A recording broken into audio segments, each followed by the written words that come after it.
Attack Path. The Ungovernable Series Book 9. Written by R.M. Olson. Narrated by Zura Johnson.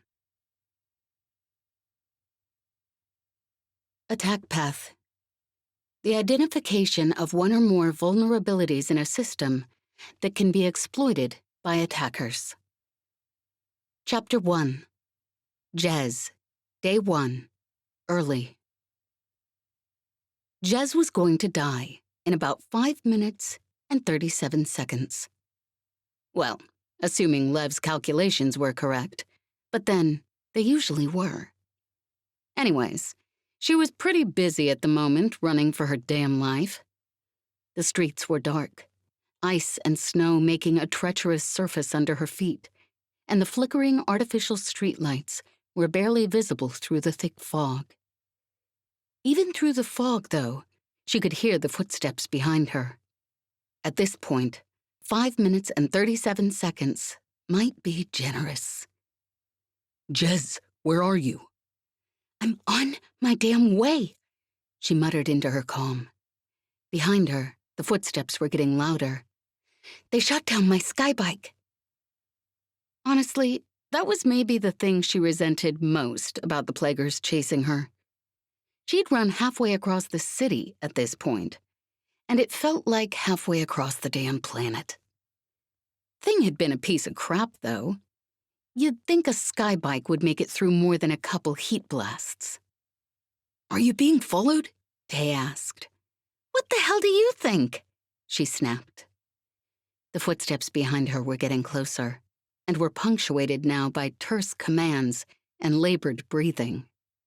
She glanced over her shoulder. She could already make out indistinct shapes in the fog. There, I see her, someone shouted. She turned over her shoulder as she ran and fired off a shot. For a moment, the heat from Yezbel's mods lit the fog brightly enough that the alley behind her was cast into a dim crosshatch of shadows and light. Damn, there were a lot of the bastards.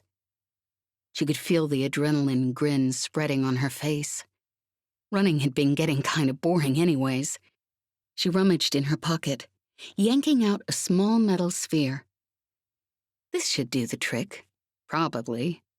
Or else she'd die.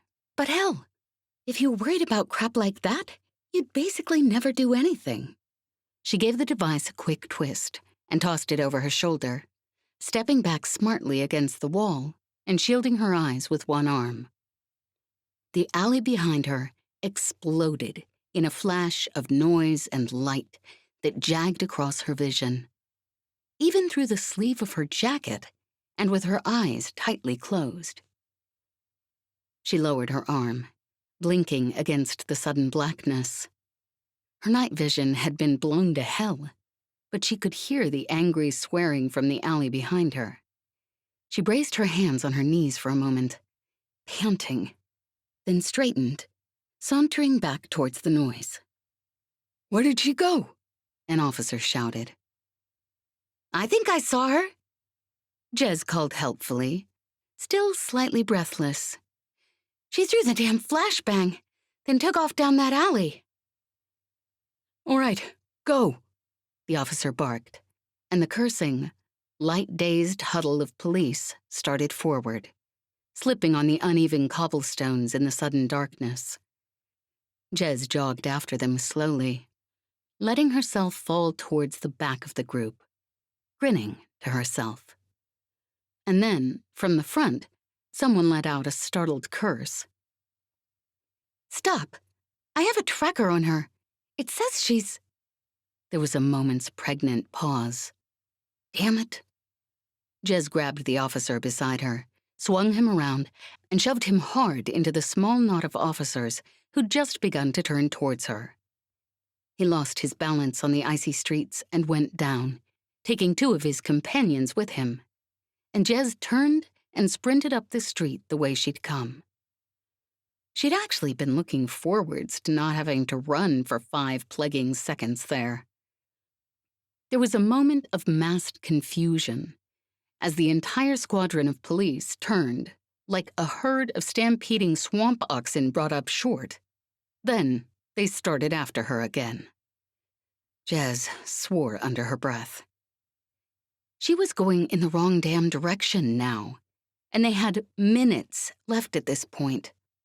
And the bastards had tracking on her, which was going to make things a hell of a lot more difficult.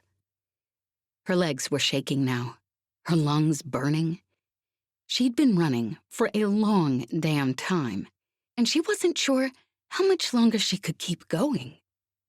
She hit her calm. "Kay," she panted. "Listen, I'm not going to be there in time." There was a moment's pause. "I know," Kay said grimly. "I've been tracking you. Yezbel and I are on our way. We'll meet you somewhere. I'm hooked into your comm, so don't worry about sending me coordinates." She ducked into another alley. Not that that would do any good. She had seconds before they caught her, with their damn trackers. Unless... She paused, a slow grin spreading across her face. The footsteps and shouts were getting closer, and she waited in the mouth of the alley, her muscles tight with adrenaline, lungs aching as she fought to keep her gasping breaths from giving her away. The officer with the tracking device would be in the lead, probably. She'd better be. The footsteps skidded to a halt outside the alley. Jez grinned, stepped out from her hiding place, and planted her elbow squarely in the center of the officer's face. The woman gasped in pain, staggering backwards, and grabbed blindly for Jez. Jez ducked out of the way and grabbed the woman's wrist, yanking it up behind her back. "Break your arm if you move," she muttered in the woman's ear. The woman froze, but something about the tautness of her muscles told Jez she wasn't going to go down without a fight. Jez fumbled for her heat gun with her free hand. 3 more officers pounded around the corner, pulling up sharply at the scene. The woman twisted, getting her shoulder under her, and dropped her weight. Jez let her go, and as she hit the ground off balance, she planted her boot on the woman's forearm, aimed, and fired. The comm melted off her wrist. Jez stooped, grabbed the woman under the arms, and flung her forward at her companions. "Here," she called cheerfully. "Think this is yours." Then she turned and took off down the alley. It only took them a moment to come after her, but by that time, she'd rounded a corner and shoved herself up into an empty doorway. Without the tracker, and with their night vision long gone, they didn't see a damn thing. When the last of the officers had run past, she let out a long breath of relief and straightened, kneading the stitch in her side with her knuckles. She glanced down at her comm. 2 minutes and a handful of seconds left now. But as long as Tay and Yezbel got there in time, she should be... She stopped, something cold forming in the pit of her stomach. Tay had pushed through a police scanner onto her comm before she'd left, and the red dots on the screen showed where the police had gathered. And right now, she glanced around quickly. The alley she'd come down was long and narrow. No way out, except the streets on either side. She could see on the scanner screen the group of police she'd fooled running towards the street in front of her, and in the street itself waiting for them. Well, she wasn't sure how many officers it was, but it was a hell of a lot more than she knew what to do with. And from the look on the scan, more officers were lining the street behind her, already starting down the alley. "Be there in about 2 minutes," Tay hissed through her earpiece. "We're coming in on a skybike." Jez took a deep breath, adrenaline pounding through her muscles, then glanced down at her comm. A battered, beat-up piece of crap, honestly. But the information on it was their only chance to keep a hell of a lot of people alive. She hesitated for a fraction of a second. Already there were footsteps from the alley behind her. No way out, then. At least, not for her. But maybe... She jerked the comm from her wrist. "Hey," she whispered as she knelt. "Don't call me. Just get here. Don't want to let them know where I am." She shoved the comm into a narrow crack between two of the buildings, jumped to her feet, and started off down the alley towards where the police waited in ambush. Her heart was pounding strangely. She was going to die. But hell, she'd guessed that probably 5 minutes ago. She paused a moment when she reached the mouth of the alley. From the street ahead of her, she could hear the small sounds, the shuffle of a boot on cobblestone, the brush of coat fabric, the click of a heat gun being readied. The footsteps of the officers behind her were getting closer. She took a deep breath, closing her eyes for just a moment. Then she grinned. Hell, if she was going down, she may as well make some noise on the way out.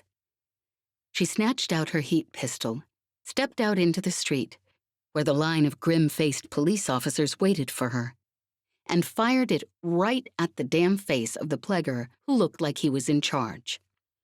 The man shouted, stumbling back, and the officers around him jumped like they'd been stung, yanking their weapons up to bear. Heat blasts seared the air around her, the crackling smell of burnt ozone and overheated prefab stinging her nostrils as she dived to the ground. She hit the concrete and rolled, and came to her feet in a narrow space between two buildings. Sheltered for the moment, but she glanced around quickly. No way out. The officers had started towards her, firing steadily, and she could taste the strange tang of overheated air.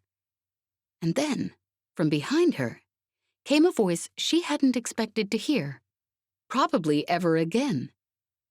It was weak, but held the same pleasant, bland calm as it always had. "Jess," she blinked dumbly. "Masha?" she said at last.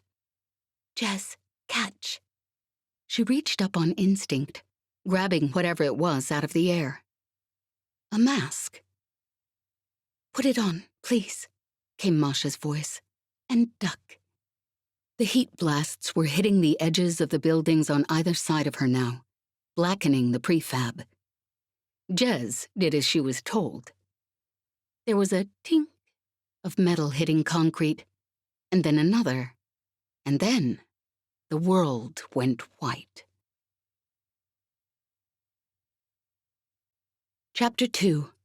Lev, Day 1, Early. Lev took a deep breath, staring at the holoscreen in front of him so hard his eyes hurt. He couldn't afford to listen to the sounds through his comm. Jez was out there right now. But she'd be fine. He had to believe that. Because if something happened to her, he couldn't handle that. Not now. Not ever. Even the thought of it shot panic through his brain and cut off his breath. And there wasn't a bloody thing he could do about it. He had to focus, or all of them would die. About 3 hours and 59 minutes ago, Evka had told them she'd started up the machine that contained her Virnest protocol, the program she'd been working on for years, the program he'd inadvertently helped her develop when he was a student at the University of Prosveshony. The machine took 4 hours to calibrate, and once it finished, she could kill them with a single keystroke, send a pulse of electricity through the metal they'd breathed in that had been programmed to congregate in their brainstems, and drop them where they stood. And there was nothing they could do to stop her. Well, nothing except this desperate, absurd, slapdash scheme that just might keep them alive long enough to figure out an actual plan. If it worked, that is. "Jez, hang tight. We'll be there in just a second." Tay's voice floated through the comm, words tense and clipped. Despite himself, Lev glanced down at his own comm, checking the time. Just a minute left. It was a race against time, but he was almost done. He was almost finished, and then they'd see if this half-baked, insane parody of a plan would actually work. Or if Evka would have outwitted him again, as easily as she had 4 hours ago, and yesterday, and the day before that. A headache pounded behind his eyes. He blinked, eyelids feeling coated in sand, and forced his focus back to the holoscreen. Just a couple more tweaks, and he'd be finished. And he'd promised Jez he'd finish this, no matter what happened. Tay's swearing through his earpiece jerked him out of his reverie. He hit his comm, trying to ignore the panic tightening his muscles. Tay, what? Plaguing damn ridiculous idiotic pilot? Tay's voice was choked with a mixture of anger and dread. Lev stared at the comm for a moment, suddenly unable to draw in a breath. She's bloody gone. She took off her damn comm and left it, and I have no idea where she is. He closed his eyes, feeling like someone had punched him in the stomach. If she'd left the comm, she'd done it on purpose. And she'd known this would be the outcome, that Tay and Yezbel wouldn't be able to find her, wouldn't get there in time to help her, and that she'd be without any protection when Yevka's program finished calibrating. Because Tay's hack could only protect someone who was wearing a comm the hack had been pushed through to, or at least was very close to someone who was. But he'd told her he trusted her. She'd trusted him. He'd promised. Tay, he said. Somehow his voice was calm and businesslike. Get into the system. Upload the comm signals she brought back. I'll send the modified fix through. Hold tight. But, Jez... Tay, he said quietly. There must have been something in his voice, because Tay fell silent. Lev turned back to his holoscreen and hit the button. You should have it now, he said into the comm. Got it, said Tay, his voice almost inaudible. Good. When you upload it, you'll want to check the specs I sent. I went through the equation we came up with, and it should work. But it's got to be exactly calibrated to Yevka's system. There was something cold inside him, but he couldn't stop to think about it. Not yet. Jez would be fine. Tanya stepped into the room, her expression sharp with concern. What's happening? He shook his head. Done. Tay's voice was thick. He'd promised her. He'd promised Jez, and she trusted him. He felt like he was watching himself from a long ways away. Thank you, Tay. He turned to Tanya and managed a smile. Tanya, what do you need? Tanya frowned, glancing around the small sick bay where they'd moved their operations on the off chance that Masha would have information that could be useful. Yesbel and Ivan and I are done. Everything we can, anyways. I came to check on Masha. Where is she? Masha left a few minutes ago. His voice was still calm and distant. Tanya's frown deepened. She left? How? She was tortured less than 36 hours ago. I'm still not sure if she'll pull through. How did she leave? Lev gave a faint shrug, turning back to his comm. She stood up and she walked out. Tanya narrowed her eyes. And you didn't think to stop her? No, he said, without looking up. Tanya sat down across from him, and from the corner of his eye, he could see the expression on her face. Lev. Her voice was dangerous. He sighed, and this time he did look up, finally meeting her eyes. Tanya, he said quietly, we knew about 20 minutes ago that Jez might not make it back here. Masha, Tay, Yezbel, and I. We all knew. He paused a moment, because he wasn't sure he could say the next words, but he said them anyways. I could have gone after her. Or Tay could have. Or one of the rest of us. But if any of us stopped what we were doing, hundreds of people would die. And so, we didn't. I didn't. And I've been sitting here while the person I love more than anything else in the system was in danger for her life. And there wasn't a single damn thing I could do about it. He took a deep breath. Masha left not too long afterwards. I don't know if she thought she could help, or if she was going to betray us again. But on the off chance she was going to try to do something for Jez? His voice choked. Do you think I should have stopped her, Tanya? Tanya studied him for a moment. Going out there, the shape she's in, it might kill her. Lev closed his eyes for a moment, pushing the heels of his hands into his eye sockets, trying to push back the headache. When he opened them again, Tanya was still watching him. If she dies to save Jez, that's the very damn least she could possibly do, he said quietly. He turned quickly back to his holoscreen, because the only thing he could think about right now was the list and sequence of numbers that he was typing in. The logic puzzle he had to solve in order to keep Evka from getting through Tay's hack. Just a few more seconds. A few more equations, a few more quick tests, and then... Well, he couldn't afford to think farther than that. He typed in the final command and glanced at his comm. If his calculations were correct, Evka would have the machine up and running in about 5 seconds. 2 seconds. 1 second.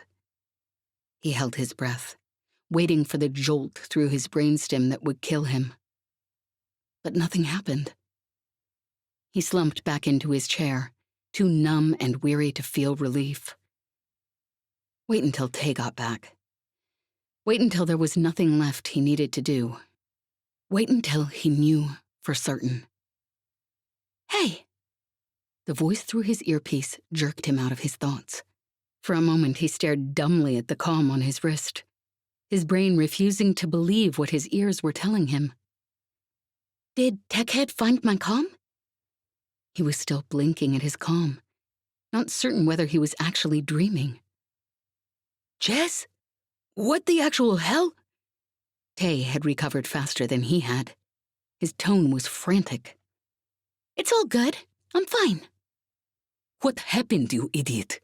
We all thought you were dead. It was Yezbel this time. Lev was still staring. His brain seemed to have forgotten how to form words. Masha found me. Guess she took a read on my comm and checked the police scanner and guessed where I'd end up. Stepped out into the middle of a damn firefight, tossed me a mask, and set off one of Yezbel's smoke bombs. And an explosive, which, honestly, Yezbel, you need to make me one of those. It was basically beautiful. And then she damn well passed out, and I just barely caught her before she hit the ground. So, if Yezbel can spare a second or two, I wouldn't mind a ride back to the ship. She was with Masha, which meant if she was holding Masha up, Masha's comm signal would be protecting both of them. Jez, he managed at last, tapping his comm with fingers that trembled so hard he almost couldn't hit the button. Jez, are you hurt? He was aware distantly of Tanya watching him, the concern on her face, and some part of his mind wondered how bad he must sound that she looked that worried. Genius. I'm okay. I promise. Lev closed his eyes, his entire body going so shaky that for a moment he thought he might actually pass out. Jez, he began, and then his throat was too tight to speak, and he dropped his head on his arms on the table. At last, he took a long breath and straightened. Tanya was watching him with concern, He gave her a small smile and turned back to his holoscreen. But it took him a few moments before his brain could make sense of the numbers on the screen again. He heard them come in a few moments later, and despite the fact that he'd just talked to Jez, and she'd just assured him she was fine, he had to take a deep breath to push back his dizziness. Jez entered a moment later, Yezbel beside her, supporting an unconscious Masha between them. Tanya, help, please, said Yezbel through her teeth, and Tanya jumped to her feet and helped them settle the unconscious woman on the cot. Ivan, I'll need your help, Tanya called over her shoulder. Let the children play on their holoscreens and come. Lev stood, once he was sure his legs would hold him, and crossed over to Jez. Genius, she began, and he saw in her face the strain she'd been under. He pulled her into his arms, holding her like he'd never let go again. She leaned into him, and the solid realness of her, the warmth of her pressed up against him, finally steadied his muscles and slowed his racing heart. Are you sure you're all right? He whispered. You're not. His voice choked, and he couldn't finish. She tightened her arms around him. Told you, genius. I'm good. Masha got there in time. I'm fine. Tay had come in and was standing by Masha's cot next to Ivan. His face was tight with concern, but he glanced up at Lev with a small, strained smile. Well, shall we call behind the barricades and find out if this worked? Lev took a deep breath. I suppose we'd better, he said quietly. He tapped his comm. Vera? Dmitri? Cass? For a moment there was no answer. He found he was holding his breath. And then his comm crackled, and both he and Tay jumped. Tay, it was Vera's voice. Whatever it is the lot of you did, it must have worked. We're still alive. The police seem a little surprised, but... She gave a shaky laugh. You'd think after all this time, they'd stop being surprised by what the bunch of you can do. Thank the damn lady. Thank the damn lady and the consort and all the bloody saints, breathed Tay. His entire posture was slumped with relief. Lev felt a shaky smile spreading across his own face. We did it, he said, turning to Jez, his voice soft with odd disbelief. Jez grinned at him. Then she slid her hand around his neck and pulled his lips to hers. And he suddenly found he didn't have a single spark of attention left for anything else. By the time they drew apart, his legs were shaky for an entirely different reason than they had been a few minutes before. He took a deep breath and ran a hand through Jez's tangled hair, following the line of her cheek with his thumb. She closed her eyes, leaning into his hand with a blissful smile, and he almost pulled her back into another kiss. And then he remembered where they were and what they were doing. He sighed reluctantly and turned back to the others, tucking his arm around Jez's waist. He wasn't quite certain he was ready to let go of her just yet. I hate to interrupt, Tay said, but we aren't finished yet. Jez, how many comm signals were you able to get? Jez had blinked her eyes back open, but she was wearing a distinctly dreamy smile. Jez? Tay's voice was tinged with exasperation. She let out a long sigh and blinked. Comm signals, Yezbel prompted, sounding amused. Jez rolled her eyes. Yeah, Kaz and Petty got everyone's signal from behind the barricade, and Dmitri and Vera were able to get through to a few of the other apartment complexes as well, that the police had marked down as insurgents. And Mattia went out behind the barricade and through the shanty town, and picked up comm signals all through there as well. They said they got the places the police were cracking down the hardest, anyways. So, she shrugged. Not all that good at math, but I'd say we have more than 1,000 signals on there. Lev closed his eyes for a moment in relief. It was better than he'd thought, honestly. All right, he said. Kay's program should push a blocker field around all the comm signals we've sent it through to, which means a blocker field around the person wearing the comm. It wouldn't be enough to stop Evka from killing us, but it's enough to stop the signals she'd use to find and identify us from getting through. So, everyone's survived the night. That's step one. But it's not going to last. I'm sure the police and military have rescinded their surrender by now.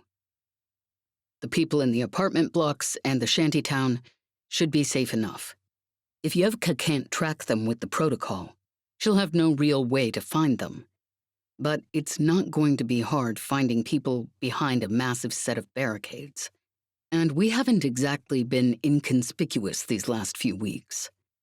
Once Evka realizes she can't kill them with her protocol, it won't take her long to realize that ion cannons will be just about as effective. So, step 2 is getting everyone somewhere Evka can't just shoot them down.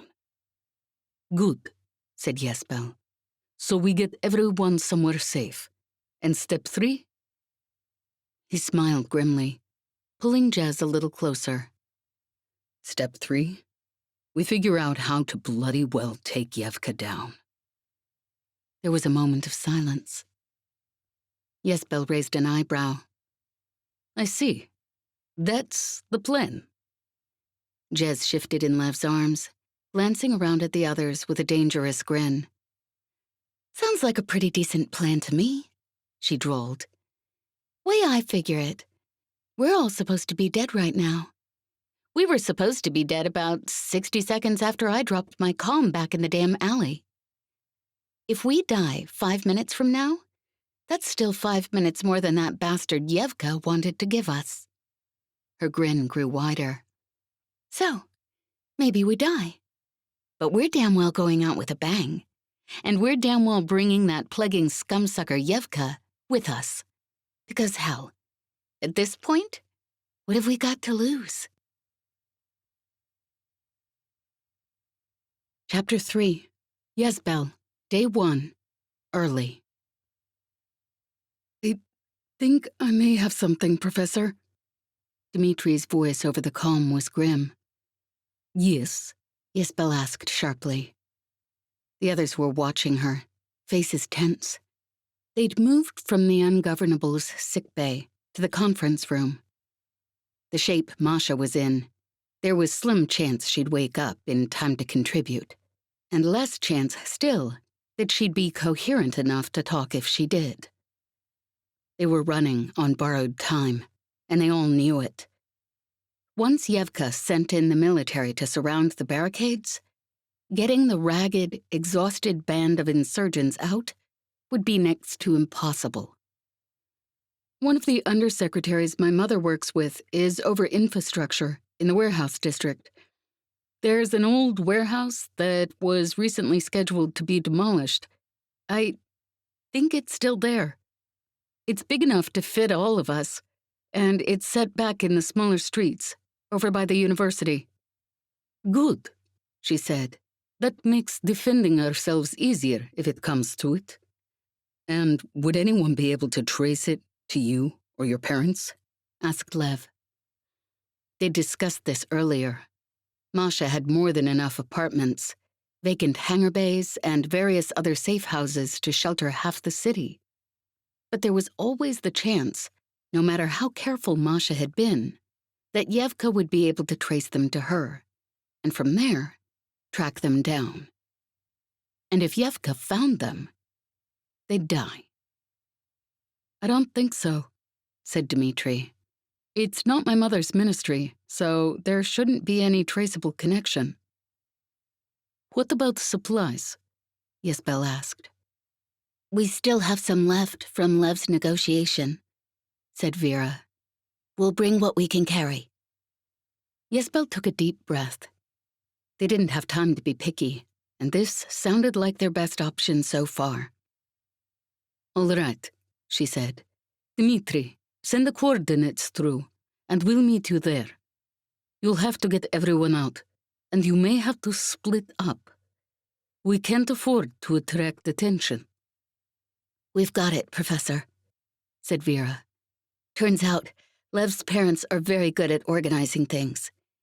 They've already got everyone split into groups, and the supplies being packed. Get out as soon as you can, said Tay, worry clear in his voice. And be careful.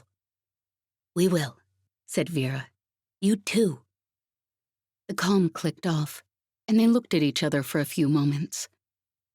Well, I guess we should take our own advice, said Lev, pushing himself to his feet. It won't take Evka long to track where our comm signals came from last night, while we were talking with her. I'd rather not be here when she stops by to show her appreciation. He still hadn't let go of Jez, and Yezbel was beginning to wonder if he ever would. She couldn't exactly blame him. She could still remember the jolt of panic when she and Tay had arrived at Jez's comm signal to find the comm there, and Jez missing. We'll have to carry Masha, said Ivan, looking down at the unconscious woman on the cot with concern. Lev glanced over, the tension in his face that came every time any of them mentioned Masha. We'll rig up a stretcher, he said shortly. Tay and I'll take care of that, said Ivan. And Tanya, if you have a moment? Tanya nodded. Jez sighed, and with obvious reluctance, detached herself from Lev. Guess I'd better go too. Mess with the wiring so I can set the cloaking on my sweet angel while she's waiting in the hangar bay. Hate for that bastard Evka to stumble across her while she's looking for us. I guess, Lev, that leaves you and me to get whatever supplies we're bringing and deal with the children, said Yezbel dryly. I hope you're prepared for this. There wasn't much to bring. Within 15 standard minutes, they were gathered at the door to the hangar bay. Tay, Ivan, and Tanya had rigged a makeshift stretcher onto anti-gravs to carry Masha, but the woman was still unconscious. Yezbel shook her head. Honestly, it was probably for the best. Yezbel still wasn't certain how Masha had managed to drag herself out of the hangar bay and through the streets to save Jez. She must have been running on sheer willpower. She still wasn't sure how she felt about Masha, but it seemed the woman could still surprise her after all this time. Are you ready? Yezbel asked, drawing her pistol. Olya snuggled her head deeper into Yezbel's shoulder, and Yezbel shifted her grip, holding her daughter tight. Tanya carried Misko, and Ivan and Tay were each supporting a side of the makeshift stretcher. Figure we're ready as we're going to be, Jez drawled. She had her heat pistol in one hand and her other arm around Lev's waist. Let's go then, said Yezbel. The streets were eerily quiet as they stepped out into the dark of the early morning. Yezbel hadn't been sure what to expect. A few hours ago, the streets were filled with jubilant people spilling out of their apartments after far too long under a heavy curfew. But everything had changed in those few hours. They'd heard, as they worked through the night, the announcements over the general lines. Evka explaining the purpose and function of the Viernist Protocol, rescinding the surrender of the police and military, delineating the consequences of disobeying an order. Now, the silence was unsettling, and Yezbel found herself glancing over her shoulder more than once as they made their cautious way through the darkened streets. The cold and the damp seeped through their jackets, making Olya shiver and cling more tightly to Yezbel's coat. We'll be there soon, my love, she whispered. Their footsteps tapped dully off the concrete, the sound swallowed up almost instantly in the fog, and overhead, The street lamps flickered and guttered, their low, incessant buzz a constant background irritation. Beside her, Jez tensed.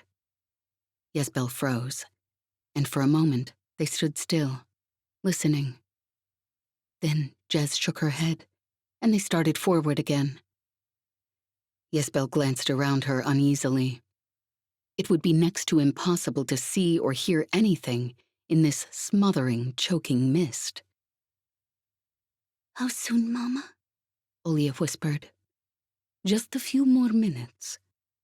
Yesbel glanced down at the coordinates on her comm. Unease tingled in the back of her brain and crawled up her spine, but there was nothing she could see to cause it. And then, from ahead of them, came a muffled shout, quickly choked off. She and Jez exchanged glances and crept forward to peer cautiously around the corner of the narrow street. 3 officers stood halfway down the cross street, back to back, postures tense. A handful of desperate, ragged people faced them, makeshift weapons loose in their hands. A moment later, Yesbel saw why. Another figure lay sprawled on the ground, and even through the mist, she could see the sharp red stain of blood on the dirty street. "Stay back," one of the officers snapped. Yesbel snorted in disgust. The same officers who'd surrendered hours before, given up their weapons in return for a pledge of safety from the revolutionaries. Of course, all that had been forgotten the moment the protocol had come into effect. "You murderers!" shouted one of the attackers, her voice choked in despair. "That's my son! How can you—" Beside Yesbel, Jez had her pistol ready. "Figure I can take 2 of them, if you take the other," she whispered. "You ready?" The woman in the street lunged forward, a block of broken prefab in her fist. The officer who'd spoken glanced down at his comm and tapped a command. The woman dropped, like a puppet whose strings had been cut. For a moment, the others stared, as if unsure what had just happened. The officer glanced up, his eyes fixing on a tall young man, body still showing the lanky awkwardness of youth. He tapped his comm again. The youth crumpled. The officer tapped his comm twice more, and the 2 remaining figures collapsed, lying in the street like heaps of discarded rags. Yesbel bit down hard on her teeth to hold back the vomit rising in her throat, and pushed Olia's face against her shoulder, hoping the girl hadn't seen. A cold horror was spreading through her muscles. In the street, the officers were still for a long moment. At last, one of them stepped to the crumpled forms and bent over them. "They're dead," she said shortly a moment later, looking up from the bodies. There was a hint of unease in her voice.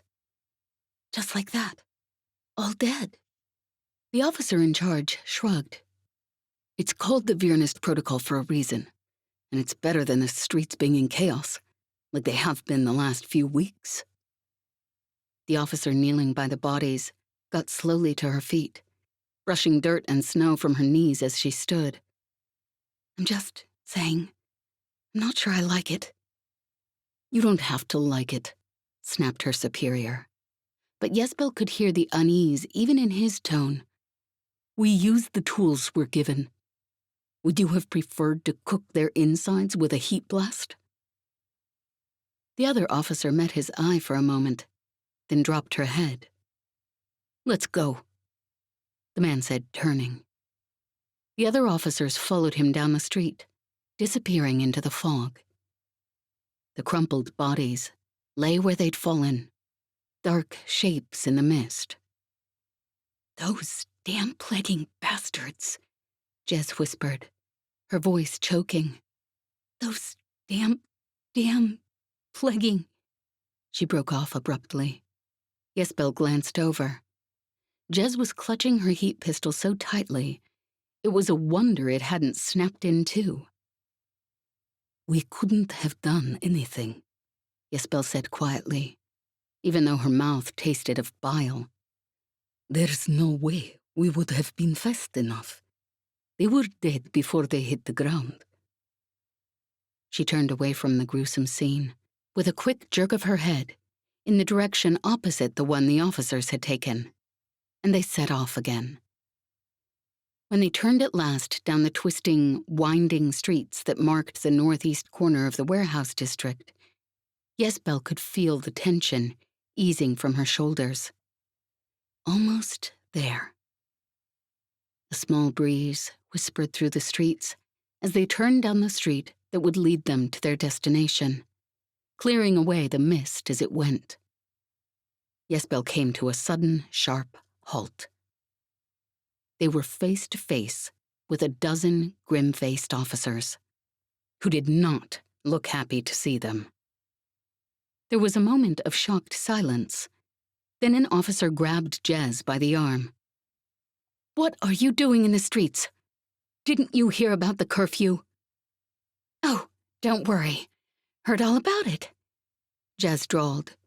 But there was something sharp and angry in her voice, and Jesbel didn't need to see her face to know the expression on it. "Thing is, figured someone ought to take care of this captain bastard who seemed to have got the hell beat out of her by those damn revolutionaries, seeing as she called in for help and all." She gestured at Masha. The officer's eyebrows drew together. "She doesn't look like a captain," he began. Jez shrugged. "After what happened yesterday, you blame her? Just saying. Good thing she managed to get a call out before anything worse happened." So you're military?" Jez raised an eyebrow. "Who else would she call? Bunch of damn revolutionaries, maybe?" The man's frown deepened. "What was the name of the captain again?" "Not like she had a lot of time to chat," said Jez cheerfully. "Your division, soldier." Jesbel sighed and tightened her grip on her pistol. Behind her, she could sense Tanya moving around to get into a better position. Jez was still grinning. "You expect me to remember crap like that?" To be honest, it was probably a good thing for everyone involved that Jez had never dreamed of a career in the military. It probably wouldn't have ended any better than this interaction was going to. The man tightened his grip on Jez's arm, lifted his comm, and tapped a quick command. Jez grinned and raised her eyebrows innocently. He tapped it again. Jez yanked her arm out of his grip and punched him hard in the stomach. He doubled over, and she swung her heat pistol. There was a hollow thunk as it connected with his skull, and he staggered sideways. "You should pay more attention, you bastard," said Jez, grim satisfaction in her voice. "Never know when someone's gonna try to get the jump on you while you're fiddling with your damn comm." The other officers blinked in shock for a moment, and two of them started for Jez. They never reached her. Jesbel clutched Olia tighter in one arm, and with her other, grabbed one by the back of the collar and yanked him down to the ground, helping him along with a kick to the ribs. Lev stepped forward at the same time, and a moment later, the other officer was lying in the street. Jesbel hadn't seen what Lev had done to him, but judging by the calculating look on Lev's face, it was probably just as well. Jez had already waded into the fight, her heat pistol out and a huge grin on her face. A heat blast scorched the air beside Jesbel's face, and she grabbed another of the officers, dragging him around in front of her as a shield as three more blasts, aimed for her, slammed into him. She shoved him away, and twisting her body to protect Olia, stepped forward, grabbing the gun arm of the officer nearest her. She gave a quick twist, and he screamed, the pistol falling to the ground as he cradled his broken arm. Another officer turned to her, and this time, Jesbel grabbed the woman's heat pistol, flipped it neatly in her hand, and smashed the butt of it into the officer's face. The woman staggered back, blood streaming from her nose. And then she dropped, and behind her, Tanya straightened. I think that's all, my love, said Tanya. She was still holding Misko, settled firmly on her hip, and Yesbel smiled at her. Lady and consort, she loved this woman. Sorry, think one of the bastards got a call out, panted Jez from behind them. There was a cut under one eye from a glancing blow, but she was still wearing that sharp, dangerous grin. This was fun and all, but we should probably get the hell out of here before reinforcements show up. Come on, you lunatic, Yesbel grumbled. Let's go. They started for the building coordinates at a run, the stretcher bumping awkwardly between Tay and Ivan as they went. Even so, by the time they pulled to a panting halt in front of a tumble-down warehouse at the end of a narrow alley, Yesbel could hear sirens and skybikes in the distance. Dmitri? Panted Tay through the calm. There was a moment's silence, then Dmitri's worried voice. Tay, is that you? Are you here? If you don't let us in soon, there won't be much of Tay or any of the rest of us left, snapped Yesbel. Sorry, Professor. Give me a second. Yesbel glanced over her shoulder as they waited. Jez was pacing back and forth along the narrow alley, movements quick and restless. Then the thick door swung open, and Dmitri beckoned them frantically inside. They slipped through the door, and Dmitri slammed it shut behind them, shoving a heavy manual lock into place as police sirens wailed in the distance. Yesbel looked around quickly to make sure everyone had made it in. They had. She leaned against the wall, closing her eyes in relief. She hadn't realized until now just how exhausted she was. An artificial light flickered on, illuminating the narrow corridor they were standing in. Professor? Dmitri asked, sounding worried. Professor, are you all right? She straightened with an effort and looked around at the others. They looked as tired as she felt. Jez, now that she wasn't kissing anyone, fighting anyone, or running from anything, looked about ready to drop where she stood. We're fine, said Yesbel with a small smile. And you? Did all of you make it in? We're all here. It was Vera, who'd apparently come to find them as well. Tay? Came Petty's anxious voice, and she appeared in the hallway behind Vera. Hey, Petty, said Tay wearily. Lev lifted his head, blinking back his obvious exhaustion. All right, he began, words slurring with weariness. We need to figure out what... No. Yesbel looked up and had to bite back a smile. A tall woman with the broad shoulders and strong build of someone used to heavy labor stood at the end of the hallway. She was looking at Lev with that mixture of fondness and worry and exasperation that was, Yesbel assumed, shared by mothers everywhere. We're safe for the moment. Your father and I are getting everyone organized. And you, son, and the rest of your crew are going to bed before we have to pick you up off the floor and carry you there. Lev blinked at her stupidly for a moment. Then, at last, he managed to smile. I suppose I can't argue with that, he said. Yesbel glanced down at Olya, already asleep, her body drooping in Yesbel's arms. Then up at Tanya, who'd come to stand beside her, a sleeping Misko in her arms. No matter how desperate their situation, she couldn't exactly argue the point either. Chapter 4. Tay. Day 1. Late. The remnants of the late afternoon sun filtered in through the windows of the old warehouse. Tay looked around, blinking, his head still heavy and dull from exhaustion. However long he'd slept, it hadn't been enough. He was starting to wonder if it would ever be enough. The small group of them had gathered in a room that looked like it had once been used as a break room. The crew was there, except for Masha, who was still unconscious, and Ivan and Tanya, who were caring for her.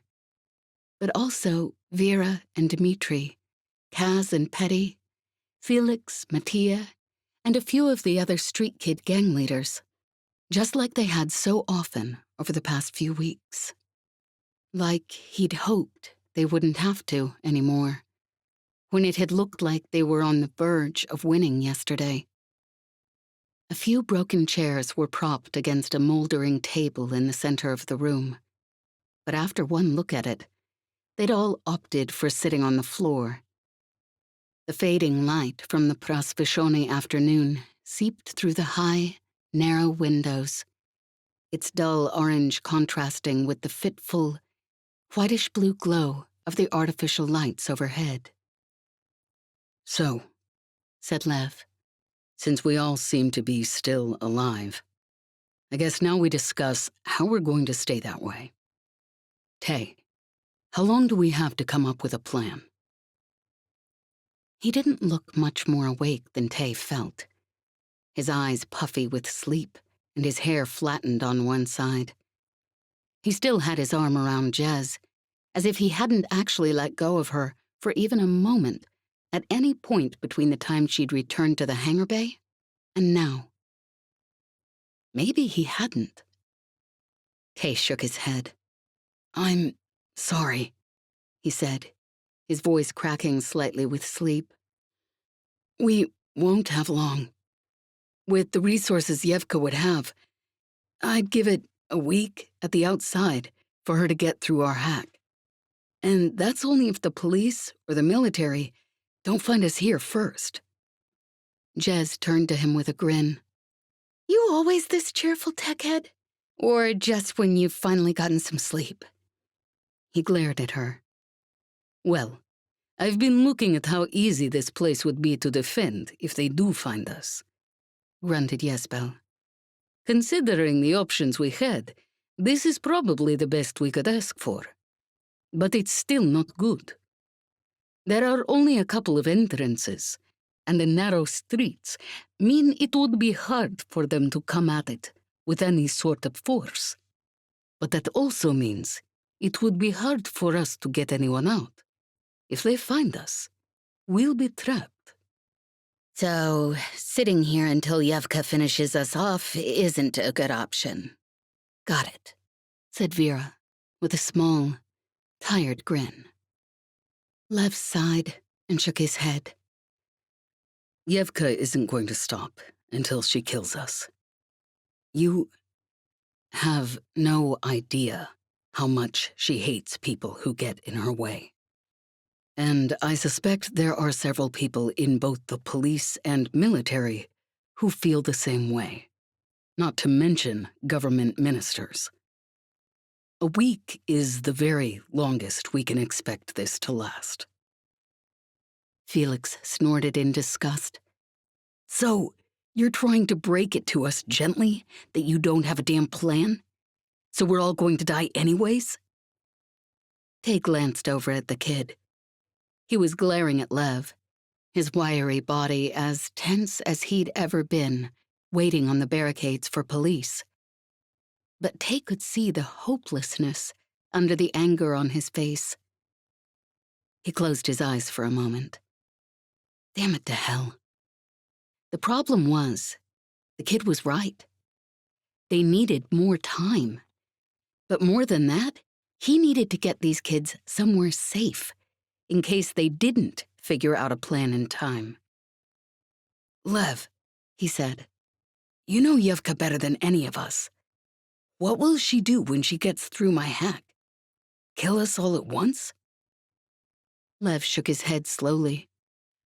"I don't think so. At least, not necessarily.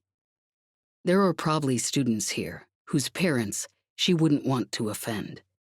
And either way, she'll want legitimacy At least at first. Students dying in a firefight behind the barricades? She can't be blamed for that. But students falling dead in an abandoned warehouse, where they've fled for their lives? That might look a bit too ugly, even for her. I'd guess she'd start with the people whose deaths will cause her the least political headache, but will give her the personal satisfaction of having dealt with the problem. Tay nodded grimly. The street kids, then. Lev's expression told him he was correct. And the students she can paint as ringleaders as well, I'd imagine, said Yesbel quietly. No one would blame her for that, I think. Tay glanced involuntarily at Dmitri and Vera. Their faces were grave, but neither of them looked surprised. They'd known they'd been marked for death for some time now. But he'd be damned if he'd let them die without a fight. He shook his head. And this protocol. We know she's spread it through the city, and we know she wants to spread it through the whole system. But for now, how powerful will it be outside the city? Lev frowned at him for a moment. Then his eyes lit with sudden understanding. That's not a bad idea, he said slowly. She'll be fully focused on the city for a while. She'll have to be, until she gets the bugs worked out. I doubt she'd have time to go looking for people outside the city boundaries. If she's even set her program to pick up signals beyond the force field, which she may not have yet. He shook his head. If we're exceptionally lucky, it's possible. The protocol is in its beginning stages. It will take a few days for the powers that be to fully comprehend the situation. And until then, Evka's position won't be firmly entrenched. And I know of a handful of city exits that shouldn't be blocked off. At least, not until Evka gets a firm enough hold on power to have the attention to spare for it. We wouldn't be able to take the Ungovernable or anything. That would be far too obvious. And we'd need specialized gate codes to get a ship through. But on foot? He shrugged. It's just possible. Tay nodded grimly. And if we get the people who she wants to kill out of the way, it will be that much easier for the others to get away. Blend in. Go back to their families. And maybe not just them, said Lev slowly. He looked up. Tay, if we get enough people out of the city, Evka's going to assume we must have gotten away as well. If she's looking for us somewhere else, that might give us a few days longer to think of a solution.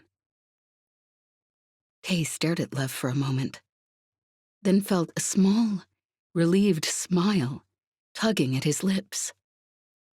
If they could buy themselves more time, and at the same time get Dmitri and Vera and the street kids somewhere safe? The thought was an almost dizzying relief. Dmitri was looking between Lev and Tay. What are you suggesting? Tay took a deep breath. We're getting you out, he said bluntly. All of you who will be on Evka's target list. Outside the city, then as far away and remote as we can. Some settlement around the swamp mines, possibly. Or a rural dirt-eater settlement on the outskirts. Anywhere Evka might not think to look. It's still a risk. She could still come after you once she gets the protocol running how she wants it to. But, he sighed, it's better than sitting here waiting for her to kill us. There was silence for a long moment. There was a stunned look on Dmitri's face, and it was echoed on the faces of the others. Tay's euphoria faded. It was one thing for him and the rest of the crew to talk, but these students and street kids, their lives were here in Prasveshony. their friends, their family, their homes, if they had them. And they'd already given up so much. Slowly, Vera nodded. Hey, if you think that's the best plan. Felix shoved himself to his feet. He was scowling. You want me to take my kids out into a damn swamp mine? He snapped. How the hell do you expect us to survive out there? We don't know how to find damn fruits and berries, or whatever the hell the damn swamp miners survive off. And I'm not taking my kids out to starve. Hey, you skinny bastard, said Jez with a tired grin. Figure, you're so ugly. All you'd have to do is look at a swamp ox, and the damn thing would keel over. All the food you could eat. Felix turned to glower at her. This all a joke to you, you plaguing pilot? Jez's grin faded, leaving only weariness.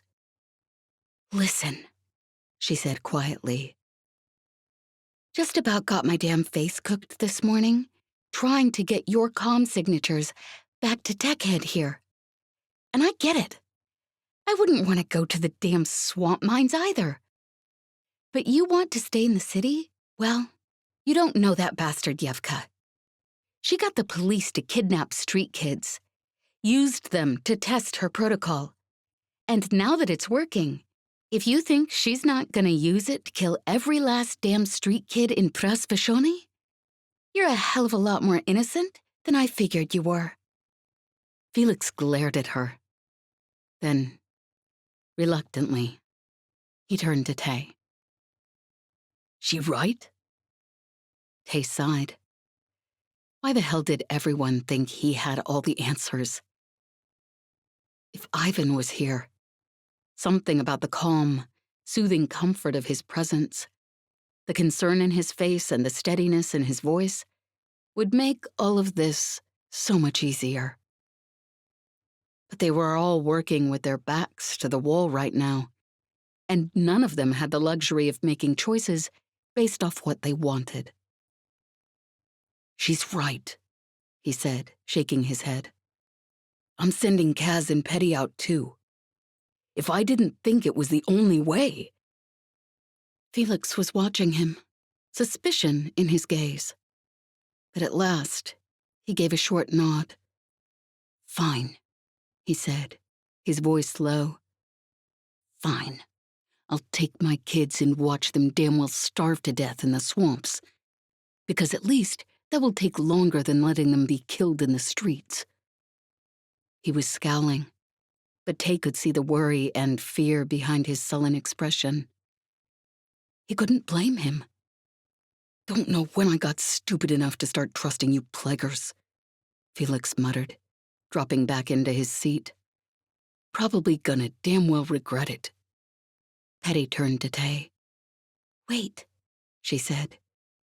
You said you'd be sending Kaz and me, but you're coming, right? Tay glanced at Lev. Lev met his gaze. Jez was grinning like an idiot, and Yezbel was wearing a resigned look. Tay? Asked Dmitri. He sounded suddenly worried. Tay sighed. We're staying, he said quietly. We'll get you out, but we're staying here. I mean, hell, you think Evka's mad at you? Drawled Jez. After what we did to her damn protocol the first time around? But she'd basically sell her grandmother for a chance to kill us. So, not like we have anything to lose. So, what then? You're just going to wait here to die? Vera's tone was worried as well. Bet Evka wishes we were, said Jez, winking at her.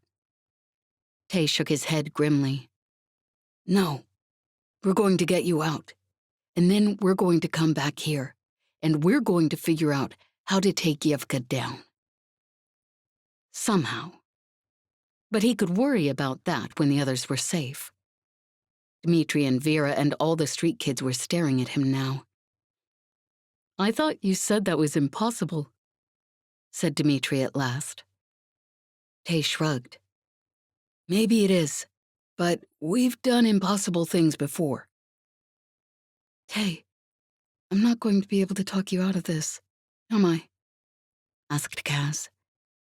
Tay shook his head. Kaz took a deep breath. Then I guess we'd better start getting everything ready. Yes, said Lev grimly. get everything you need. We're getting you out tonight, as soon as it's dark. Otherwise, we may not get you out at all. Chapter 5. Jez, Day 1. Late. The night was dark, and the fog hung low along the dirty streets, like some malevolent supernatural presence, crawling through the alleys, gathering in empty doorways and rotting windowsills. Jez grinned to herself. Surprising, really, how much better a few hours of actual sleep and the prospect of something to do could make you feel. And yes, she knew how much it bothered Tay and Lev not to have some stupid long-term plan. But hell, that was basically her entire life. She glanced over at Lev, standing next to her. He was looking ahead, his face grim. She sighed deeply. Honestly, of all the reasons she had to hate Evka, and there were a hell of a lot, the fact that once again she was back in a position where it was next to impossible to get genius into a room alone might be the very top of her list. She glanced quickly behind her at the group of ragged, quiet figures huddled outside the entrance to the warehouse, dark silhouettes against the dark of the night. Something twisted in her chest. Damn street kids. Couldn't catch a damn break around this place. Okay, maybe the Lev thing was only the second highest reason on her list. But they were damn well getting these kids, and the damn students, out of the city tonight, or they'd die trying. Tay appeared out of the gloom beside them. His face was just as grim as Lev's, tension humming in his posture. They'd decided, much to Lev's chagrin, that their best chance of pulling this off was for the whole crew to come along. Well, except Masha, who had regained consciousness for the first time a couple hours back. She probably wouldn't be much help just yet. But as far as the rest of them, well, at this point, just getting their friends out of the city gate in one piece would take probably every last one of their skill sets, and maybe more. Is everyone ready, Tay? Asked Lev. Tay nodded, strain in his expression. As ready as we will be, I think. He blew out a quick breath. There's going to be 25 people, not counting us. I don't know how we'll avoid attracting attention. Jez winked at him. Here's the thing, though, she said. If we do attract attention, figure we won't attract nearly as much attention as the damn explosives Yesbel's carrying. Tay turned to scowl at her reflexively, and she grinned. She's right, said Yesbel, her heavy outer rim accent even thicker than normal. At some point, they're going to catch on that every time there's an explosion in the street, it means we're trying to get past them somewhere else. Tay muttered. Yesbel raised an eyebrow. Oh, I'm certain they will. But let's hope it's not tonight. She paused a moment. Besides, even if they do, when their options are pay attention to where Tanya put the explosives or decorate the walls for 3 blocks around, they'll probably pay attention anyways. Tay turned away, muttering something about not even wanting to ask. Jez winked at Yesbel. I ever tell you? Yes, you have, said Yesbel in a flat voice. Did I ever tell you I'm married? Jez shrugged, still grinning. Might have mentioned it once or twice. Let's go then, said Lev. We need to have them out of the city and be back before it gets light. We can't risk someone following us back here. And he paused for a moment, then shook his head. I don't know that we'll get another chance to get them out. I've underestimated Evka before. Kay nodded and slipped back to where the street kids and students were with the rest of the crew. Jez winked at Lev, her heat pistol ready in her hand. He grinned back reluctantly, and they started forward. The fog muffled her footsteps, quieting their breath so that she could hardly hear Lev walking beside her, and adrenaline pumped through her veins like a damn drug. She could hear the students and the street kids behind them, the quiet breathing, the occasional scuff of a shoe or boot on the icy cobblestones. But they were being impressively quiet, all things considered. It was almost impossible to make out where you were in this kind of fog. Jez knew this part of the city, though, and she could tell from the siding on the buildings that they were heading towards the port docks. Even under siege, Tarasvishoni did a brisk trade in smuggled goods. Genius was right. If there was one place in the city that would be open, it was there. She squinted, trying to see more than a half a meter ahead, and then a dark shape loomed up in front of her, and she bit back a startled curse. Who's there? The deep, gruff voice sounded almost as startled as she felt. I could ask you the same damn thing, she called back, trying to inject a note of arrogance into her tone. There's a damn curfew, in case you hadn't heard. I'm patrolling for curfew breakers, the man snapped. Morozov, 47th Company. Identify yourself. Lev sighed, raised an eyebrow at her, and tapped his own calm. Of course. I'm Vasilyev, out of Precinct 549. My colleague is Redkova. Captain Danica asked us to control this area. Said she'd heard rumors of troublemakers. The soldier grunted in response. They'd have to be pretty damn stupid to break curfew since this protocol thing was put in place. I've seen what it can do. Lev chuckled ruefully. I don't disagree. But you know what they say. There's plenty of stupid in every crowd. The soldier gave a small snort of laughter. That's the truth. He paused a moment. What do you think of those idiots behind the barricades? Somehow spoofed the protocol, I hear. They say they're working on getting it fixed. Oh, I'm certain they will, said Lev, a wry note to his voice. I've heard the person in charge of the program is exceptionally intelligent. Maybe so, said the soldier, his voice going a little quieter. But I'll be honest, the thing makes me nervous. Never seen something like it. I don't know that any of us have, said Lev softly. There was a moment of silence. Finally, Lev said, Where are you patrolling? We'll stay out of your way, so we're not duplicating effort. We're patrolling from Skruchini Street to Ryba Street, the man said. He paused a moment. Which sector did you say Captain Danica asked you to watch? I wish she'd been that specific, said Lev wryly. She said, and I quote, over in the port end of town. Keep your eyes peeled and go wherever there's trouble. He gave a small chuckle. I'm not sure we'd see trouble on a night like this if it walked up and spat in our faces. The soldier chuckled as well. Well, it's been a quiet night so far. Better than last night, at least. He paused a moment, his voice going quiet. Did you hear how many civilians they killed last night? When Evka, or whatever her name is, announced the protocol on the general lines, I think half the city didn't believe it. He sighed uneasily. I'll tell you, I don't like losing a fight any more than the next person, but strikes me as off when you negotiate a surrender, and the other side acts in good faith, and then you turn around and spit on it. But then, not sure what else we could have done. Something like this protocol.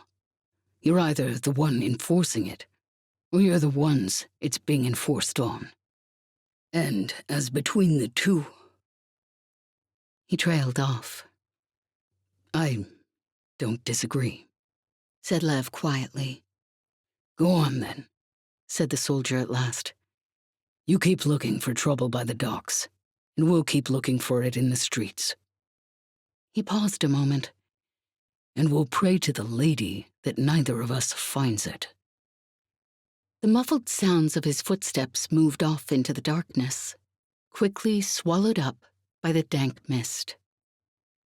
Jez grinned in relief. Not bad, genius. Almost thought you were military myself for a minute there. He gave her a small smile as they turned back down the street towards the docks. They hadn't made it more than a few meters when they heard the same gruff voice give a sharp exclamation. You, Vasilyev, how big is your company? Because there's a hell of a lot more than a dozen people back here, and they don't look like soldiers to me. Lev's hand tightened on Jez's, but his voice was completely calm. We've got some undercover officers with us. They're... The man who'd called himself Morozov cursed. This one looks like a damn street kid. You're not. He broke off at the sputtering hiss of a heat blast, grunting in pain. Go! Get the others out of here. I'll deal with this, Jez whispered, shoving Lev ahead. She turned back towards the sound. She couldn't make out faces in the dirty fog, but she was damn sure she recognized the skinny kid with a heat pistol in their hand, standing over the soldier. One of Felix's, probably that bastard Nadia. Not that she could blame the girl. Hell, if a soldier had tried to grab her, she probably would have done the same thing. But the soldier would have a heat shield for sure. As soon as he got his bearings, he'd kill the kid. She sprinted back towards Nadia as the soldier struggled to his feet. Come on, she hissed, grabbing the girl by the arm and shoving her down the street after Lev and the others. Then she spun back towards the soldier. He'd rolled heavily to his feet, and he was fumbling for his comm. Wouldn't do that if I were you, Jez whispered, stepping in close. He looked up, startled, and she swung her elbow, hitting him right in the middle of the damn face. He staggered back, swearing, and then she'd yanked out her own heat pistol. He howled as she pulled the trigger, whether from the shot itself or from the fact she'd melted the damn comm off his wrist. She wasn't quite sure. After the last 2 weeks behind barricades, she didn't honestly care. There were running feet in the alley behind the soldier, and she felt an adrenaline grin spreading across her face. Damn bastard must have got a call out after all. She could run, but she could still hear, through the mist behind her, Kay's frantic whispers, Ivan's voice, low and urgent. They needed time to get the kids away, and she'd damn well give it to them. 5 more soldiers appeared out of the mist in front of her, heat pistols drawn. You plaguers always come late to a party? Jez drawled, and snapped off 3 shots in their direction. Behind her, the noise of whispers and running feet were almost swallowed up by the mist, but not quite, and she could still hear the kids. The soldiers stared at her for a moment, and one of them went for their comm, which honestly would have been kind of funny to watch, but she wasn't quite ready to let them know she was off Evka's system. She melted his comm before he had time to do much more than a preliminary scan. And then, apparently, his companions decided a heat gun would kill her just as fast as the protocol. She dived to the ground as heat blasts lit the air around her. Come on, said a voice with a heavy outer rim accent, and Tanya grabbed her by the jacket and yanked her backwards as another volley of shots blackened the concrete where she'd been. The others out? Jez hissed through her teeth as they ran. If they're not, they'd better learn to hurry, whispered Tanya wryly. She hardly seemed winded. Honestly, Jez had spent enough time around Misko to know that anyone who could keep up with the 6-year-old would probably find no difficulty whatsoever in running from police. I'm tapping our coordinates through to your comm, came Lev's voice through her earpiece. Are you all right? All good, Jez panted. Tanya, too. Tell you what, though. Thought I was fast. No wonder those kids listened to her. I'd do whatever she said, just because I figured she'd run me down if I didn't. She glanced over at Tanya and grinned.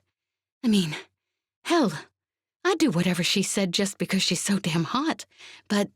Jez, came Yesbel's warning voice through the comm. Judging by how quickly Lev's coordinates were moving, the others were headed for the city gate at a flat-out run. Still, even street kids weren't going to outpace someone like Tanya. She moved like the fog itself, noiseless and deadly, and a hell of a lot faster than you expected. Even so, by the time they'd caught up to the others, they were only a few streets away from the city entrance. Jez came up beside Lev, still panting. He didn't say anything, just reached out and took her hand. His grip was tight, but she could feel his hand shaking. How close are we? He whispered. With the fog this thick, I can't tell where I am without my holoscreen pulled up. She glanced around quickly. Even through the suffocating mist, she could pick out landmarks. About 4 city blocks to go, she whispered. He nodded, his posture tense, and she was suddenly very certain he'd only asked because he'd wanted to hear her voice, convince himself that she was still here, still alive. The thought made something tighten a little in her chest, and she wasn't sure if it was affection or guilt or worry or love, maybe a bit of all of them. They slowed as they approached the gate. I'll go ahead, find out what the situation is, said Tanya quietly through the comm. They stopped, breathing heavily, and waited. Jez glanced around the deserted streets, her heart pounding. She wasn't sure why waiting was worse than being shot at with a damn heat pistol, but it bloody well was. Lev squeezed her hand, and she drew in a long breath and gave him a small, grateful smile. She almost jumped at the dark figure that materialized from the fog in front of them. Then she recognized the slender silhouette. Lev, said Tanya quietly. The exit is guarded. 12 at least. I don't think your professor wanted to take chances. Lev's hand tightened on Jez's, and she could feel his muscles stiffening. But he just shook his head and glanced behind him. There's another gate I know of. It's smaller, and not many people know about it. I expect there will be a guard, but I believe I know the password. Masha gave it to me before she left for the government a few weeks back.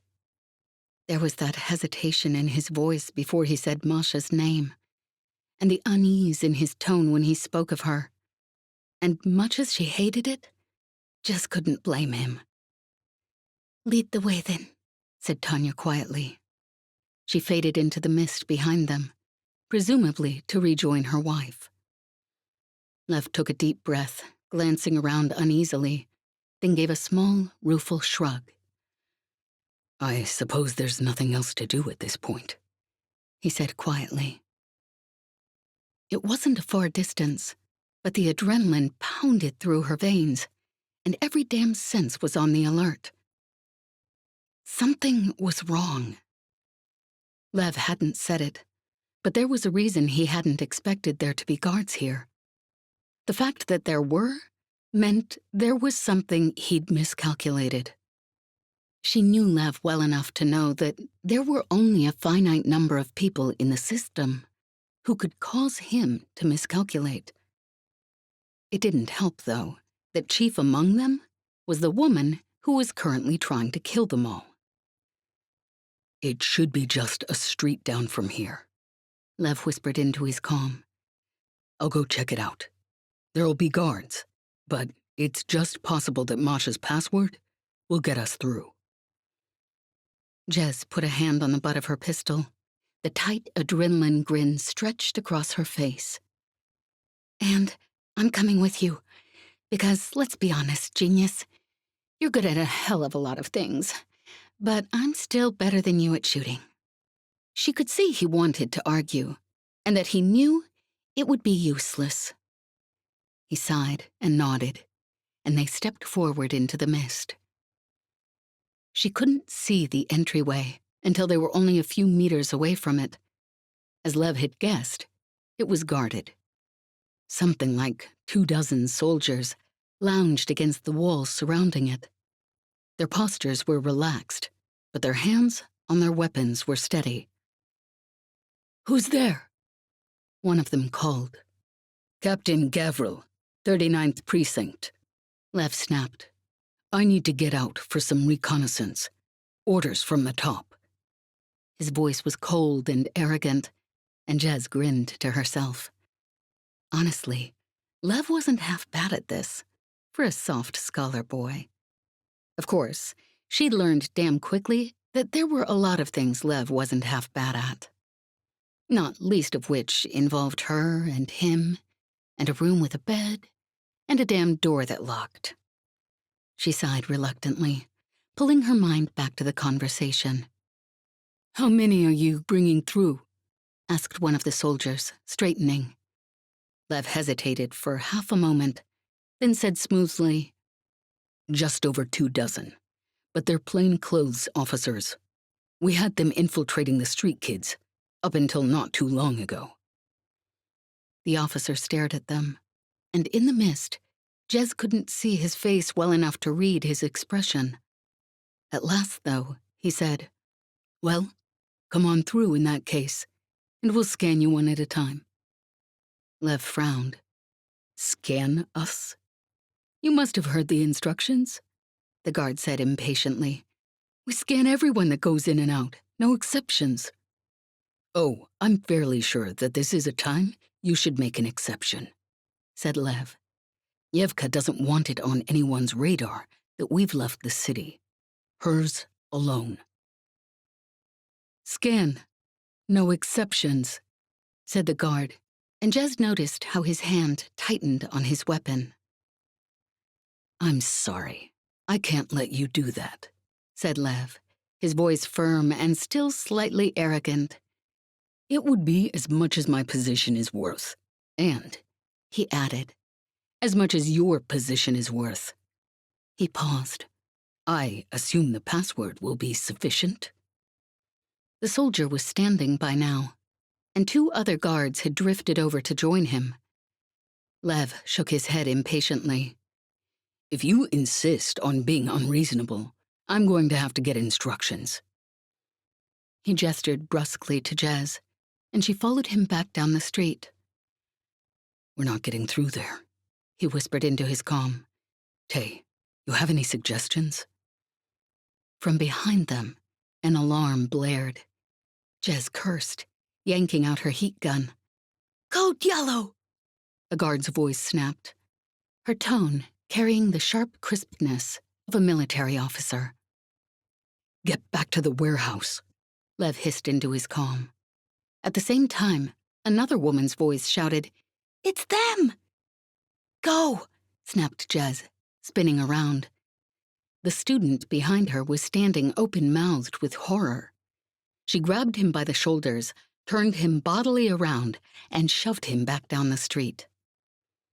Through the mist around her, she could hear heat blasts, grunts of pain. But she couldn't tell who the sounds were coming from. Every muscle in her body tingled, aching for a fight. Lev jerked out his own heat pistol. They exchanged glances and took off down the street after the others. There were more heat blasts ahead. Then Yesbel's voice through the comm. "They've come around the other side to cut us off." She sounded grim. Jez tapped her comm. Guess we'd better return the favor. Genius and I'll be right back. She tapped her comm off, and Lev jerked his head towards one of the side alleys. She grinned and shook her head. Genius probably had the whole damn map of the streets memorized, honestly. They ran down the small alleyway, and Lev gestured her out into another street. In the damn fog, she couldn't see a thing, but she could hear well enough what was going on. Ahead of them, heat blasts scorched through the air, turning the thick Prasvashoni mist momentarily incandescent. They didn't talk, but then they'd worked together long enough, they didn't have to. A moment later, the officers in the back of the fight turned in surprise to find the enemy, who they'd thought was ahead of them, firing a hell of a lot of heat into their damn butts. There was frantic muttering through comms in the fog ahead of her, but she didn't really have time to listen to gossip, considering how she was basically here to teach a bunch of bastards why they shouldn't pick on street kids. It's them. I'm sure it's them. The IDs don't scan. One of the officers was whispering desperately into her comm. Then Jez sent a heat blast into her back that would have cooked her solid if she hadn't had her damn heat shield on. As it was, it knocked her up against the wall for a moment. And Jez took advantage of that moment to swipe the woman's feet out from under her and land a solid punch to the bridge of her nose as she went down. Ahead of her, through the mist, she could still hear fighting, and she left the soldier with a parting kick to the gut and sprinted towards the noise of heat gun fire. Hey, you bastards! You want to pick on someone? Pick on someone who actually wants to fight plaguers as ugly as you, she called. A handful of the soldiers stiffened at her approach, but she was firing before they turned and diving out of the way by the time they had their heat guns fixed at where she'd been.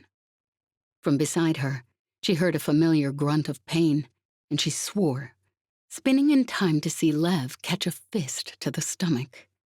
He staggered backwards, but before his attacker could step after him, Jez had brought the butt of her heat pistol down on the bastard's head. The woman was wearing a helmet, but even so, she staggered under the force of the blow. Also, a helmet couldn't protect you from a knee to the stomach, which Jez demonstrated with great gusto. The woman choked, doubling over, and Jez grabbed Lev by the arm and hauled him to his feet. You okay?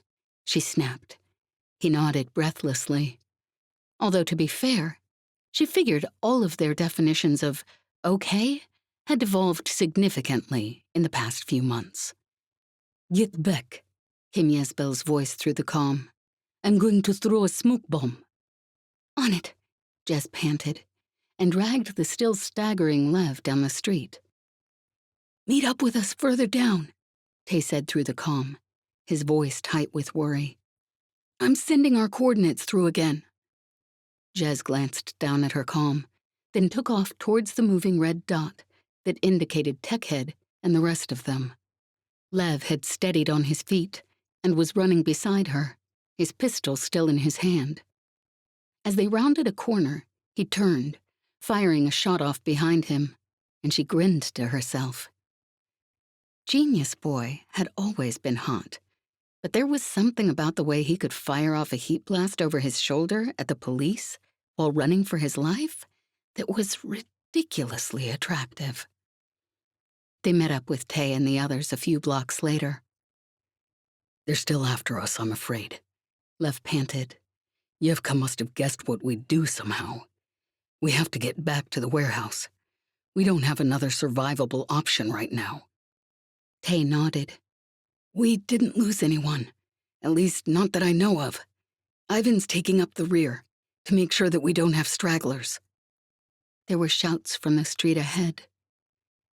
We're gonna have company in a few seconds here, Jez called over her shoulder. This way, Tay snapped, and they turned down an alley, the students and street kids following. There was a sharp tink, audible even through the suffocating fog, and Yezbel called, "Get down!" Everyone had spent enough time around Jezebel not to ask questions. They hit the ground as an explosion lit the air behind them, and for a brief instant, Jez could see dark forms behind them slammed into the walls at the force of the explosion. "That wasn't mine," said Jezebel grimly as they scrambled to their feet. "I don't think they're planning to keep us alive to ask questions." "Ivan," panted Tay through his comm. "Are you all right?" "I'm fine," said Ivan. His voice was grim. "I've got some injured kids, so we're moving a little more slowly than we should." "Tanya and me are coming to help out," Jez drawled breathlessly. "See if we can't make the soldiers move a little slower than they should, too. Maybe by kicking them in the damn crotch." Lev glanced over, face tight, but he just mouthed, "Good luck." She nodded, and that same stupid thing that always caught in her chest at times like this, when she knew damn well that Genius was worried sick, but he trusted her anyway, tightened up again. Then Tanya was beside her, and they were sprinting back down the street. Ivan was carrying one girl and supporting a boy with his free arm. Both children had blood staining their ragged clothing. But this wasn't the damn time to stop and do a med scan. "You have everyone?" Jez snapped. Ivan glanced up at her. "I think so. He looked around quickly, and she saw the blood drain from his face. "Felix. He ran back to check on one of his kids. Said he'd catch us up." "Go," said Jez. "Tanya and me'll take care of it."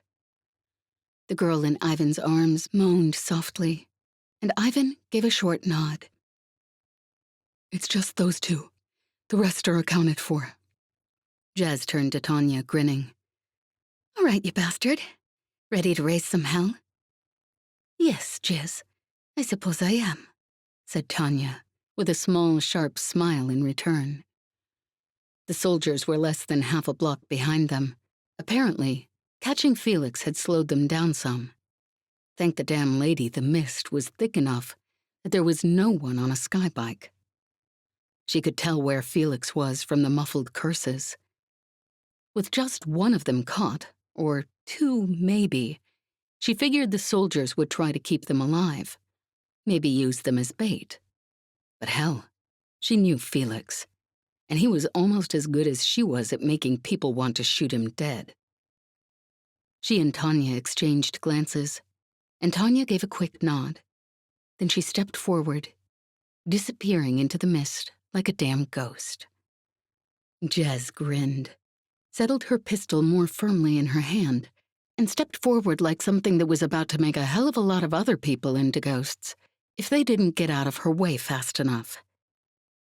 Felix was in the center of a knot of soldiers, and Jez, at this point, figured subtlety was overrated. She fired a blast into the air, making the walls of the warehouse to her right glow a momentary dull orange. "Hey, you bastards. Looking for a fight? Because I've got one right here with your names on it."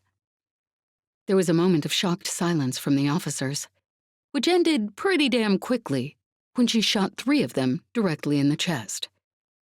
Their heat shields glowed, but hell, with the mods Jezebel had on this thing, even through a heat shield, it wouldn't feel too good.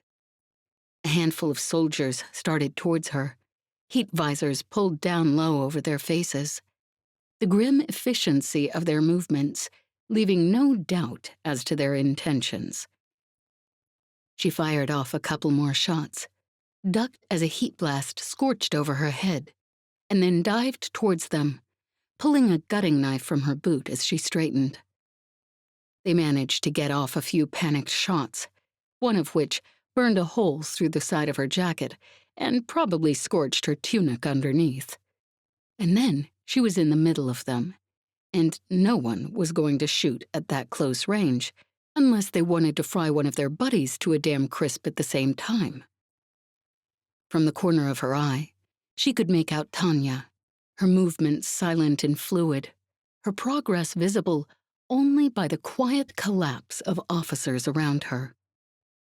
Jez shoved her gutting knife into someone's thigh. They howled in pain, and she kicked their kneecap hard enough to send them to the ground. An arm grabbed her from behind, and she spun, swinging blindly at eye level. Her arm connected hard with her attacker's helmet visor, and she cursed at the stinging tingle in her funny bone. The woman she'd elbowed hadn't fared much better.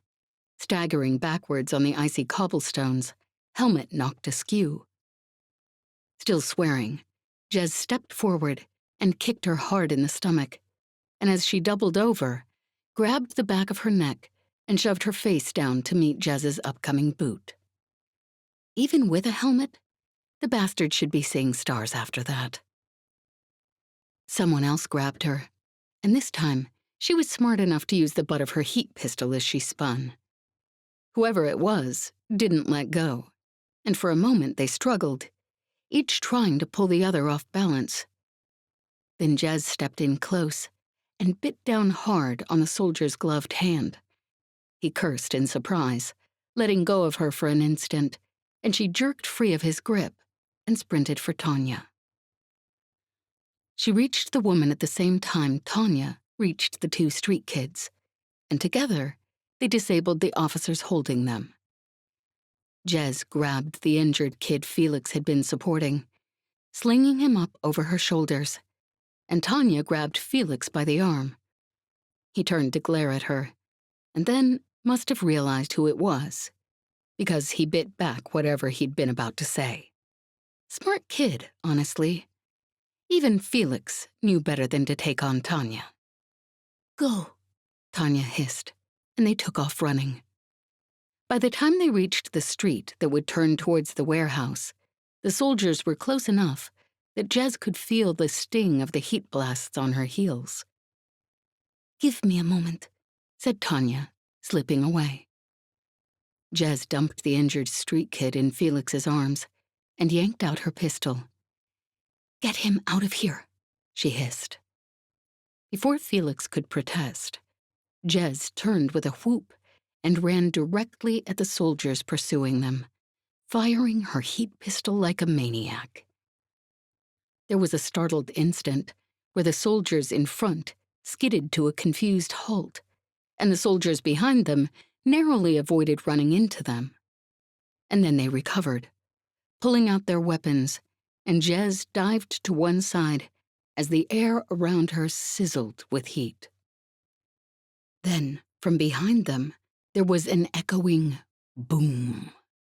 The soldiers turned to face the new threat, and a moment later, someone grabbed Jez's arm and dragged her behind the cover of a building. "Did Felix get away?" Tanya hissed in her ear.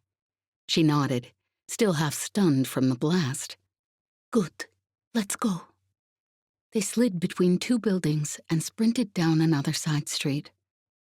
When they were certain they weren't being followed, they cut back towards the warehouse and reached it, panting and out of breath, just as Felix was stepping through the door.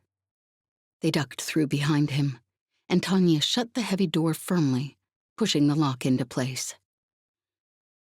Ivan was there a moment later, his face creased with worry. He took the injured street kid from Felix without a word, carrying him gently into the makeshift med bay. Felix followed, his face gaunt, and his expression, for once, more frightened than resentful. And then Lev was there, and Jez drew in a long breath as the system settled back into its proper place. "Jez, you all right?" he asked quietly. She nodded, still too out of breath to speak, and he slipped his arm around her, drawing her into an embrace. She could feel the tension through every muscle in his body. "So," she said quietly, "guess that didn't work like we hoped it would." He shook his head. "No. I don't know how she knew where we were heading." He closed his eyes. "We're not getting anyone out of the city. So, unless we come up with something else, everyone here has about 6 more days to live." Chapter 6. Masha. Day 2. Early. Masha lay in the dark, staring at the ceiling of the small, cramped, makeshift med bay, biting her lip until she tasted blood. She'd been hurt before, but nothing like this. It washed through her body and ached through her bones, a constant, unremitting, ever-present pressure, pushing at her consciousness and pricking her mind into wakefulness. Since the day she'd been dragged from the Secretary General's office down to the torture chamber in the basement of the government buildings, she hadn't had a moment of real sleep. She hadn't realized, before this, what a blessing sleep could be, or what torture it could be to have it removed. Honestly, between the nightmares and the strain of the days and weeks leading up to her capture, she hadn't had much sleep before then either.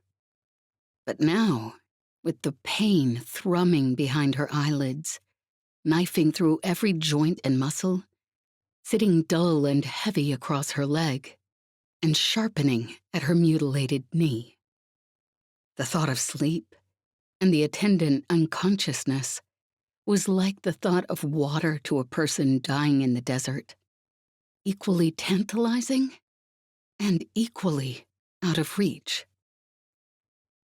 The silence from the echoing warehouse outside was uncanny. Ivan had come to check on her a couple of hours ago. He looked worried and preoccupied, and said something about a failed attempt to get the others out, and sending the kids to get some sleep, while the crew talked about alternate plans. He'd looked almost dead on his feet. The rest of the students and street kids must have been almost as tired, because the noise and bustle caused by their entrance had faded almost absurdly quickly into stillness. There was the smallest of sounds, just an odd incongruence in the quiet. And it took a moment for the noise to register in her consciousness. And then her stomach clenched with the sudden certainty she wasn't alone. Cautiously, she turned her head, and from the corner of her eye, she caught a flicker of movement by the open door. She choked back a guttural jolt of panic. There was no reason for someone to be coming into the med bay, not in the middle of the night.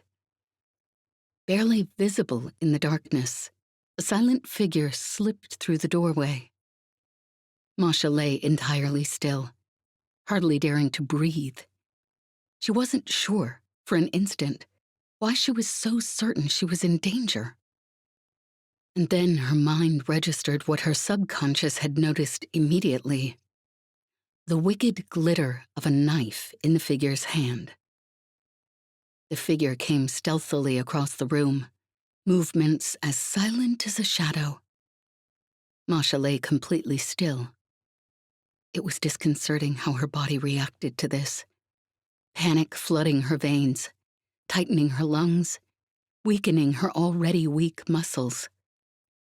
Somehow, the torture had broken her. But it couldn't have. She couldn't afford to be broken. Not yet. Whoever it was stopped at the side of her cot, their breathing a soft rustle in the quiet of the small space. It was a slight figure, nearer the size and build of one of the street kids than of an adult. But whoever it was no street kid. The confidence in their walk, the silent economy of their movements, told her that clearer than words.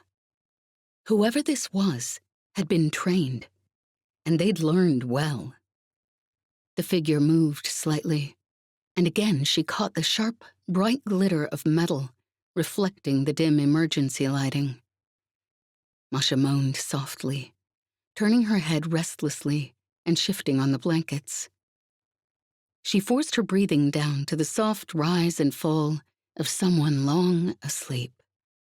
And as she shifted, she clutched the corner of the small pillow Lev's father had left to tuck under her injured knee.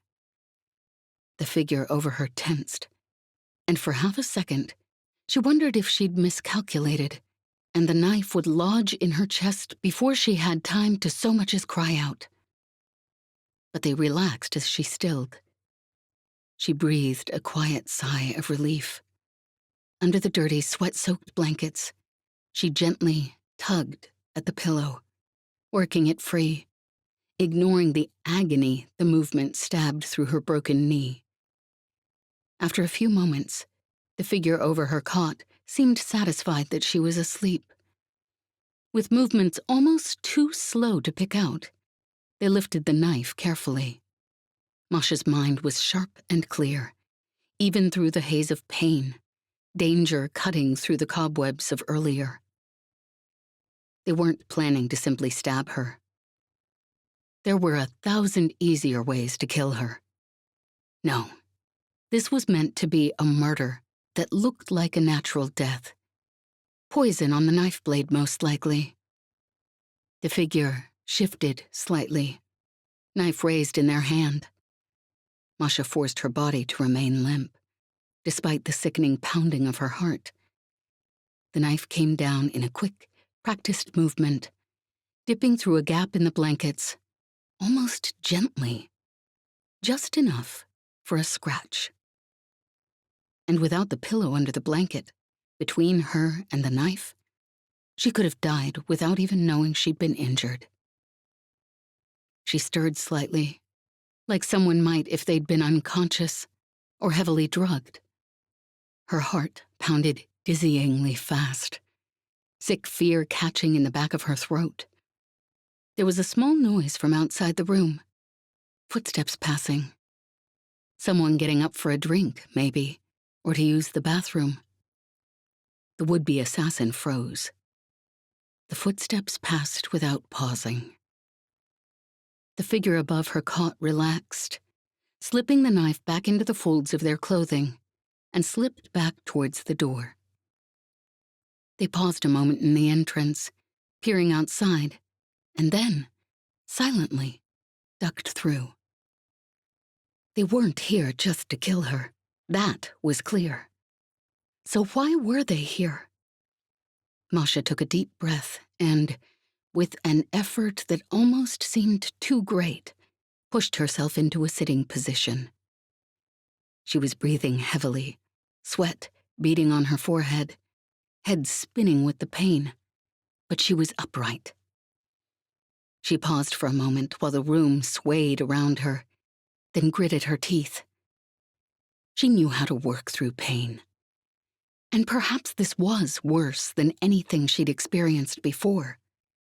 But it was a matter of degree, really, not a matter of kind.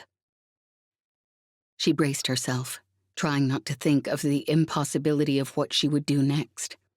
Then, holding her breath, to keep from an inadvertent hiss of agony, she swung her legs over the edge of the cot. Before she could have time for second thoughts, she pushed herself to her feet. Even with the splint and the bone set on her knee, the pain that exploded through her at the movement was almost enough to make her pass out. She clenched her teeth hard enough that they hurt, and somehow managed to push the blackness back from her vision. Just like she had when she'd gone out after Jez. Carefully, teeth still clenched hard against the pain and the nausea, she took a stumbling, unsteady footstep, then another, until she reached the door to the room. She peered out. In the dim light of the moon through the high windows, she could make out a shadow slipping through the door into the room beside hers. For a moment, she hesitated. She could call Lev or Yezbel on the comm, but by the time they got here, it might be too late, even if she could convince them to believe her in the first place. And so, carefully, she stepped through the door. The distance to the doorway where her assailant had disappeared was measured in meters, but every step of it was agony, and her entire body was trembling by the time she reached it. She hesitated at the door for a moment. uncertain whether she'd have the strength to continue inside. Then, with a deep breath, she slipped through. It took her eyes a moment to adjust to the darkness. By the time they did, it was too late. "Who are you?" a voice hissed, and she could feel the cold bite of the knife edge against her throat. She forced herself to breathe slowly. They didn't want to kill someone. Not obviously like this. Not in a way that would make it impossible to mistake for an accident. She began. Her voice wavered, and it wasn't nearly as much of an act as she would have wished.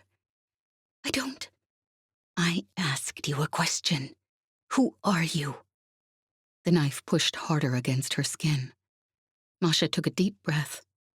"I think," she said quietly, "that you should put the knife down now."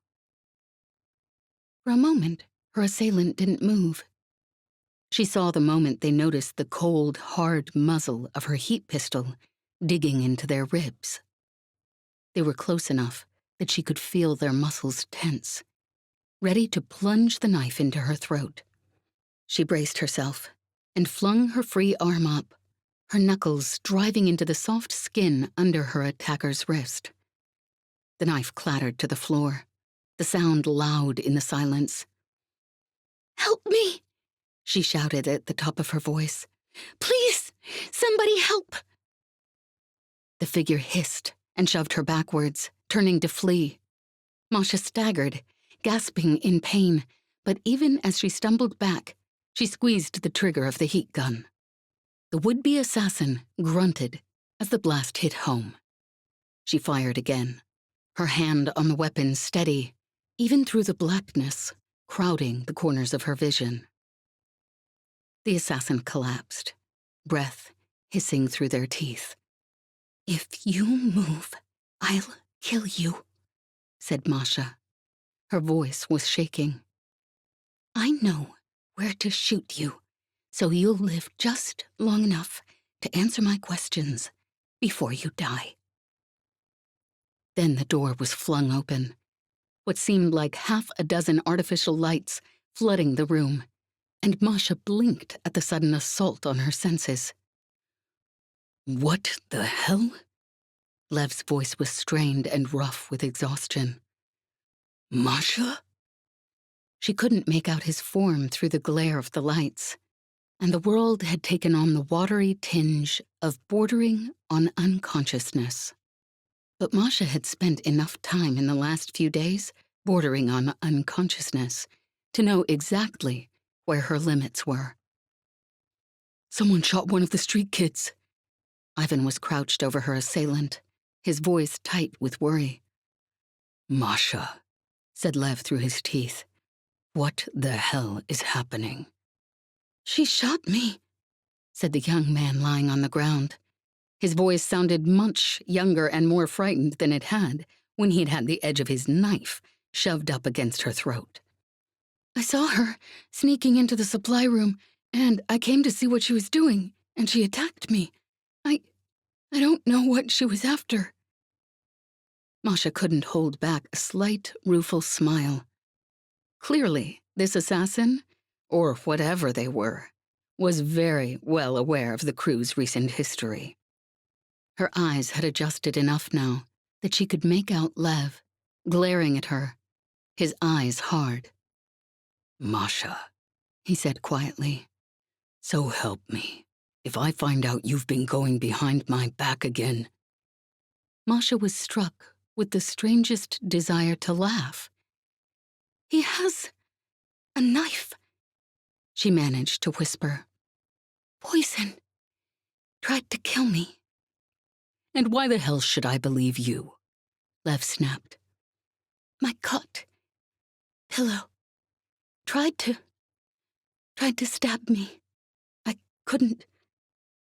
Cut the pillow. You'll see it." The ground was swaying under her feet, the words more and more difficult to form. "Get the knife," she managed with a final effort. "Try to kill himself." And then the world faded to black, And finally, Masha got what she'd been wishing for. Unconsciousness. Chapter 7. Lev. Day 2. Early. Lev blinked hard, rubbing his eyes. He shouldn't, he knew, be irritated at Masha for this, at least. But honestly, it was hard not to be resentful when he was yanked into the middle of a new problem, moments after he and the rest of the damn crew had finally agreed to get some actual sleep and reconvene in the morning. He hadn't slept in what was increasingly coming to feel like his entire life. He wondered, absently, if this was what Tay felt like all the time. They were gathered back in the ancient break room. Everyone from their earlier planning meeting was in attendance. He, Yesbel, Tanya, Jez, Tay, and Ivan, as well as Kaz and Petty, Felix, Mattia, Dmitri, and Vera. With the addition, of course, of the kid sitting across the floor from Lev, his eyes wide and glazed with pain. A neat heat blast wound, now bandaged and treated, burned through each of his thighs. Looking at him, Lev felt something cold stir in his chest. Perhaps Masha was telling the truth. Perhaps she wasn't. But there was no denying she was completely ruthless when she deemed it necessary. "Please, just let me go," whispered the boy in a small voice. He looked around Kaz's age, skinny and dirty, and his hunched posture and thin frame meant he'd blend into any of the street kid gangs. Except Masha had been telling the truth about the poisoned knife and about the slit pillow on her cot. And Ivan had barely managed to grab the boy's arm back in the supply room before he'd yanked out another poisoned knife and tried to draw it quickly across his skin. Lev shuddered involuntarily at the memory. It brought back too many other memories. He shoved the thought away resolutely and turned to the boy. "All right, who are you?" I told you. I'm Ilya, a street kid. I've been..." "Whose gang?" asked Petty. Her voice was hard and not in the least sympathetic. "Zia's," he responded promptly. Petty narrowed her eyes. "Really? Because Zia was shot by the police 4 months ago." The boy gave a small shiver. "I know. I've been on my own since then, mostly. The others were killed too, not too long after. I was just trying to survive." Petty was still glaring, but she didn't respond. Lev took a deep breath. "You say you saw Masha going into the supply room, and you followed her." The boy nodded, his face pitifully frightened. "And the poisoned knife?" The boy shook his head, his body trembling. I grabbed it from her before she shot me. I didn't know it was poisoned, and when she fainted, I was frightened. I was afraid you'd listen to her instead of me, and..." His voice broke a little. "And I'd rather die than go back on the streets by myself."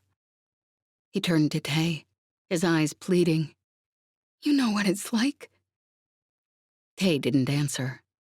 The boy turned back to Lev. "Please, just let me go. I'm sorry for causing problems. I didn't know she was your friend."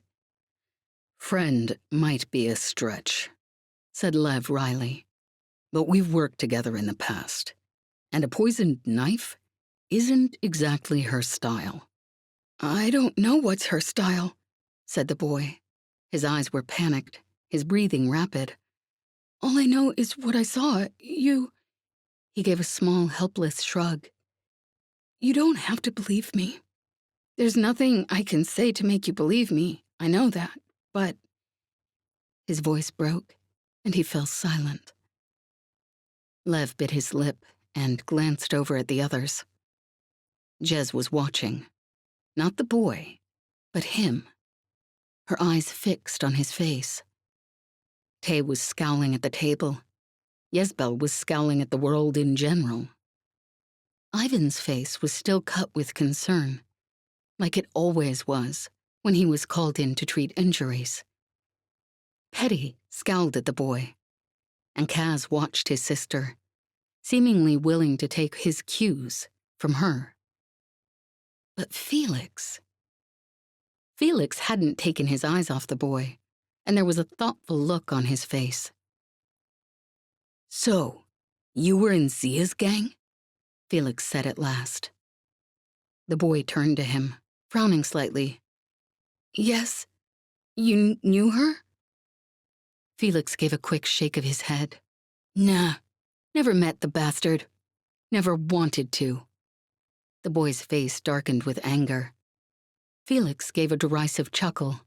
"Oh, you gonna get all pissed off because I'm talking crap about Zia?"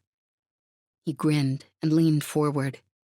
"You must have really loved her, you scum eater. Probably make your whole damn day then, when I tell you you're not the only one of her kids who made it out alive." The confusion on the boy's face was being replaced by something else. He was trying to make it look like anger, but it wasn't.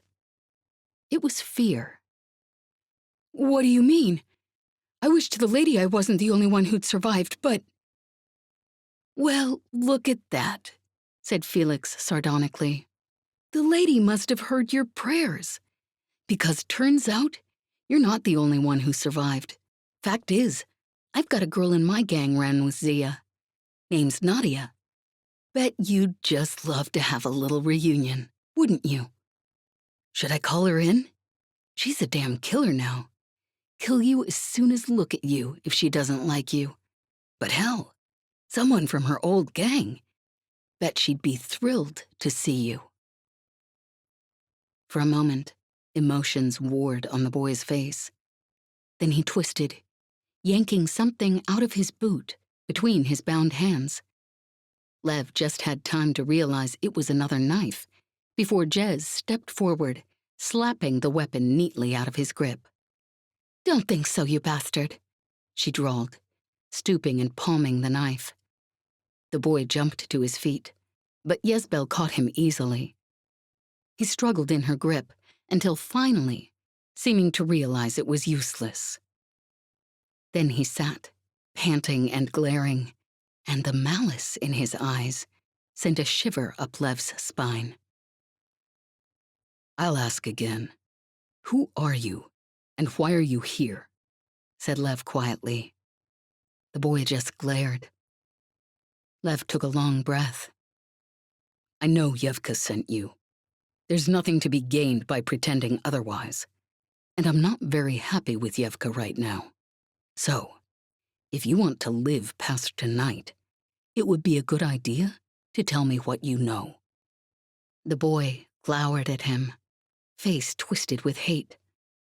At last, Lev turned away with a sigh. "Yesbel, would you lock him in one of the empty rooms, please? Hands bound, preferably. I'd rather not find him dead when we come to ask him questions." "I'll take care of the little bastard," said Felix. "Bet Nadia'd just love to get her hands on the scumsucker." Lev sighed again. "Felix, I appreciate the offer, but I still need him alive." He paused, glancing at their captive. "If there comes a time when we don't, I'll let you know." Felix turned away, muttering something about stupid damn softies. Yesbel nodded. "I'll make sure he's restrained, and I'll make sure he's very, very clear on how we expect him to behave while he's our guest." There was a tone in her voice that once again made Lev very glad this woman was not his enemy. "Ivan," he said quietly, "would you go check on Masha? If she's awake?" He hesitated a moment. "If she's awake, it may be helpful to get her insights." Ivan nodded, and slipped out of the room.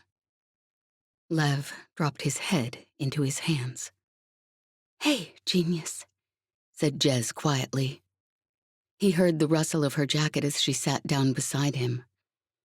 She ran a hand down his back, and he could feel his whole body relaxing, like it always did when she was close. "What's wrong?" He looked up at her, smiling despite himself. She was bleary-eyed with weariness, but her face was as sharp and intelligent as ever, and for just a fleeting moment, he let himself remember the warmth of her from the previous night, curled up beside him on their cot. You mean, besides the fact that apparently Evka got a spy in here? He let out a short breath. I suppose that explains why we couldn't get out yesterday. Evka knew exactly where we were going. I'm surprised we weren't killed. I'm surprised the police aren't shooting down our doors right now. As soon as Evka passes our location on to the police, everyone here is dead. Jez gave a small snort of laughter. "Come on, genius. Compared to what we've been through, that's basically not even worth mentioning." He smiled ruefully. I suppose you're right. But if Evka got one spy in here, I'll have the street kids go through everyone in camp, split off into gangs, so we know if there's anyone else here who doesn't belong. And I'll ask Vera and Dmitri to verify all the students. But he shook his head, trailing off. "But with this damn many people here, we're not going to know for sure, right?" She finished quietly. He sighed and tried to smile. She slipped her arm around his waist, and he leaned over and kissed her. And just for a moment, everything seemed bearable, for just a little longer. Yesbel returned a few minutes later, Ivan close behind her. Both of their faces were grim. "He's looked up," said Yesbel shortly, "but he tried to kill me while I was doing it. Whoever he is, he's very good." I would have been surprised to learn otherwise, said Lev quietly. Ivan? Ivan shook his head. Masha's conscious. He gave a short sigh. I don't know how to read that woman. Tay glanced up from his seat. I don't think anyone does, he muttered, and Ivan cracked a small smile. Whatever happens, we'll have to get out, said Lev, pushing himself to his feet with an effort. We can't stay here. Not if Evka knows where we are. She'll be furious, and I've seen what happens to people she's angry with. Kaz, Petty, could you please wake up the street kids and get them ready to move? Vera, you start getting students ready. Dmitri, any other ideas for locations? I'll think about it, said Dmitri, his face tight with worry. There's probably something. What are we going to do with the spy? Let me deal with that, said Lev quietly. At last, Dmitri nodded. I'll help Vera get things ready, he said, turning to go.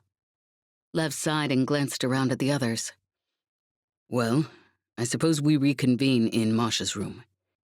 We'll want her insight on this, probably, he said at last. Masha was indeed conscious, but her eyes were glassy with pain, and Lev wasn't sure how long she'd stay lucid.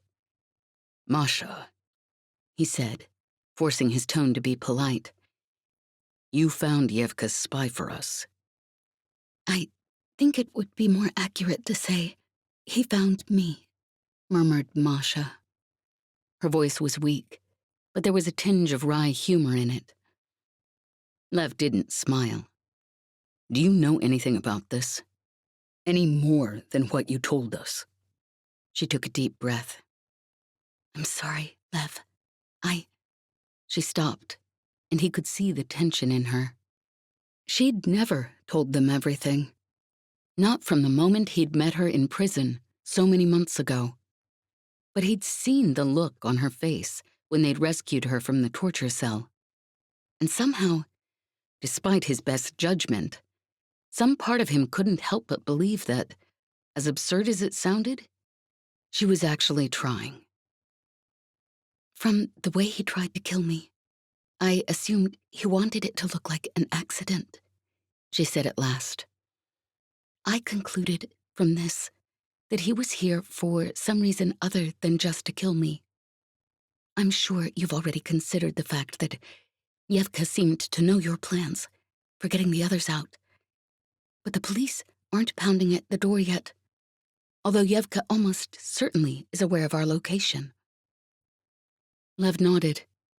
He could see the unease in the others' faces. He could feel the unease in his own. Evka has a temper, but she can be cautious, he said at last. She doesn't like to fail. I think the most likely explanation is she didn't want to take the chance of us foiling another attack.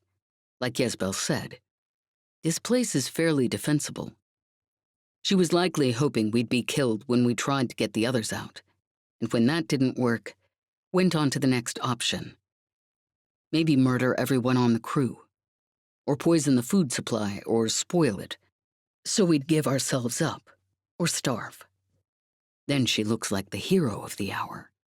Which also means, as I'm certain you've considered, we can't send the others away to a new location, said Masha, her voice weak.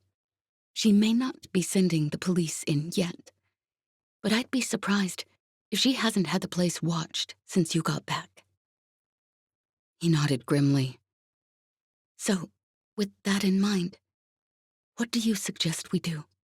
She asked. Well, I mean, maybe we can cause enough of a ruckus that the others can slip out, Jez began. Then she shook her head wearily. Except we can't, can we? Because she catches us, the other bastards all die anyways in about 6 days.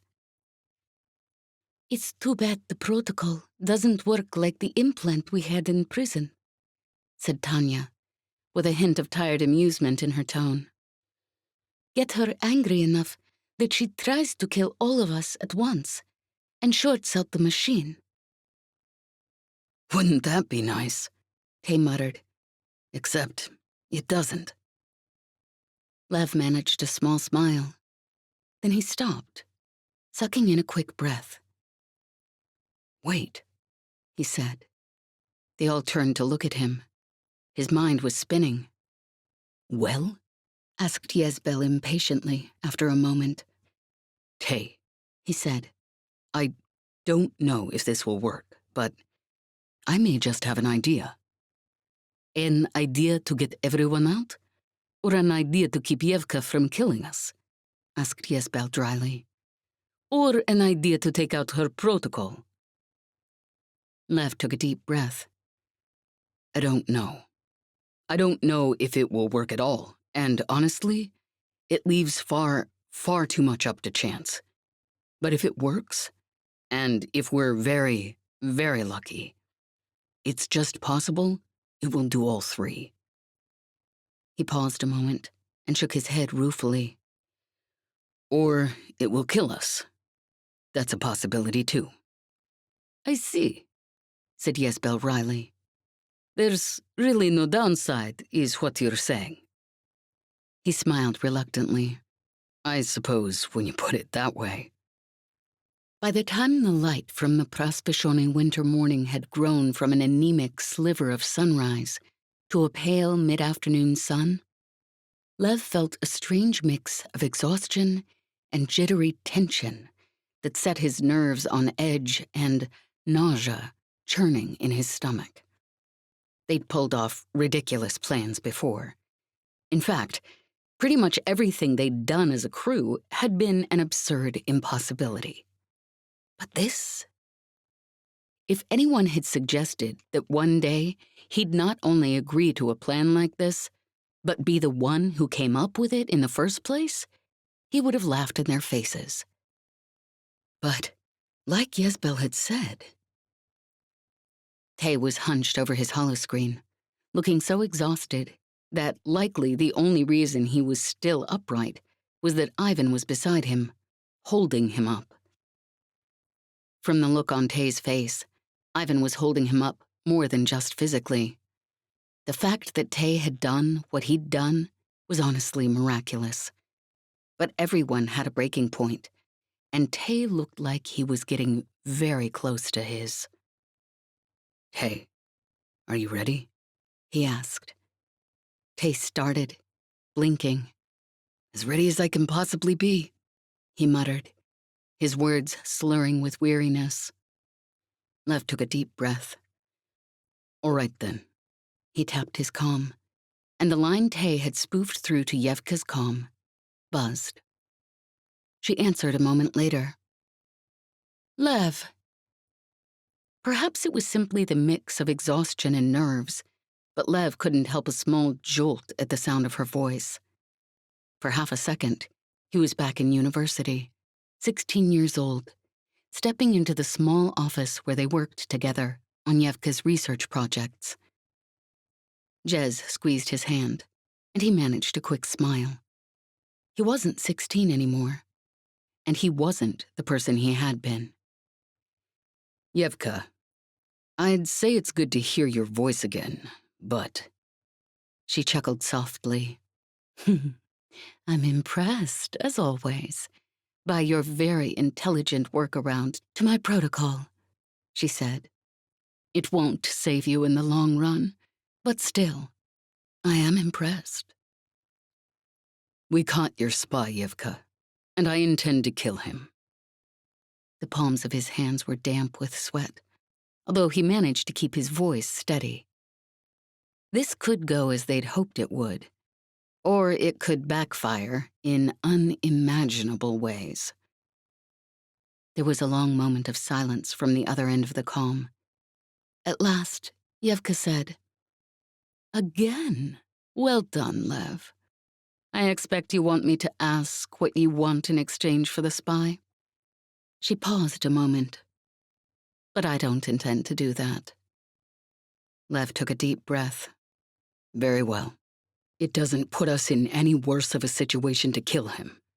Although, it's unfortunate that it's necessary." "You'll be pleased to know, then, that I doubt it will be necessary after all." Evka's tone was slightly amused. "I know where you are, and in about," she paused, "an hour, give or take, the police will shoot you down and kill everyone inside the building. Or you and your entire crew, yourself, Jez, Tay, Ivan, Yezbel, Tanya, the 2 children, and Masha, may come to the front of the barricades before the hour is up. I'll have soldiers there who will be instructed to escort you to my laboratory.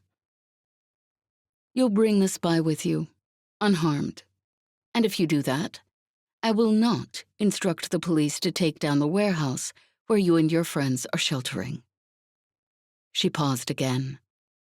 "In an hour, if you haven't turned yourselves in, I'll take that as your answer." The comm clicked off. Lev glanced around at the others, his stomach a tight knot. The expressions on their faces were a mix of strain, exhaustion, and worry. Except for Jez, of course. She was grinning, a dangerous, delighted grin, which didn't actually make him feel any better about things. "Well," she drawled, "been wanting to meet that bastard Evka for a while. Bet we'll all get along like a damn fire in an explosive factory." Lev closed his eyes for a moment.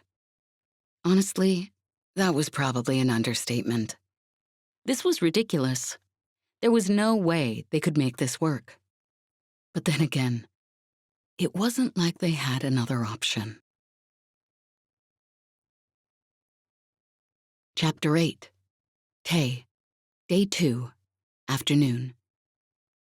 Tay's head ached with a dull, persistent pain. He couldn't honestly remember the last time he'd slept.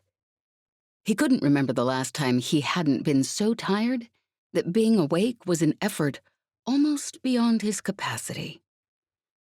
If Ivan hadn't been standing beside him, arm around his waist, supporting him, he wasn't sure he would be on his feet right now. Even through the exhaustion, he could see the sharp worry on Kaz and Petty's faces as they watched him. Be careful, Tay, said Kaz quietly, putting a hand on Tay's arm. Tay almost laughed. They'd passed the point of being careful a long, long time ago. Instead, he just mumbled, You too. There wasn't really anything else to say. Lev stood beside him, face tight with strain. Jez was drumming her fingers on her thigh, like she always did when she was waiting for anything. Are you ready? Asked Lev softly. Tay nodded, too tired even to speak. Lev took a deep breath, and Tay could see the tension in his posture. Then he pulled back the lock on the heavy warehouse door and swung it open. Tay wondered, dully, as he stepped into the dreary light of late afternoon, if Evka would reconsider and simply shoot them as they stepped out. Probably not. She'd want to keep them alive until she figured out his blocker, probably. At least a dozen soldiers were waiting for them, and they stepped forward, one of them muttering quickly into his comm. The woman who seemed to be in charge gestured them into a transport, and they climbed inside without even an attempt at resistance, carrying Masha on the makeshift stretcher they'd brought her here on the day previous. Despite the tension that filled the cabin of the small in-atmosphere transport, Tay almost fell asleep at least twice on the ride over. The third time, Ivan let him sleep. He only realized they'd arrived when he blinked his eyes open at Ivan's soft nudge to his shoulder. Sorry, Tay. We're here, Ivan whispered. Tay got to his feet somehow, and leaning on Ivan for support, staggered out of the transport and into a small, walled courtyard. He didn't recognize where they were, but it must be near the government sector. The building that rose in front of them was utilitarian.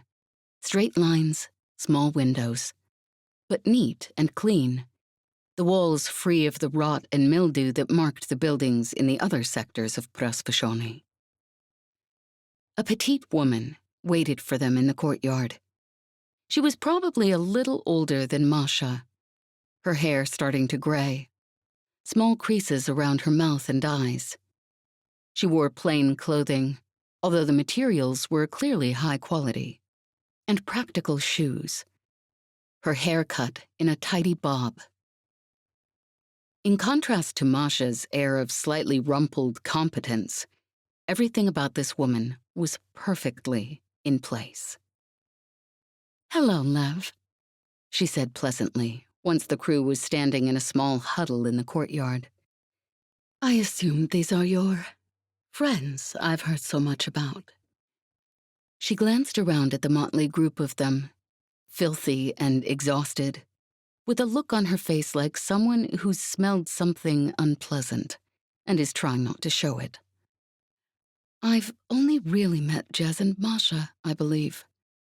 She paused with a small, vicious smile.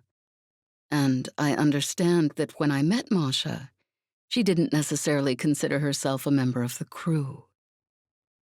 Lev said nothing, the expression on his face stony. "It's chilly out here. Come in." She gestured towards the heavy steel doors. You're very polite for someone who intends to kill us, said Lev.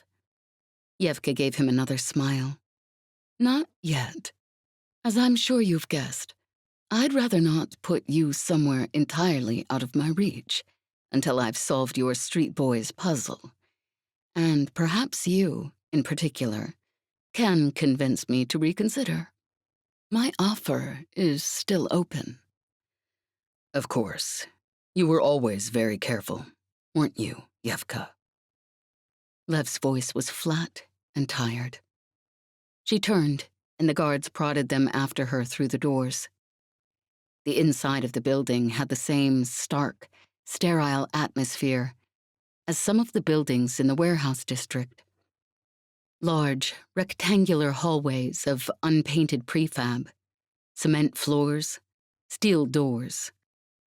She led them into a small room with a table and chairs and beckoned them to sit. Tay almost fell into his seat, his legs too tired to hold him up. "I should be angry," said Evka, taking her own seat, "but I'm actually impressed." She glanced briefly at Tay, then turned back to Lev. "I'd ask how the street boy did it, if I thought you'd tell me." "I'd tell you how I did it, if I didn't think you'd use it to kill me and all my friends," muttered Tay through his teeth. She glanced over at him, her expression slightly startled, as if she'd heard a rat sit up and speak. Then she chuckled. "Lev, I see why you like him." She leaned forward, her eyes still fixed on Lev. "Your crew will be my guests for the next few days. Please don't assume that I won't kill them or you if they become more trouble than they're worth. A heat blast can kill you as easily as the program set in your brains." She stood. "My guards will take you to your rooms. I've split your crew up, and you, Lev, will be in a room alone, as I've seen the trouble you can get into when you're all together. And they'll confiscate your comms, as I'd rather not deal with additional complications, as unlikely as I believe that to be." Tay raised his head with an effort. "One correction, Evka," he said, words slurring with exhaustion. She turned back at his words, again with that slightly startled expression. This was the woman who'd used street kids to experiment on. She probably didn't even see him as human. She was peering at him curiously, a small frown creased between her eyebrows. "A correction?" Tay nodded. "Yes, you said you didn't need the protocol to kill us. You could kill us with a heat blast." There was an amused expression on her face, and her tone of voice was that of a parent humoring a child. "I assume you're going to tell me you somehow found a technological way to make your skin impervious to heat blasts." "No," he said, "I haven't. But this is what I have done." He pulled up the holoscreen on his comm. The guards stepped forward, weapons raised, but Evka waved them back. Tay expanded the screen so she could see it. "You said you could kill us with a heat blast," he mumbled. "You could, but if you do—" Evka peered closer at the screen, a frown of disbelief growing on her face. "Scan them," she snapped to one of the guards. The woman jumped to attention and pulled up the scanner on her comm. Tay smiled. His brain was running on so little sleep at this point, he felt almost drunk. "Go ahead and scan us, Evka. I'm not lying. My hack was just a temporary solution to give us time. But this?" The guard who'd done the scan was staring down at the screen on her comm. "Let me see," Evka hissed, stepping over to her. "I can't remove your metal from our brains," Tay said. "But I can add a feedback loop to the program, at least for the 9 of us. And I looped it into our comm signals for protection. If any of us die, for whatever reason, the feedback loop will increase the protocol's effect, probably high enough to burn us to ash. But it will also short out your entire damn system. And if you take our comms, you take the safety stabilization I programmed in. Anything at all could set it off. It would kill us, but then it would take out your machine as well." Evka's posture was tense, and for a moment, a look of pure hatred flashed across her features. Then, with obvious effort, her face smoothed. "Very clever, Tay Bezdomnikov," she said quietly. She turned back to Lev. "Very well, then. You'll stay here as my guests indefinitely, or until I find a workaround. But your friends in the street will die. All of them. This was not part of our agreement." There was a contained fury in her voice that was almost frightening.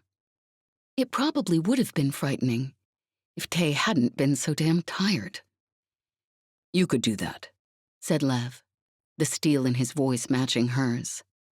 "but ask yourself, Evka, what would have to happen before one of us decides that it's worth dying to stop you?" "You think me incapable of preventing you from killing yourselves?" she snapped. Lev raised an eyebrow. "As you said yourself, we're exceptionally resourceful." "Even if you did, you honestly believe shorting out my machine would stop the protocol permanently?" "No." Lev's voice was calm. "You'll fix it eventually. But in the interim, the people of Prasveshoni would revolt. You know that. Our revolution was a minor thing compared to what would happen if your machine shut down, now that everyone knows what it can do. And after a failure like that, how can you be sure the government would be willing to put the protocol back in place? Even your own enforcers are uneasy about the kind of power this gives you." For a long moment, Evka was silent. At last, she raised an eyebrow. Her face had taken on, once again, its calm, amused expression. But there was a cold anger beneath it. "Perhaps you're right," she said. "Of course, you're smart enough to realize that the moment one of you chooses to kill yourself, I'll send the police in to kill your friends. Without mercy. They won't need the protocol to do that, because at that point," she gave a small shrug, "as you say, Lev, what more would I have to lose? So it appears we've managed to tie each other's hands in the matter of your friends' deaths." "It appears we have," said Lev quietly. At least, that was what Tay thought, he said. Now that he'd finished his part in this desperate, ridiculous suicide scheme, his whole body was rebelling, and the room wavered around him. "If we're going to be your guests, I assume you'll have no objection to showing us to our quarters." Lev's tone was a pleasant, biting politeness. "Of course not," said Evka. She was smiling now, her good humor apparently restored. An act, maybe, but if Tay had to guess, she looked like she was thrilled at the prospect of a challenge. "I shall have my people show you there at once. You look like you need the rest." She gestured to the guards, and they stepped forward. "Follow me," grunted one of them. Tay staggered down the corridor after the guard, leaning on Ivan. Through a door the guard opened for them. The only thing he noticed about the room was that it had a cot. Honestly, at this point, that was the only thing he cared about. He didn't even remember hitting the mattress. Chapter 9. Jez. Day 3. Morning. Jez woke to the uncomfortable feeling that something was wrong. It took her a moment to figure out what it was. She was in a cot, alone. And she hadn't realized until just then how quickly she'd become used to waking up next to Lev, snuggling into the warmth of him. And then she remembered the rest and sat up abruptly, her breath coming a little too quickly. She was damn well locked up. She was locked up in a room, alone, and she couldn't damn well get out. She jumped to her feet and groped blindly for the artificial light. She found the switch and hit it, and a moment later, a cold blue illuminated the small bare room. There was the cot, a desk that looked like it was meant to serve as a table, with a chair pulled up in front of it, and to one side of the room, a door that looked like it led to a bathroom. The door to the outside was locked. She'd known it would be. but she couldn't help herself from trying it anyways. She paced from one end of the room to the other, then back again. 4.5 steps from one wall to the other. Damn it. Damn it to hell. She bloody hated being locked up. A faint sound interrupted her creeping panic, and she paused a moment, listening. It was a muffled tapping. It came again, and this time she could pick out the pattern. Pilot's code. Jess, are you in there? Can you hear me? She stepped over to the wall and put her ear against it, listening. Finally, she tapped back cautiously. Who is it? Who the hell do you think it is, Evka? She frowned. Techhead? She tapped. Yes, it's me. I've been bloody well tapping my knuckles raw for the last bloody hour. Where were you? She grinned despite herself. Somehow, the exasperated taps through the wall made everything just a little more bearable. There's a thing called sleep, she tapped back. Don't know if you've heard of it. We're locked up in the lab of some murderous mastermind, and you slept in? She rolled her eyes. I was tired. Anyways, you got anything to say other than complaining about crap? Also, how are the others? Yes, I do. Can you put your comm up to the wall? Evka's got some sort of blocker field on all the rooms, but I think I managed to get through it. I should be able to catch your signal, if you can get it close enough. She did as he asked. A moment later, her comm crackled, and Tay's voice came through her earpiece. Can you hear me? Yep, she said, grinning in relief. Loud and clear. Good. He sounded as exasperated in person as he had in pilot's code. I'll hook you in with the others. There was a soft click. Jess? It was Lev, and something knotted inside her released at the sound of his voice. Are you all right? You know me, genius. I'm fine. Yes, we do know you, pilot girl. Yezbel's tone was dry. That's why we've all been worrying ourselves sick. She paused. You slept in? That's where you were all this time. Jez sighed heavily. Didn't know we were running on a damn schedule. Tay, you have a spoof set into Evka's bugs, right? Asked Lev. Yes. Tay's tone was short. But it won't take her long to find it. That's all right, said Lev grimly. With any luck, we won't be here too long. So, said Jez cheerily, we gonna blow this damn place up? Or burn it down? She'd forgotten somehow how being locked up got under her skin. Spidered through her brain, crept into her muscles, making it impossible to sit still. Also, you don't think that bastard Evka left some alcohol in here, do you? There was a moment of silence. Well, said Yesbel at last in a flat voice, if we were worried about Jez being able to do what we need her to. I can do basically anything, Jez drawled. The restlessness and adrenaline pumping through her were almost as potent as alcohol anyways. Jez. It was Lev again, and there was something about the concern in his tone that was reassuring. You know what you need to do. Just be careful, okay? Evka has a temper, and very little respect for people who don't fit her narrow preconception of intelligent. She closed her eyes for a moment, trying to steady herself. Yeah, she said. Yeah, I'll be good. It's all good. I'm very glad we're all safe and accounted for, said Masha. Her voice was weak, but there was a tinge of wryness in it. But I doubt Evka will be happy if her guards walk in on us chatting to each other through our comms. Lev sighed. You're right. We'll talk tonight.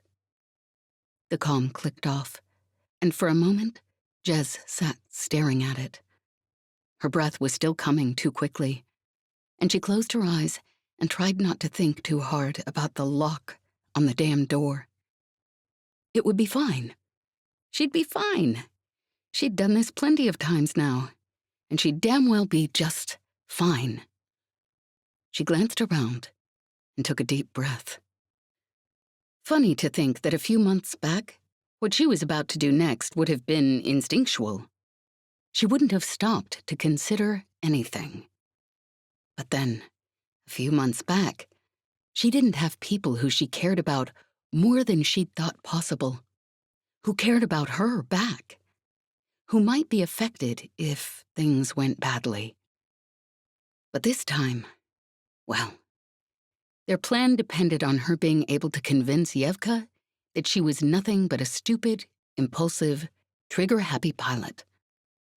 A really, really irritating, stupid, impulsive, trigger-happy pilot. She grinned.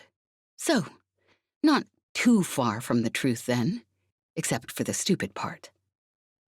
May as well get busy. She crossed the 4.5 steps to the door and pounded on it. "Hey, you pleggers," she called.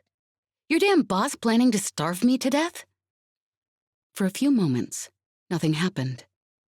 She pounded again, and at last an annoyed voice from outside the door said, "You'll have food when Evka sends it up. Would you please stop that racket?" She grinned to herself. "I'm hungry," she called. "Bet food would make me shut up." "I told you, your food will come when it comes." She made her voice sound as pathetic as possible. "Haven't eaten since that bastard threw me in here yesterday afternoon. Probably going to starve to death in a minute or two here. And I bet Evka wouldn't like that." The guard didn't answer. "Well, guess if I can't eat, may as well talk to pass the time. So, when your mom met your dad, how long you think it took her to figure out he was actually just a really damn ugly space jelly?" Still no answer. She paused a moment. "Hey, want to hear a song I made up?" The guard heaved a long sigh, and she heard rustling. Then something was shoved under the door. "There," the guard growled. "Here's a damn rations pack. Will you shut up now?" Jez gave a tight grin. She'd forgotten how much she enjoyed this, actually. "Thanks, you plegger," she called, pulling back the wrapper. She sniffed at it. "Bit stale," she remarked. "How long has this been in your pocket?" "I picked it up from the kitchens this morning. Will you please shut up?" She tore the wrapper a little further, then took a bite. She gave it a moment to sound convincing, then said, mouth full of food, "Hey, you think—" She stopped abruptly, making a sudden choking sound. For a moment, there was no response. "Prisoner?" asked the guard at last, a hint of uncertainty in his voice. "Joking," she wheezed. "Can't." "Prisoner?" The concern in his voice was growing sharper. She wheezed for a moment more, kicking feebly at the door for effect. There was the click of the door unlocking. Then it opened a crack, and the guard's worried face appeared. Jez sprang to her feet, shoving her boot into the crack in the door as the guard tried to yank it closed. He jerked his pistol out, probably set to stun, considering how badly Evka needed them alive. Jez grabbed his wrist and shoved it upwards as he pulled the trigger, and the stun blast slammed harmlessly into the ceiling. "Thanks. I'm starting to like you a little more than I did," she said. She was grinning so wide it hurt. He tapped his free wrist against his thigh and brought his palm to his mouth. She shoved the door open and brought her knee up hard into his crotch. He wheezed, doubling over, and she dropped him with a fist to the stomach. He crumpled into a heap on the floor. She crouched quickly, tapping her palm against his, while Tay's mods did their work. Then, she snatched the stun pistol from his nerveless hand and took off down the hallway. There were footsteps pounding towards her from both directions before she reached the end of the hallway.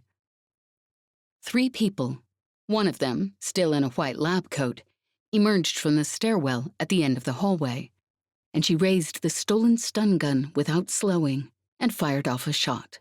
The figure on the left collapsed, and she turned her aim to the figure in the middle. The entire world went black.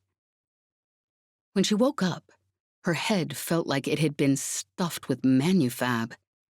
She blinked a few times, trying to figure out where the hell she was. Then she tipped her head back and swore faintly. Damn it. She was locked up. She remembered that part now.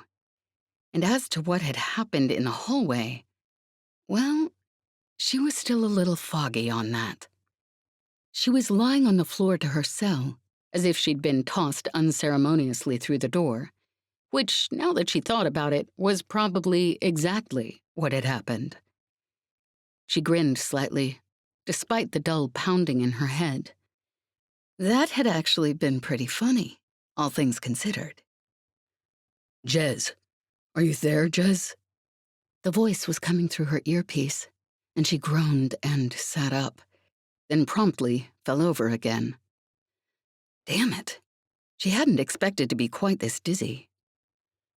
She's still not answering. Lev's voice was grim. I'm going to call Evka if we can't get her in the next 5 standard minutes. Hey, genius. I'm fine, she mumbled, hitting her calm. All good here. Jez, what happened to you? She tried to sit up again, a little more gingerly this time. This time, she didn't actually fall over, but she had to brace herself on the floor for a minute. I'm good, she said, when she'd recovered her balance. Guards were a little upset is all, but I got Tay his copy of the key. Sending it through right now. What did you... She grinned. I tricked the guard into opening up the door, then I kicked him in the crotch, stole his stun gun, and ran for it. And what happened? Lev sounded like he didn't really want to know. Not totally sure. I woke up like 2 seconds ago. You... Something hurt in her chest at the worry in his tone, and she couldn't tell if it was guilt or gratitude. Genius, she said quietly. I'm okay. Just a bit dizzy. Nothing's wrong with me, I promise. He took a deep breath. All right. Just... She managed another grin. Look, you said get on Evka's nerves. Figure I'm getting on Evka's nerves right about now. She had her damn lab assistants chasing me down. She did? Isabel sounded slightly amused. Jez's grin widened a bit. It actually had been quite funny. The problem with kneeing her guard in the crotch, punching him in the stomach, stealing his gun, and taking off down the hall apparently was that your next guard wouldn't be inclined to conversation. And he, or she, Jez wasn't actually sure, since the plaguer hadn't said a single word to her in the hour and a half she'd been shouting insults, questions, and rude jokes through the door, didn't seem inclined to give Jez breakfast either. She glowered at the door and muttered a long commentary on the guard's parentage, which the bastard didn't even acknowledge. It was almost insulting, actually. Hey, your boss lady going to starve me to death? She shouted through the crack in the door. Again, no answer. She sighed and went back to pacing.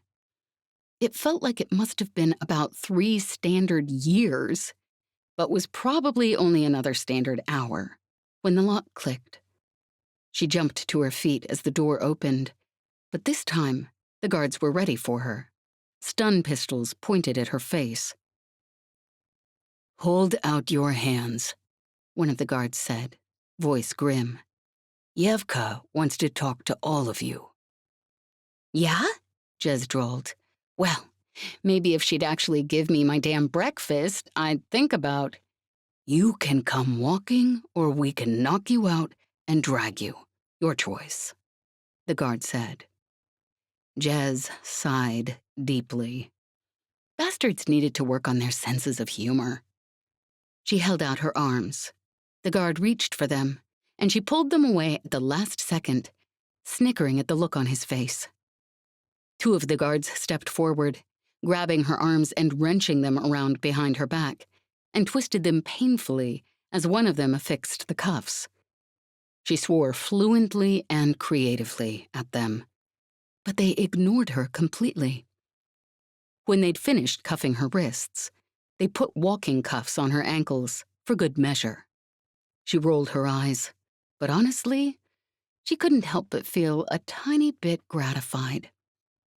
She must have been the last one they were bringing down, because she didn't see any of the others in the corridor or in the lift. Finally, though, the guards prodded her through a doorway and into the room where they'd talked with Evka the afternoon before. The others were already there, like she'd guessed. They all looked up at her entrance, and she grinned at them, trying to hide the sudden panicky relief that jittered through her at the sight of them. "Jez Solikov." Evka's voice was flat and completely unamused. "Hey, you bastard," said Jez, grinning broadly. "Looks like you didn't get any less ugly after a night of sleep." Evka's eyes narrowed just a fraction. She gestured at the guards, and they marched Jez over to a chair next to the others, shoving her into it. Lev was in the chair next to her.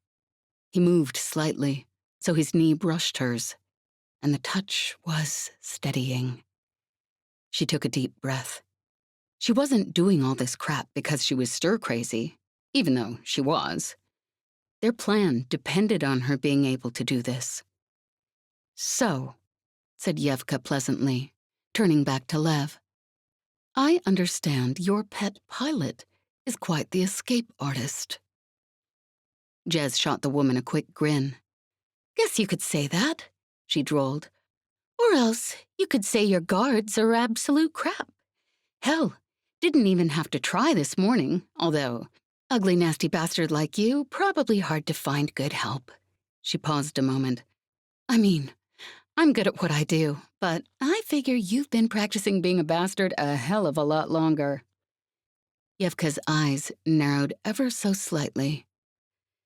"Evka," Lev broke in quickly, as if trying to diffuse the situation, but she caught the quick, encouraging grin he shot her. "I see you were able to find another location to recreate your laboratory." Evka turned her cold look from Jez to Lev. "Yes, and I'm sure you'll be thrilled to know you were instrumental in making this happen. You demonstrated to the people in power that the system needs stability, and that there was no guarantee of stability when uncontrollable elements were set loose in the system." She gave a small, cold smile. "I suppose I should thank you, despite the trouble you put me to." "You want someone to put you to trouble? Figure that's basically our specialty, you ugly scum-eater," said Jez cheerfully.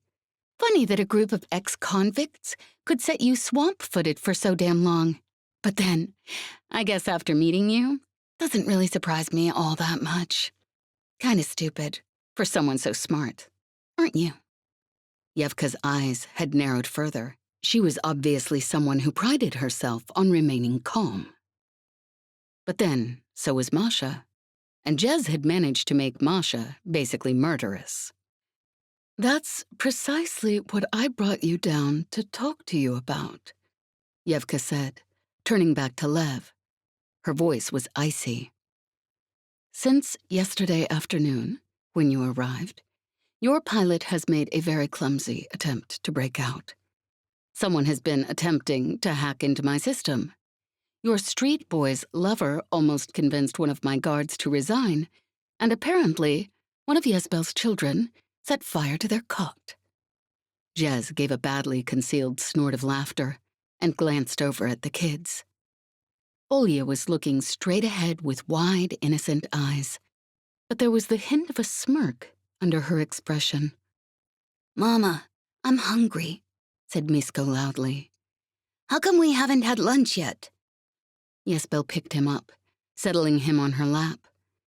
Misko, we'll eat soon, all right? "But I'm hungry right now." Misko, my heart, began Tanya. Misko started to wail. By this point, Jez was pretty sure she could see Yevka's eye twitching. Bastard didn't stand a damn chance. Well, can't say I blame Ivan's guard, Jez drawled. Hell, knowing you, all he'd have had to say was that there was a damn swamp rat hiring, and the guard would have. The world went black.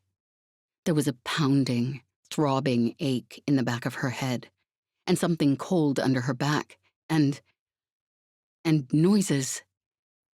It took her a moment to realize the noises were words, and another moment to realize the voice speaking was Lev's. His tone was cold and dangerous. What the hell have you done to her, Evka? If you've... She moaned and blinked her eyes open, and Lev's bloodless face came into focus above her. I was simply demonstrating what I'd brought you down to tell you, Evka said. Her voice had regained some of its typical amusement, considering I was unable to get in a word edgewise. I didn't cause any permanent damage. As you so helpfully informed me yesterday, killing any of you would be antithetical to my self-interest at this point. But, as you are no doubt aware, my protocol allows me to do more than just kill the intended target. And although I haven't yet disabled your Street Boy's comm blocker, there's a force field around my lab that, I've discovered, negates the effect. I simply wanted to inform you of that, so that, should something like this happen, because you insisted on causing problems, it wouldn't come as a shock. Jez, said Lev in a low voice, bending over her. Are you all right? There was a desperation to his voice that hurt her. Hey, genius, she rasped. I'm fine. She rolled over and tried to push herself to her feet, despite her cuffs. Lev gave an involuntary yelp and grabbed for her as she lost her balance and almost toppled over. When he was sure she was steady, he turned to Evka, cold fury on his face. Listen to me, Evka. You think the rest of the crew has been causing problems so far? You have no idea what your life will be like if you hurt Jez. Because, I swear to you, she's not permanently damaged, said Evka through her teeth. But you will know, Lev, if you stop and consider it, that I can cause some very permanent damage without killing someone. I suggest you and your pilot keep that in mind. Anyway, listening to this mud-eater talk, I figure I probably would have passed out from boredom in a couple of minutes anyway, said Jez, shaking her head slightly to clear it. She actually taught classes in university? What were they about? Falling asleep quickly? Hell, I've met swamp rats who were more interesting than this bastard, and less ugly, too. Jez. Yevka's voice was low and dangerous. I have been remarkably lenient with you, mostly because I understand that you mean something to Lev, as frankly incomprehensible as I find that. However, Jez grinned. What? Jealous?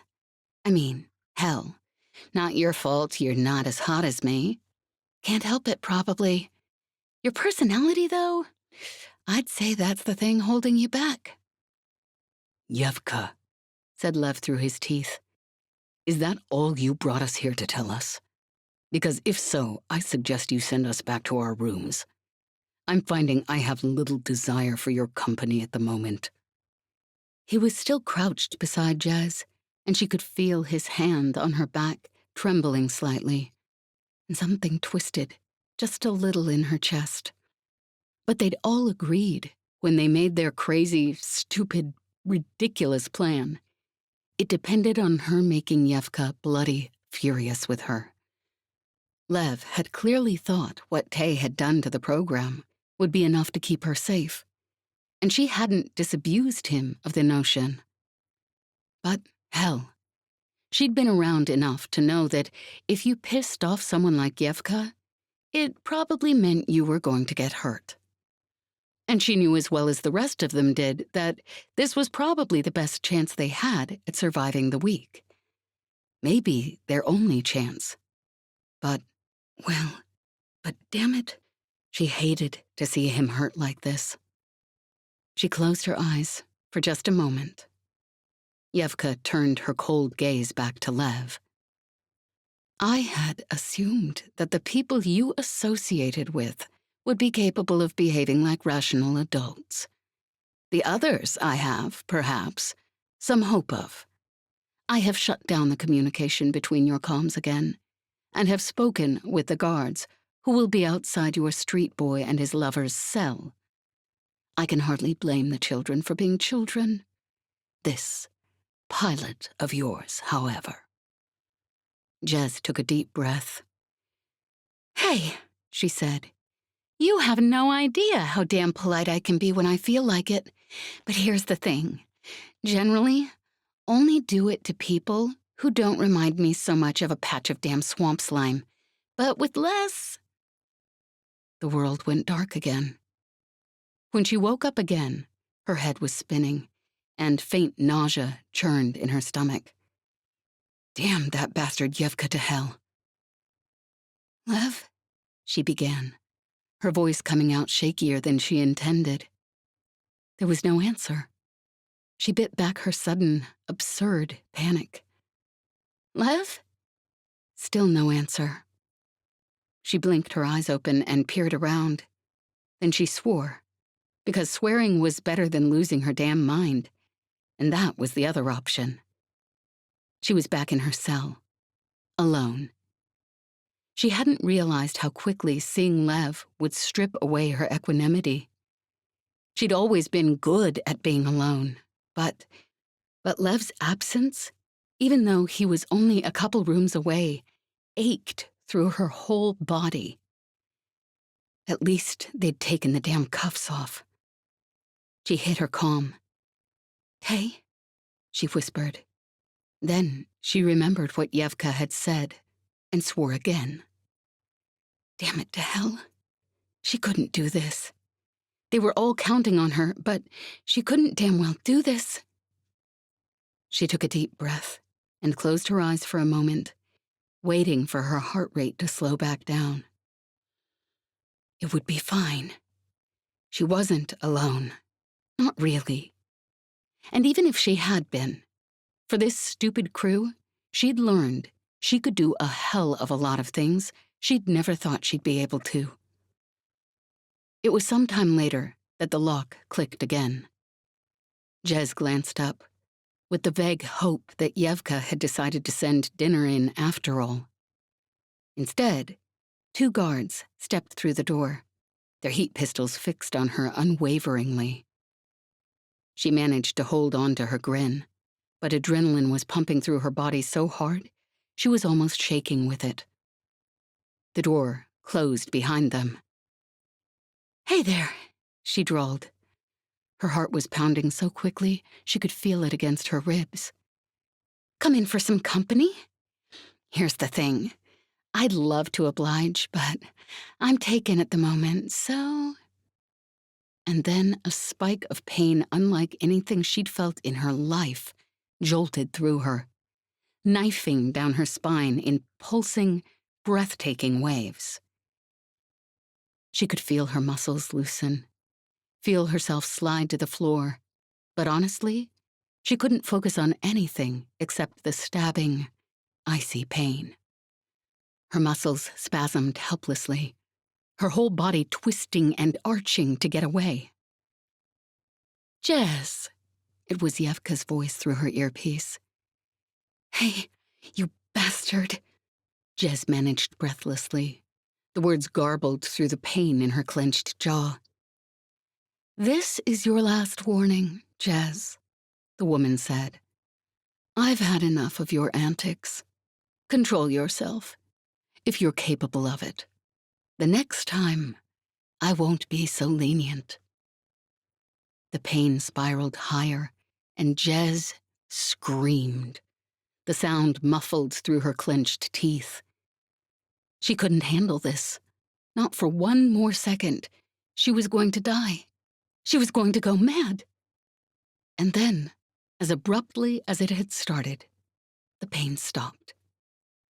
Jez crumpled, her body shaking. The guards stepped out the door, closing and locking it behind them.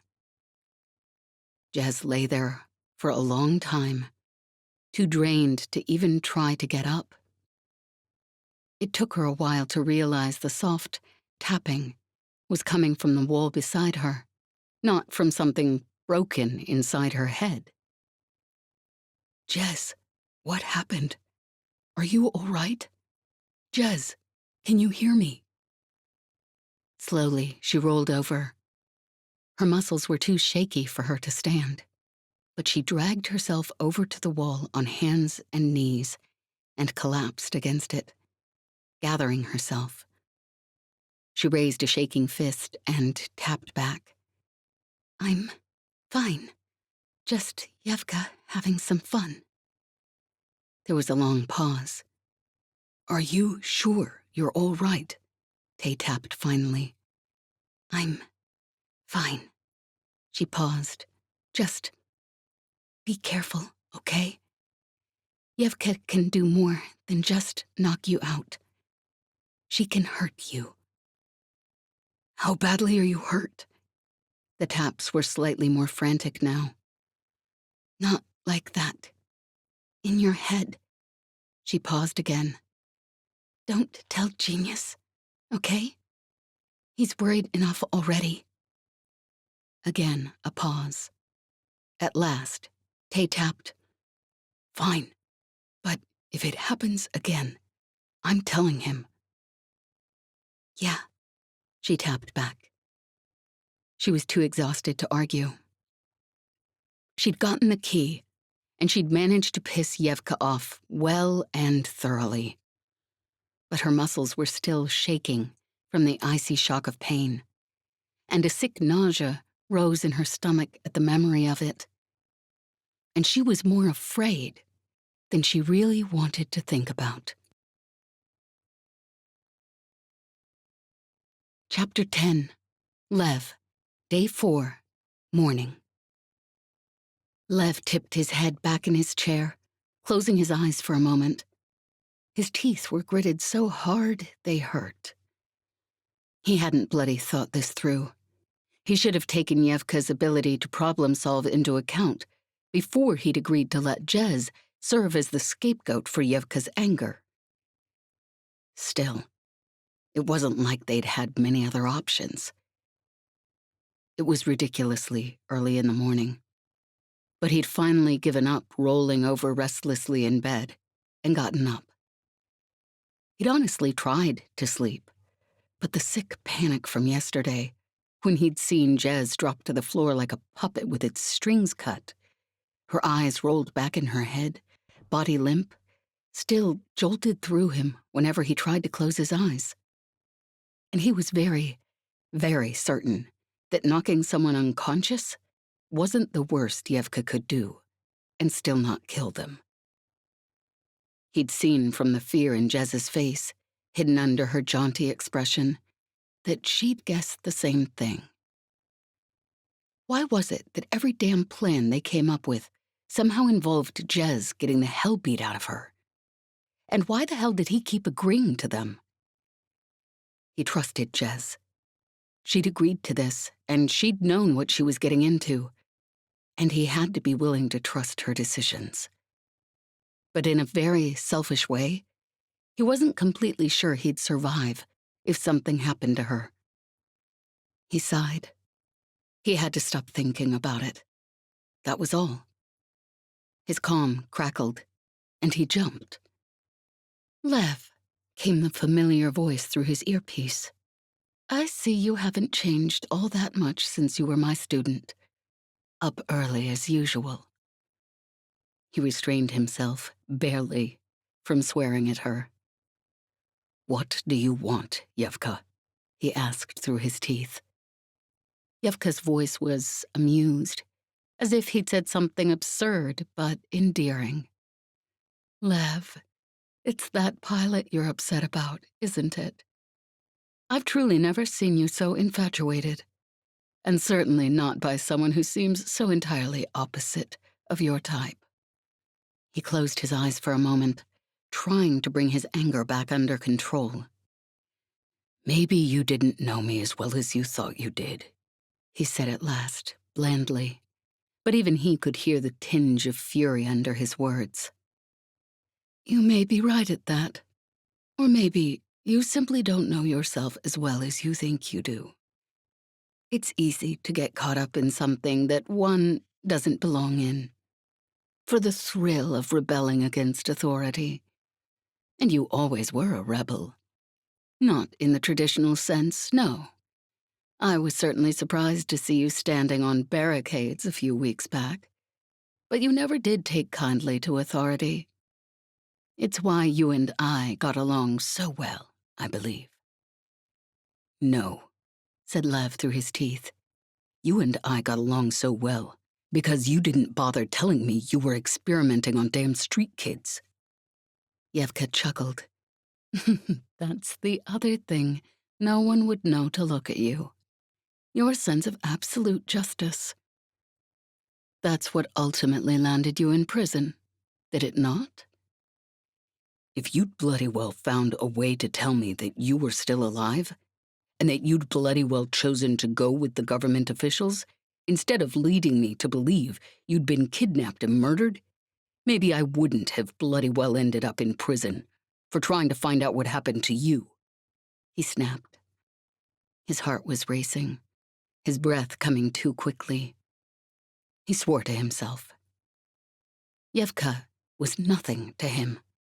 She was evil and conscienceless, and one more person that he wished he'd never met.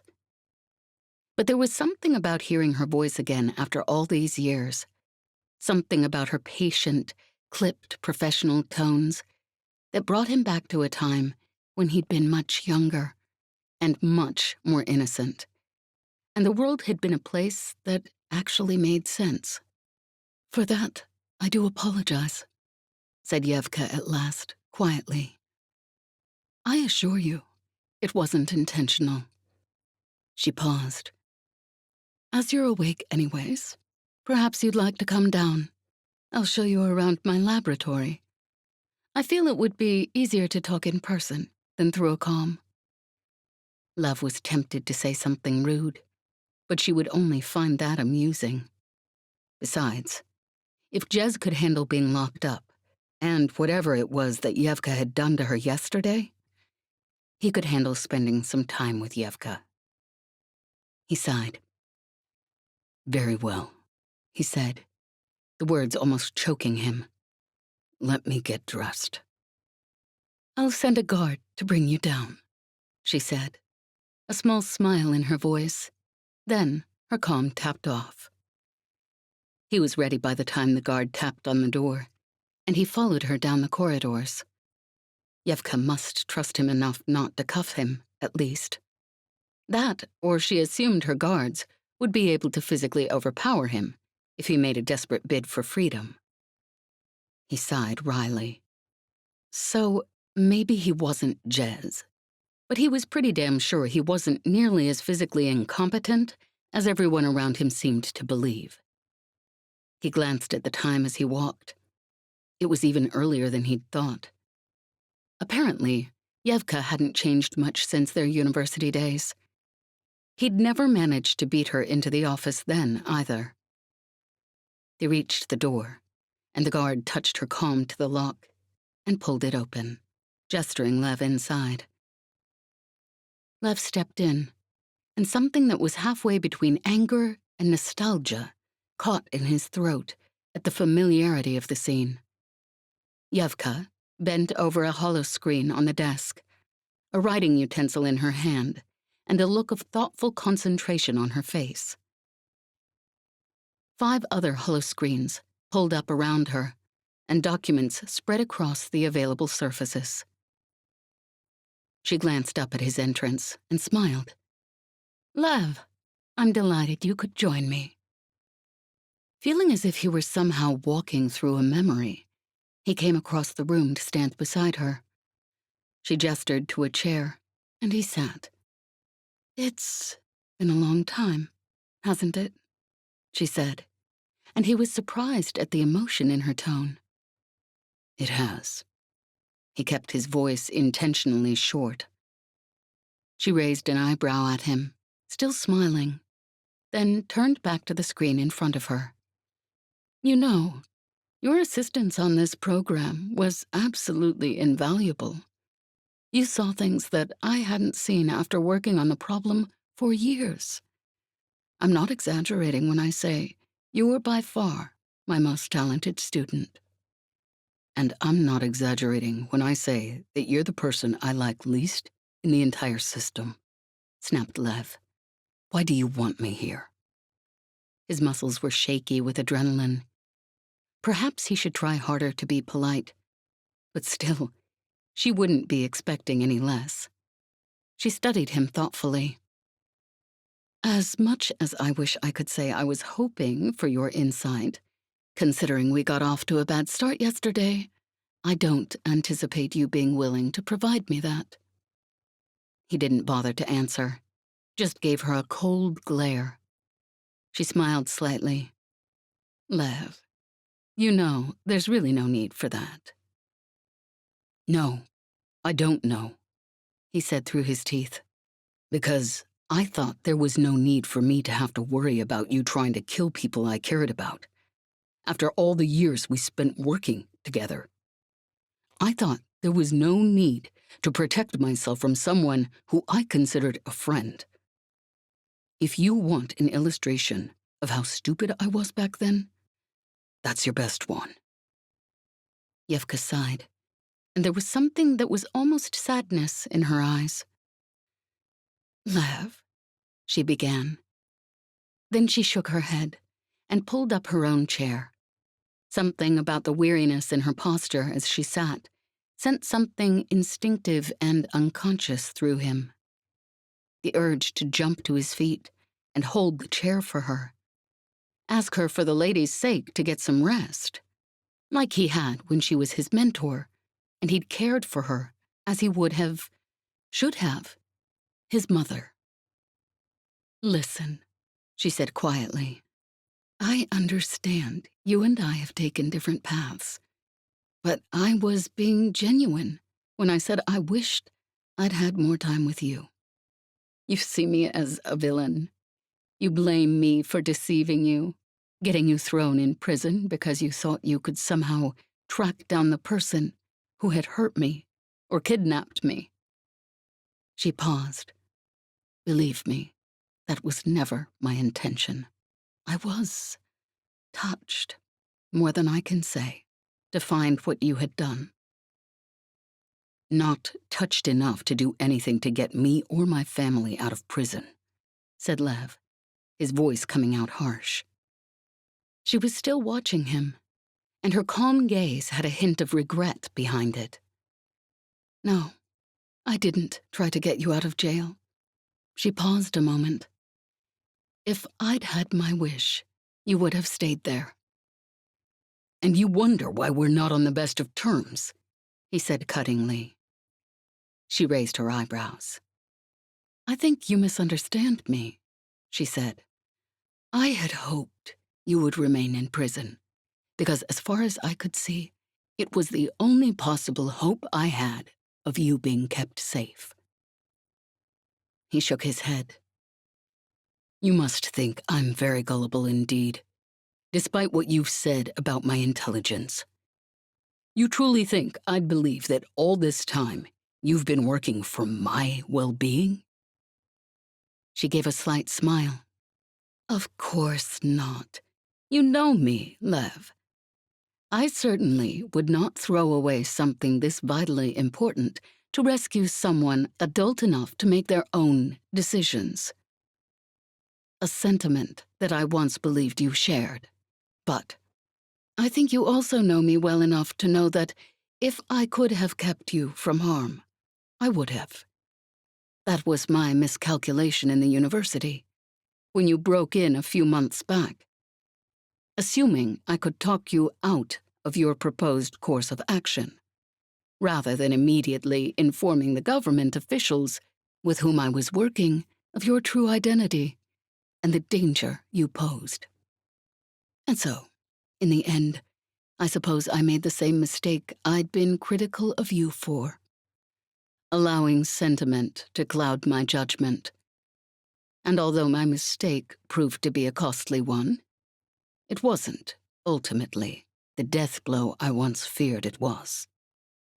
She paused a moment, watching him. You implied that I intentionally led you on, back when you were my student and I disappeared. That I let you labor under the misapprehension I was in danger, when in fact, my being taken by the government was part of a grand master plan. In that, you are mistaken. She sighed, and again the weariness that flicked across her face flooded a guttural, instinctive concern through him. I was very much afraid for my life, she continued quietly. There was a reason, a very good one, why I left you the message I did. Why I told you not to come after me, should anything happen. It was because I didn't want what had happened to me to happen to you. And I wasn't certain I'd survive what would happen to me. Lev stared at her. She gave a small smile. Come now, Lev. You were everything I'd dreamed of in a student and an assistant. I was looking forward to having you as a colleague. Why would I lie to you? Lev raised a sardonic eyebrow.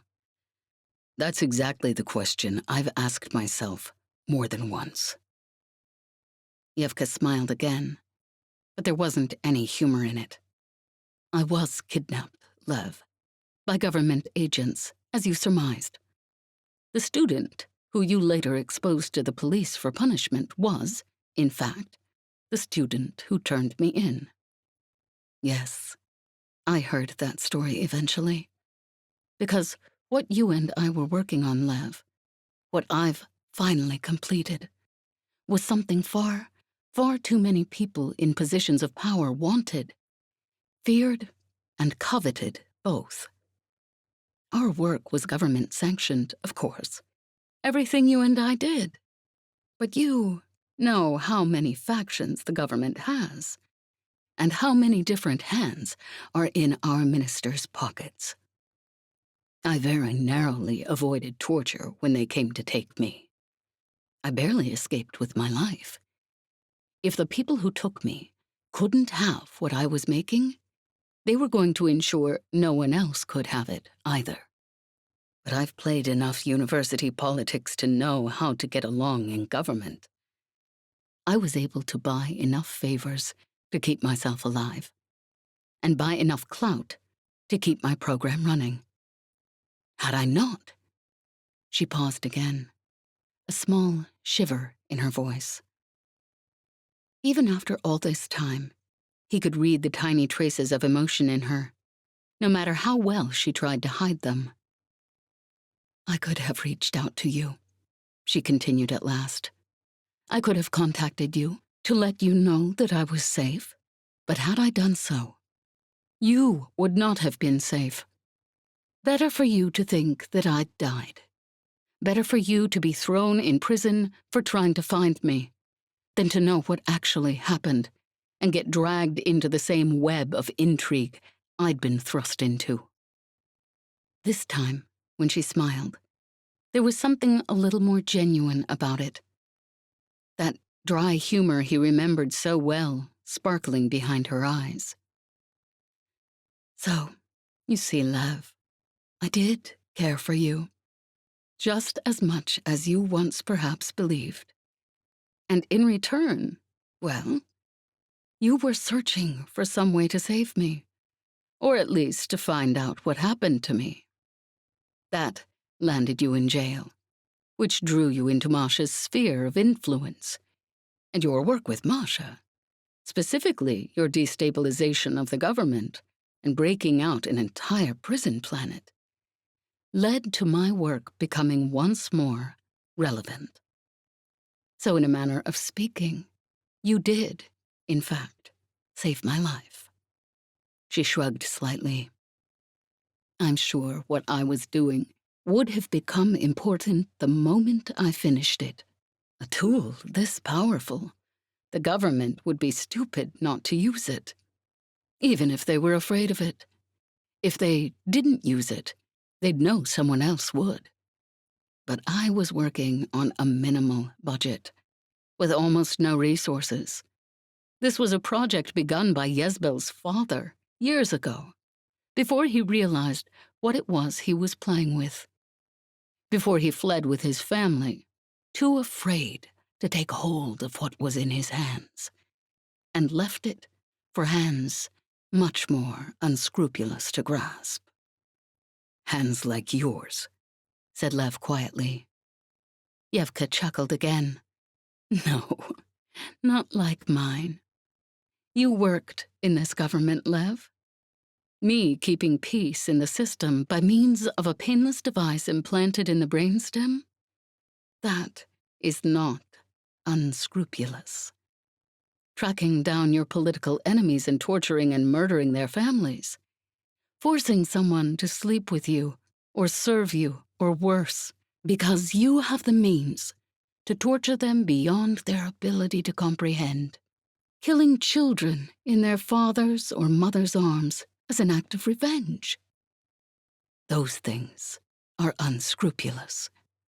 That's what would have happened, eventually, had I not taken control of this program with an iron fist.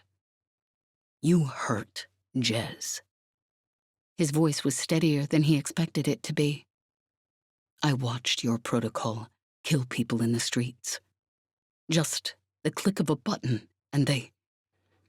He broke off, feeling suddenly sick. Evka shook her head, her expression serious.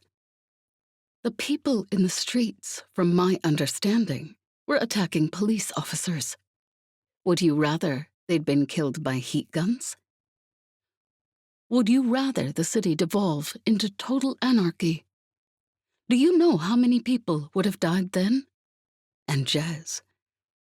Jez is a wild card. The one thing that's made me realize how much you truly have changed. Or at least, you believe you've changed. Don't tell me she didn't deserve it. You dare stand there and tell me. His voice was shaking with anger. Evka held up a hand, the gesture almost weary. I understand you care for her. The reason behind it is frankly incomprehensible to me. But I can accept things, even if I don't understand the logic behind them. You're bristling at the implication that this person you care for deserved to be hurt. I understand that. But you must see my point. That pilot is a danger. She's always been a danger, from what I read on her file. People like her are a menace to any established order because they refuse to accept its authority. The same with the people who are attacking the police, breaking curfew. They were killed, yes, but it was quick and painless and humane, and they were trying to disrupt the order I had only just managed to impose on the streets. You were behind the barricades, Lev. You saw how many died on both sides. You truly believe that's a better outcome? He stared at her for a long time.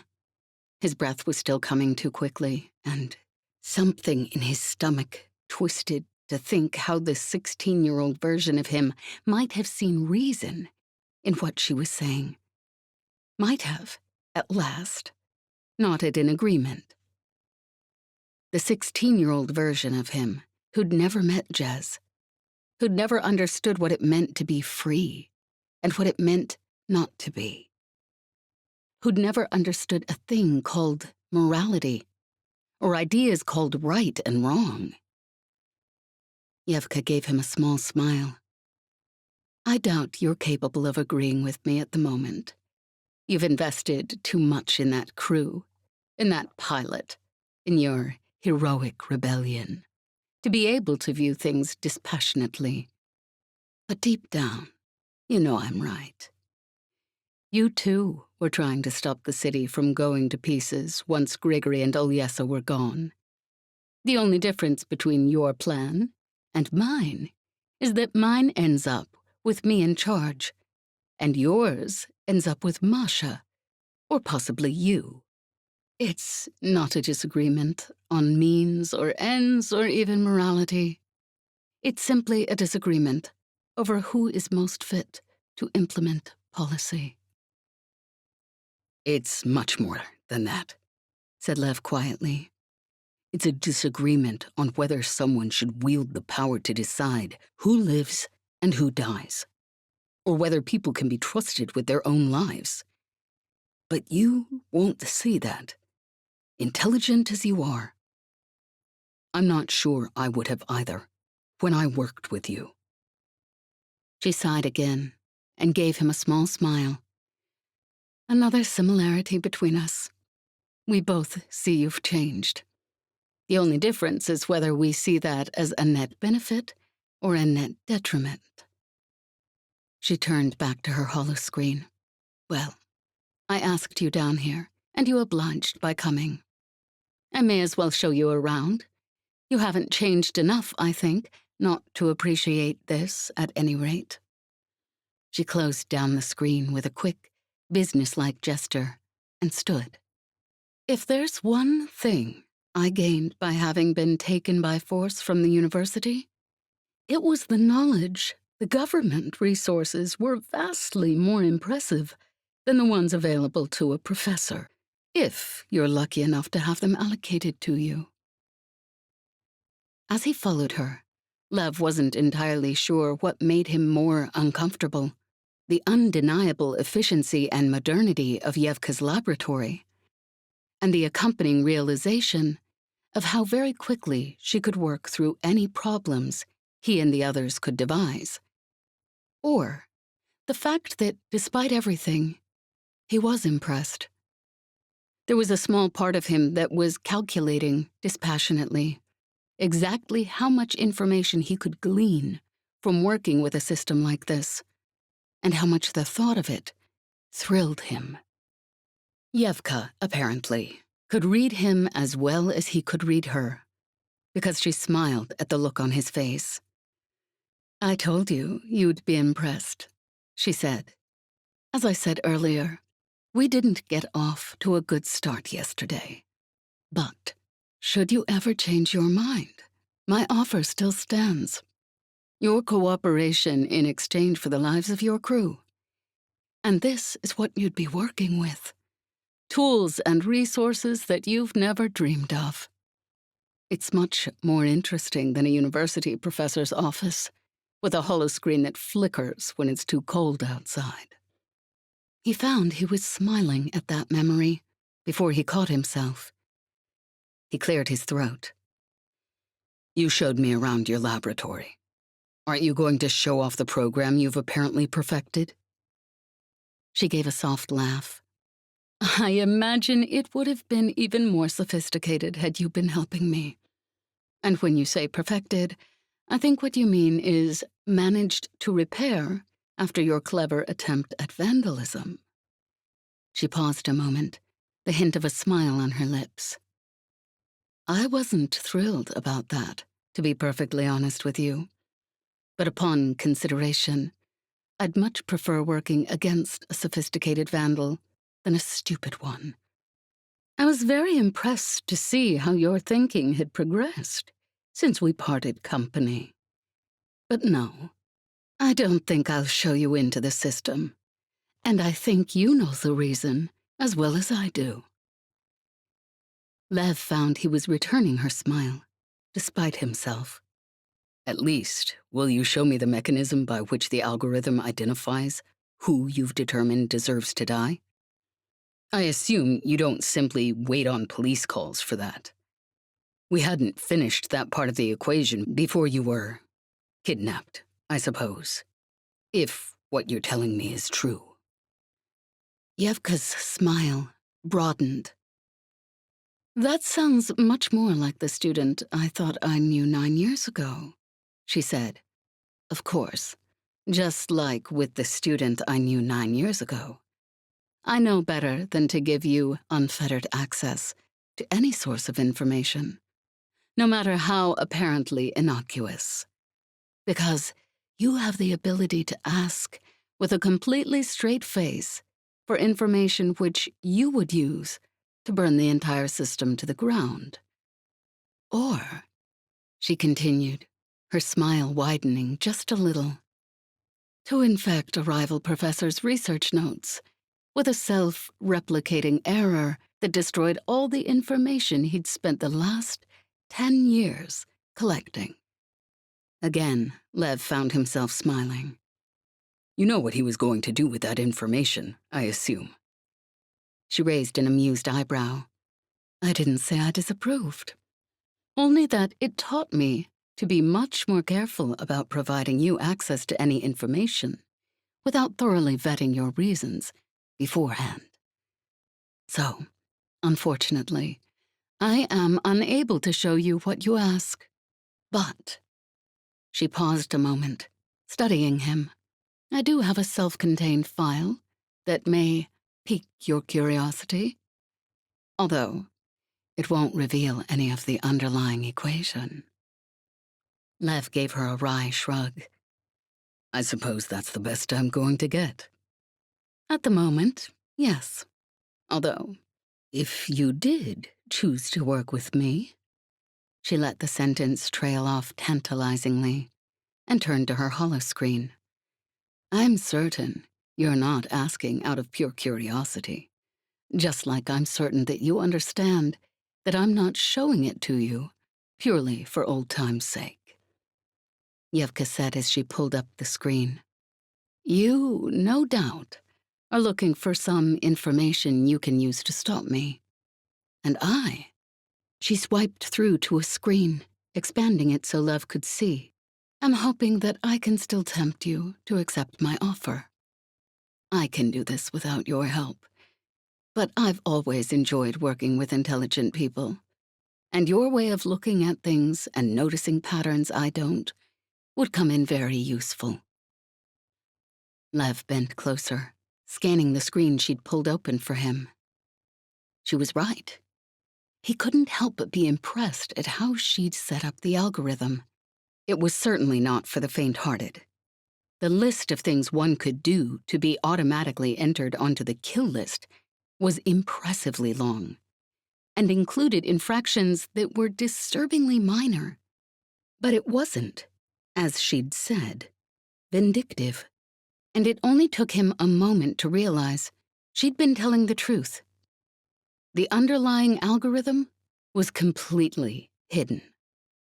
But then again, he hadn't actually been looking for the underlying algorithm.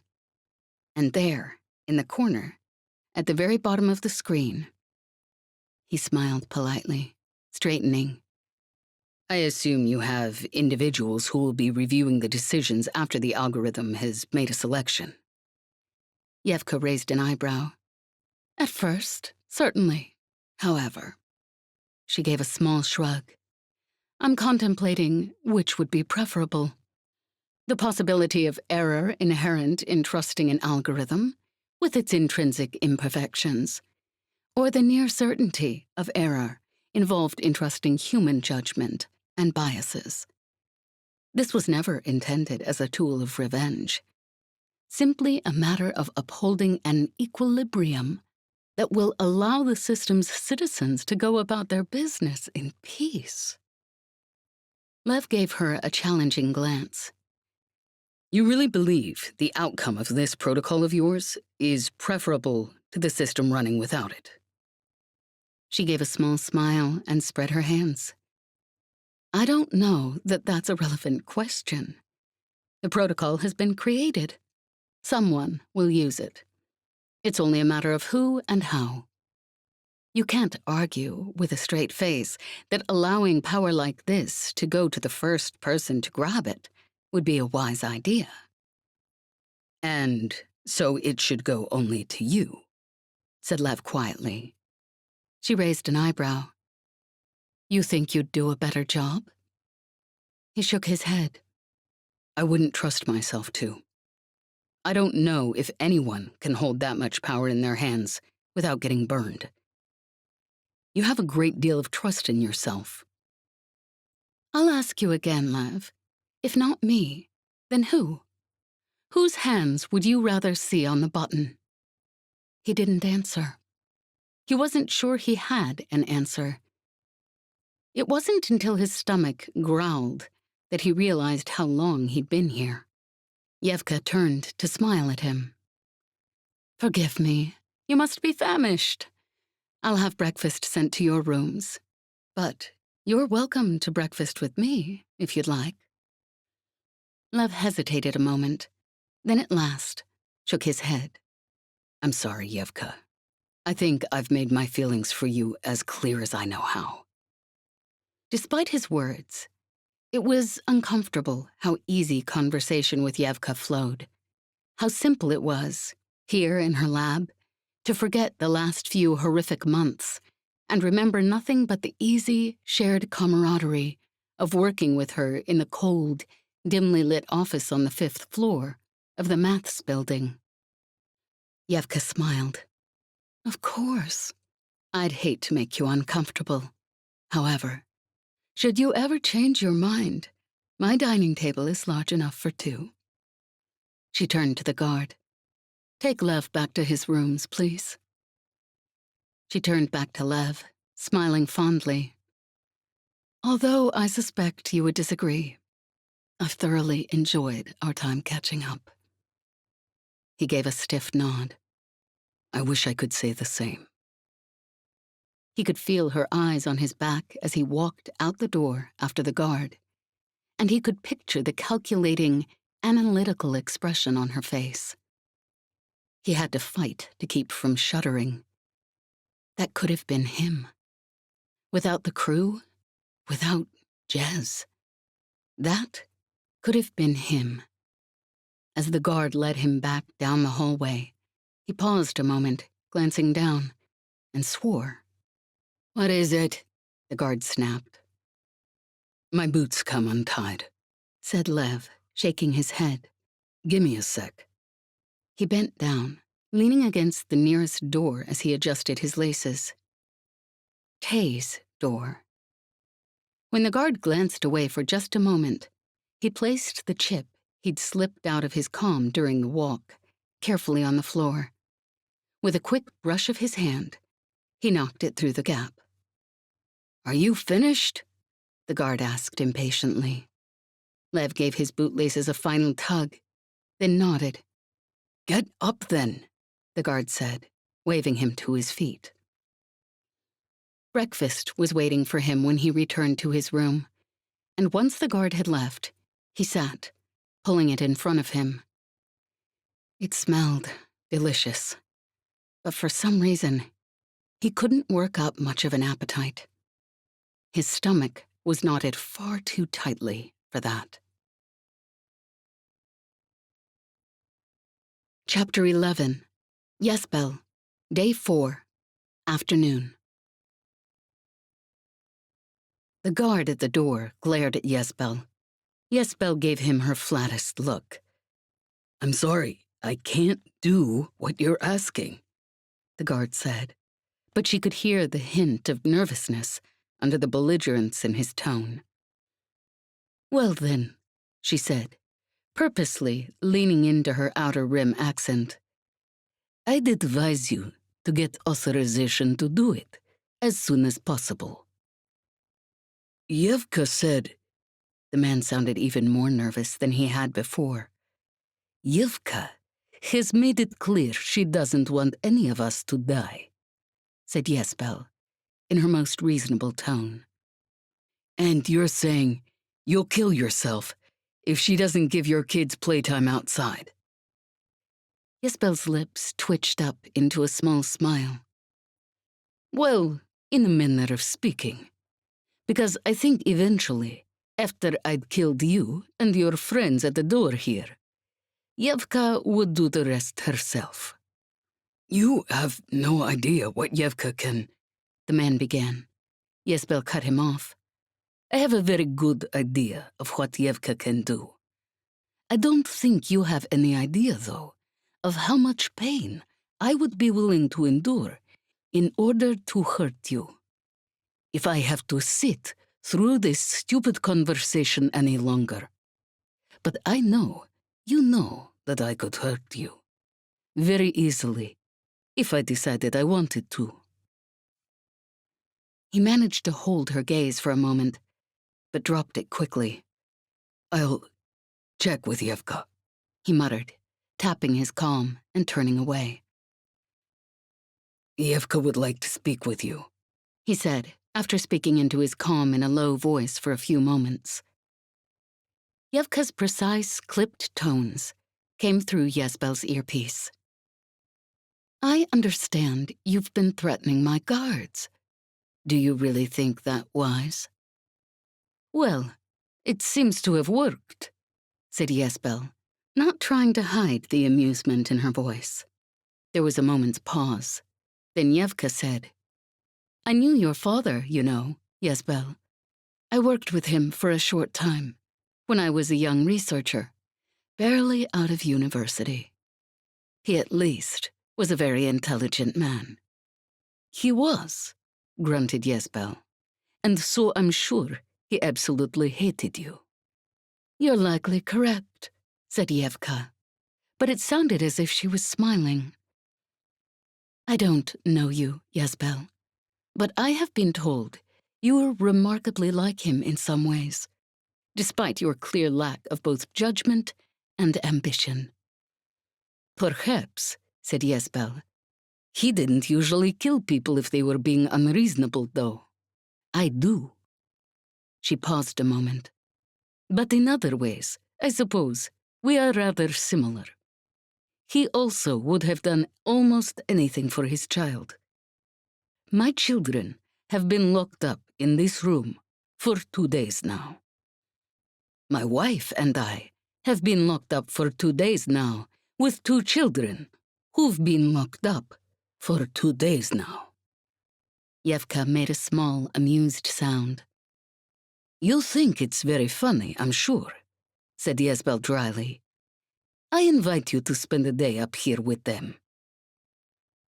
There was a moment's pause.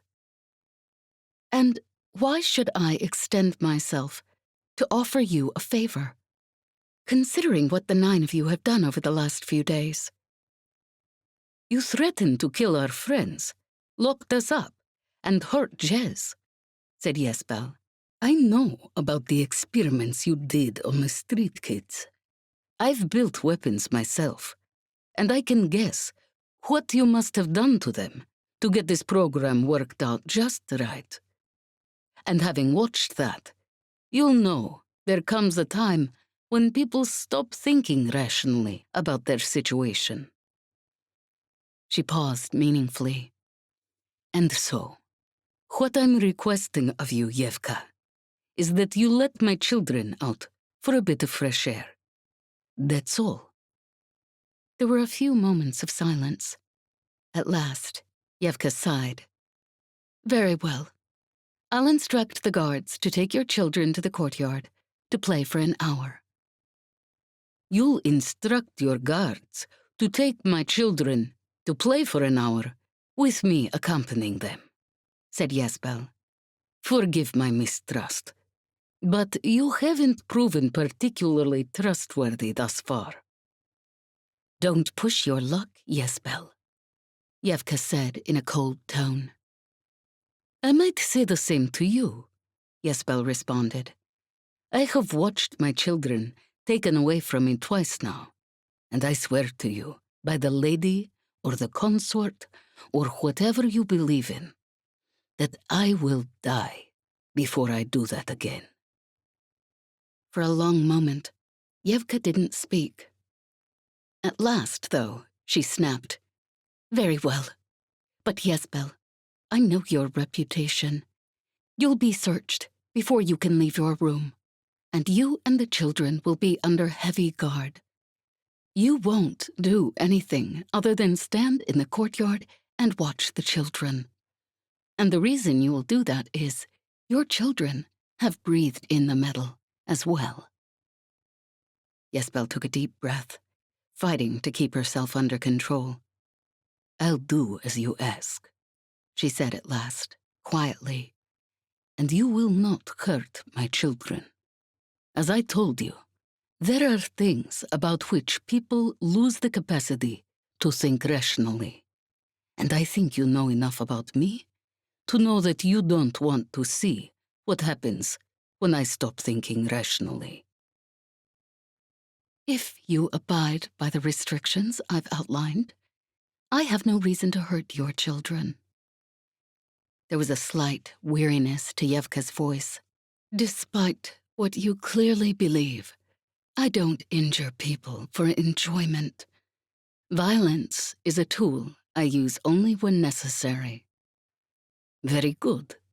Thank you, said Jezebel at last, the words tasting sour on her tongue. I'll get the children ready. And I'll instruct the guards to wait for you.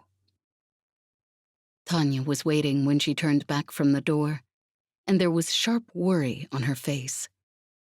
She agreed? She asked softly. Jezebel nodded. Yes, they can go out for an hour.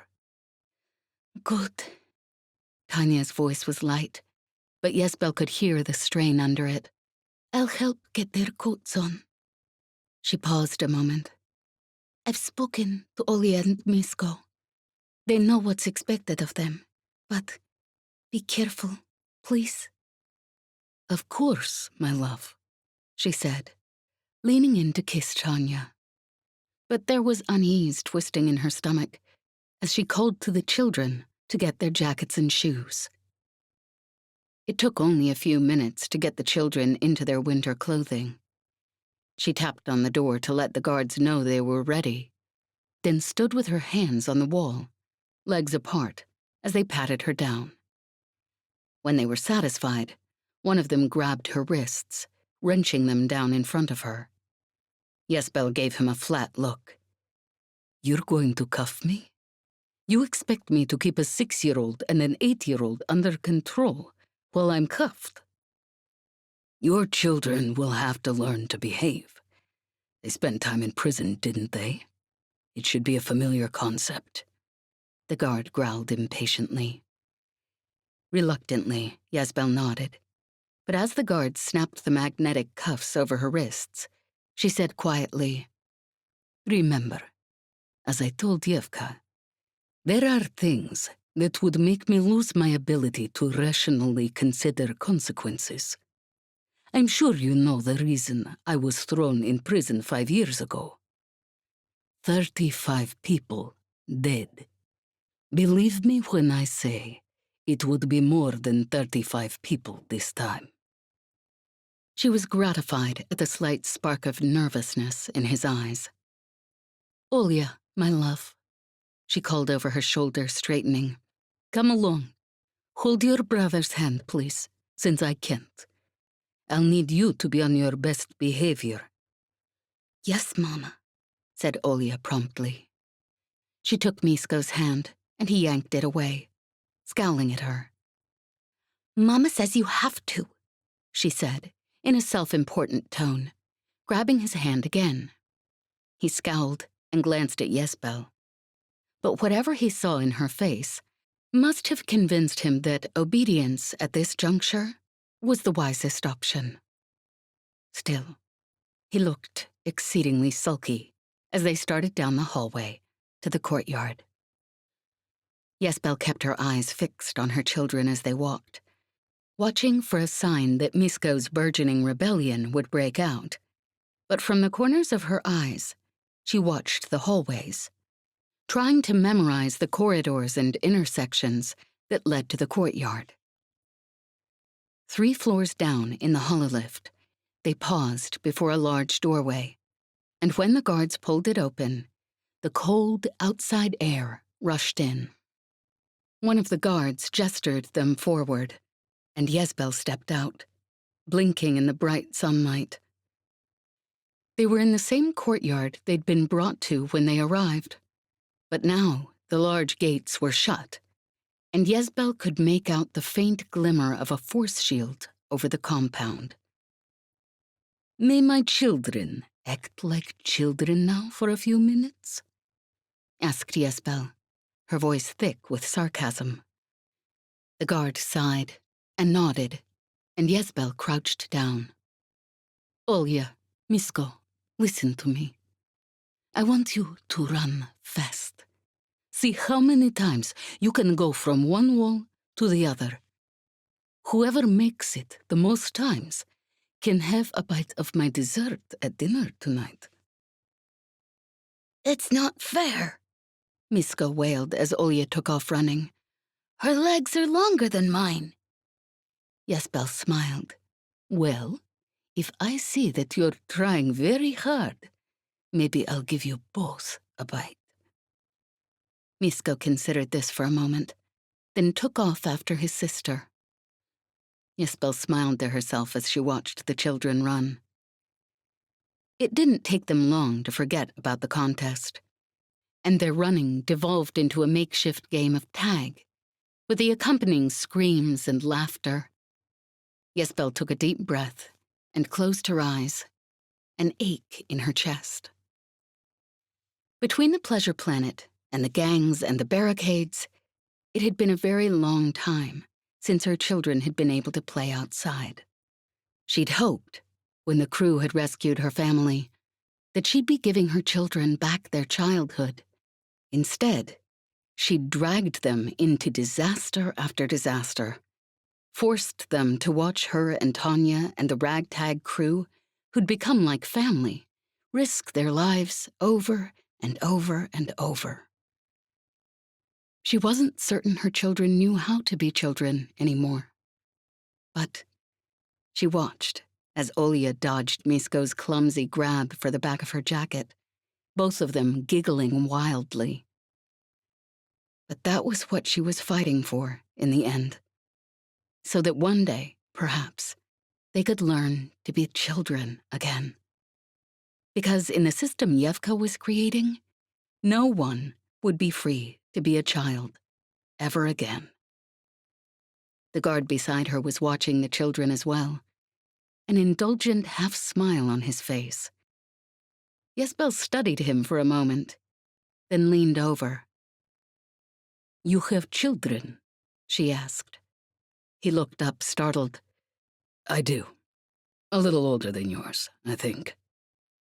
Jezebel nodded, and for a few minutes, they watched the children in silence. "How many do you have?" asked Jezebel finally. "3, said the man. He was still watching Olya and Misko, smiling faintly. Jezebel nodded. "You look like a wonderful father. I'm sure you would do anything to keep your children safe. So would I. So, in that way, we are quite similar." He glanced over at her again, expression a mix of curiosity and apprehension. "Of course," continued Jezebel quietly, not taking her eyes off the children. "In other ways, we are not. For example, you know how to use a heat gun, yes? Good for you. But if you were unarmed, handcuffed in a courtyard, there's probably not much you could do if someone threatened your children." He was still watching her, the tension in his body hinting at his unease. "Me, on the other hand," Jezebel continued in a conversational tone, "I'm sure you heard about the people I killed the last time someone tried to hurt my family. But I doubt they told you about the time I took a guard's head from his body when I was in prison. without any weapon at all. Mag cuffs can come in very useful. Slip them around someone's neck, and it's almost as good as a garrote. She paused for a moment, considering. Well, messier, but still, very effective. The man beside her swallowed visibly. That wouldn't be protecting your children. Evka would hurt them, badly, if you tried anything. Jesbel chuckled softly. Of course. You're right. I won't try to harm you, even though, honestly, it would be very easy to do. Because, as you said, I'd hate to put my children in a position where they might be injured. But if something were to happen to them, she gave a small shrug. In that case, there would be nothing at all to stop me from seeing if these mag cuffs work as well as the ones in prison. She tested the cuffs calculatingly. Actually, I think these would be even more effective. You see the sharp edges on the cuffs here? Good for crushing the windpipe, if it should come to it. But I'm certain it won't, because, as you said, you have children. You understand what it is to be a parent, and I'm sure you wouldn't do anything to cause them harm. The man swallowed hard again. As Evka told you, none of us have any reason to hurt your children, as long as you don't try anything. Jesbel studied him for a long moment. He squirmed under her gaze. Finally, she gave him a small smile that showed her teeth. I'm glad we understand each other. She turned back to watching Olya and Misko. But she noticed the guard didn't, his eyes following her as if his life might depend on it. At the end of an hour, he cleared his throat. I'm sorry. That's all the time Evka gave you. But I'm certain she'll let you bring them again tomorrow. Jesbel sighed, glancing out at the children. They'd finally tired of running, and were in the corner making a building of sorts out of broken bits of stone and prefab. Still, an hour was better than nothing. Olya, my love, Misko, it's time for us to go in now. Olya hesitated a moment, clearly deciding if she could get away with pretending not to hear. I know you heard me, Olyeshka. Come on, it's time to go. Olya sighed heavily and turned to her brother. Come on, Misko. I guess we have to go. Misko glared at her. I don't want to. Well, you have to, said Olya self-importantly. Mama said if we came out here, we had to come back when she called. Misko's scowl turned rebellious, and Olya leaned over and whispered in his ear. He brightened immediately and jumped to his feet. Jesbel rolled her eyes upwards. Yes, Misko, I'm sure Mamochka has some food for you. The two children came to stand beside her, and the guard let out an obvious breath of relief. All right, back to your rooms. He glanced down at Misko and gave him a small smile. Don't worry, Solnishka. You can come out again tomorrow. Misko scowled at him. I'm not your Solnishka, he muttered. I'm Mama's Solnishka. Misko, my love, don't be rude, said Jesbel, biting back a chuckle. The guard led them out the door, pausing to re-lock it behind them. As he turned back, Misko yanked his hand out of Olya's grasp and took off down the hallway as fast as his legs would carry him. Misko! Jesbel snapped, sudden fear rising in her chest. The guard straightened, his face cut with worry, and for a moment his hand hovered over his calm. Remember what I said in the courtyard, Jesbel whispered, panic lending an edge to her words. The guard hesitated for a moment, undecided. I can't just let him run through the compound.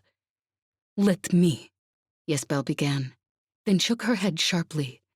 Let Olya go after him. The guard sighed. Fine, He said. Olya, please. Olya ignored him, turning to Yesbel. Mama, would you like me to get Misko? She asked primly. Yes, my love, said Yesbel, fighting back amusement, even through the panic pounding through her. Please, get your brother and bring him back. Yes, Mama, said Olya. Since you asked me to, I'll go. She started off down the hall after her brother at a run. Yesbel and the guard both watching after her. Your children have minds of their own, at any rate, said the guard, a slight sour note in his voice. Yesbel bit back a smile. Olya returned a minute later, sulky Misko in tow. I found him, Mama, she said when she came around the corner. He tried to run away, but I'm faster than he is. You just have longer legs, Misko grumbled. Misko, I'm very disappointed in you, scolded Yesbel, her heart rate finally beginning to settle back to normal. They hadn't been harmed, even though she knew very well they might have been. Misko, hold my hand. You'll have to walk close, because I can't put out my hands.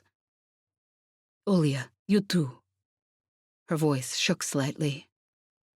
They obeyed, and the guard led them back towards their room. Yesbel couldn't help but notice the relieved slump in the guard's posture, and she wasn't sure which of the two of them had been more relieved to see Misko and Olya come back.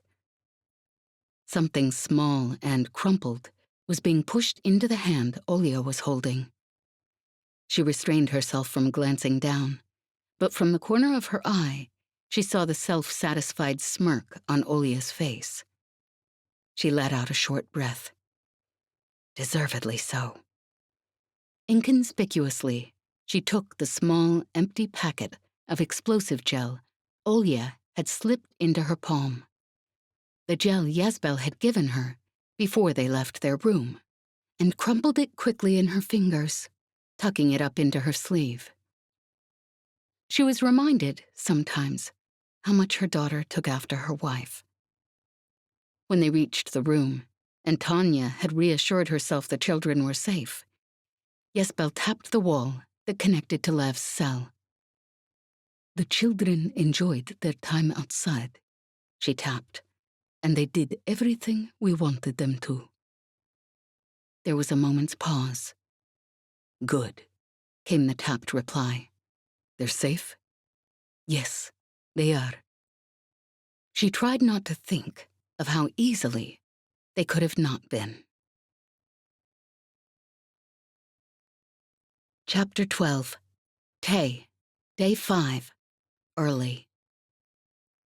The lock on the door clicked quietly, and Tay let out a soft breath of relief. The key code Jazz had stolen the morning they first arrived had worked as well as they'd hoped. He'd looked through the chip Lev had slipped him. Evka seemed to have done an impressive job at keeping Lev from seeing the inner workings of the program, but she hadn't thought to keep the signature for her power source hidden. What use would it be to anyone, after all? Now it was simply a matter of Tay getting a scan of Evka's system and using the signature to identify the location of the backup power generator. He shook his head at himself as he stepped cautiously into the corridor. That was a bit of an oversimplification. It was a matter of him getting a scan, and Masha playing her part perfectly, and Jez surviving, and everything working out in a way that seemed frankly incomprehensible at the moment. But still, he glanced quickly around to be sure the corridor was clear. Apparently, Lev had been right about the 10-minute interval during the guard change, where the hallway would be empty.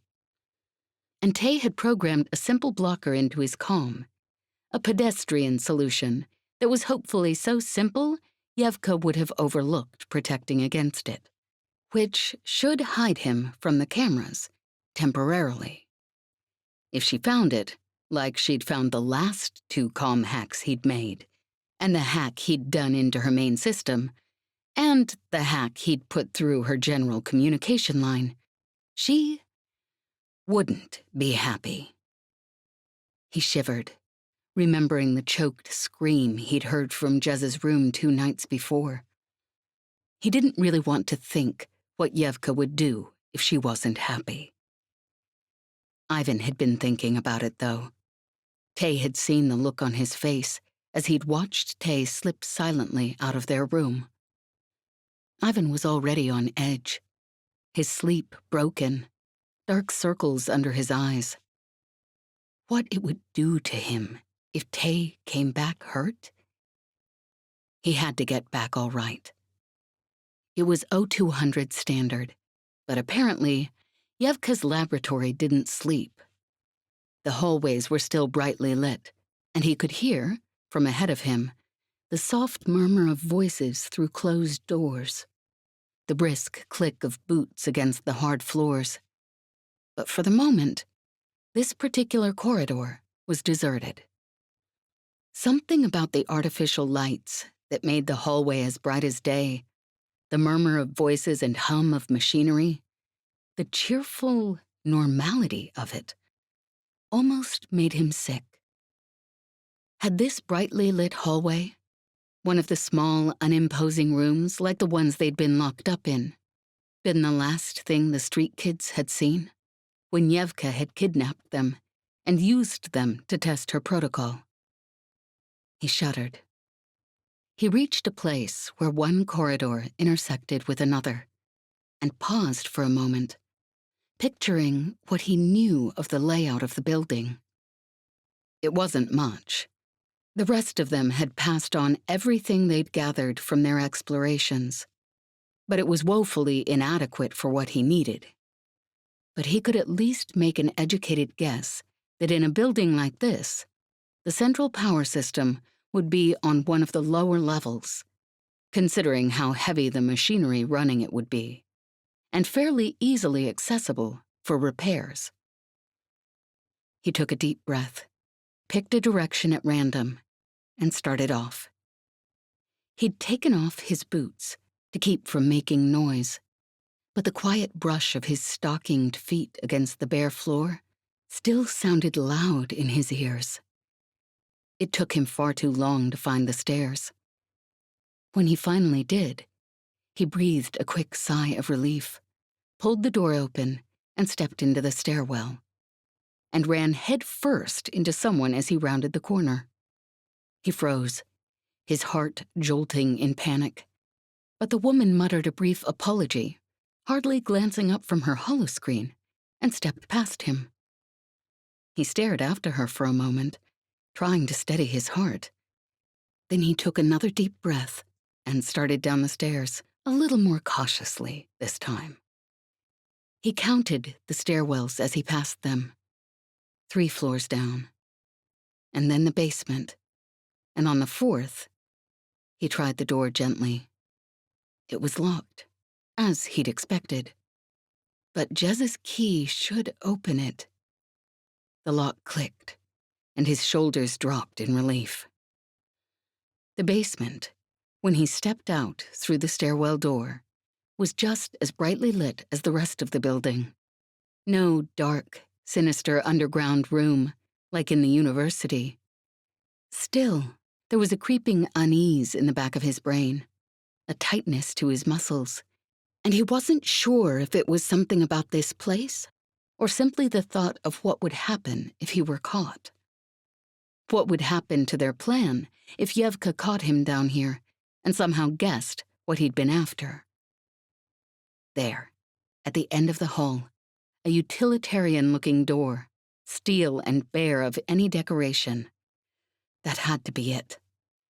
He gave a slight shake of his head, trying to ignore his unease. He was too jumpy. He needed to get over himself, get this done, and get out. He walked quickly to the door and tapped his comm to the lock.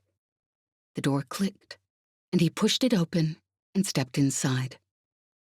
The main control room was dark. In the corner, holoscreens glowed and buzzed with a faint, eerie blue light, bright enough to keep his eyes from acclimatizing to the darkness, but not bright enough to see anything by. He blinked, trying to adjust his eyes after the brightness of the hallway, and tapped his comm light on. And then his eyes did adjust, and he felt, suddenly, like he was going to be sick. The jumble of boxy shapes in the corner were all too familiar. He'd seen the same shapes months before in the university, in the building where the prototype for the Virnist protocol had been stored. Empty boxes, shaped like coffins. Some were small enough that Mila would have fit inside. Some clearly built for older kids, Felix's age, maybe, or Petty's. He swallowed back his nausea and stepped resolutely past them to the corner where the holoscreens stood. He looked the screens over carefully, then tapped his comm scanner and ran a quick surface scan. The system was alarmed against any deeper scan, like he'd guessed it would be. But he stooped, peering under the desks housing the holoscreens. Sure enough, the system's hardware was tucked beneath, still accessible, but out of the way, the wiring spidering out of it like tendrils of mold. That was all he needed. Access to the power cables. Because he didn't care about the damn inside of the system. He just needed to use the power signature to identify the backup power generator Evka would almost certainly have set up, and how and where the machine was connected to it. He lifted a power cable and held it up to his comm, biting his lip as the scanner ran. The last time he tried to take a scan of a power system, he'd been crouched in the dark of the prison library on a prison planet far out in the outer rim. He could only hope that this attempt would be more successful than that had ended up being. At last, the light on his comm blinked, and he peered down at the readout, then closed his eyes for a moment in relief. He had his in. Now, he just had to hack his way through it. He made his way carefully past the security, then hit the command that would get him into the system and waited, almost not daring to breathe. But no alarm sounded. The system didn't kick him out. No sound of running footsteps echoed down the stairs. He sucked in a quick breath of relief and scrolled gingerly through the database. It took him longer than he'd expected to find the information, but he found it at last. A simple outline map of the power grid with a markup of where the backup generator was concealed, with the specs detailing the type and place of the main connection and the sub-connections. He glanced it over quickly. Lev had guessed right. Evka's generator backup was wired in off the East Sector power grid. Right below, yes, it was marked on the map, the main power core for the city, right where they'd hoped it would be. It was just possible, if everything went off perfectly, that they might actually be able to pull this off. Assuming, of course, that he was able to get the information back to the others without being killed. He hit the command to copy the information to his comm and waited, heart pounding at the delay. Normally, it would have taken seconds, but he couldn't risk any shortcuts, and he couldn't risk Evka finding out what he'd been after. As it copied, he noticed another file, hidden inside the larger one. He frowned, glancing down at the holoscreen. It was difficult to tell exactly what the program was designed for, but, well, the fact Evka had worked so hard to conceal it made him curious. Biting his lip, he pulled the folder to the front and opened it, scanning quickly through the information. He didn't have time for this, honestly. He'd been out of his room for over an hour by now, and even with the blocker on his comm, Evka was bound to notice he was missing sooner or later.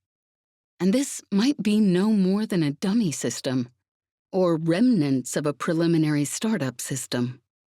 But if it was important... He shook his head and began to type. At last he finished. Far too many minutes later, and he pulled his comm free, typing in a quick command to close down the program. And then, from the hallway outside, he heard voices and the sharp tap of boots on the hard floor. Said he must have got out somehow. We have guards at the exits, but she doesn't think he'll try to escape without the others. They set an extra watch in the hallway outside their rooms, in case he tries to sneak back in. I don't envy the plaguer when we find him, came a second voice. Evka's not happy. Tay gritted his teeth. He had to get out.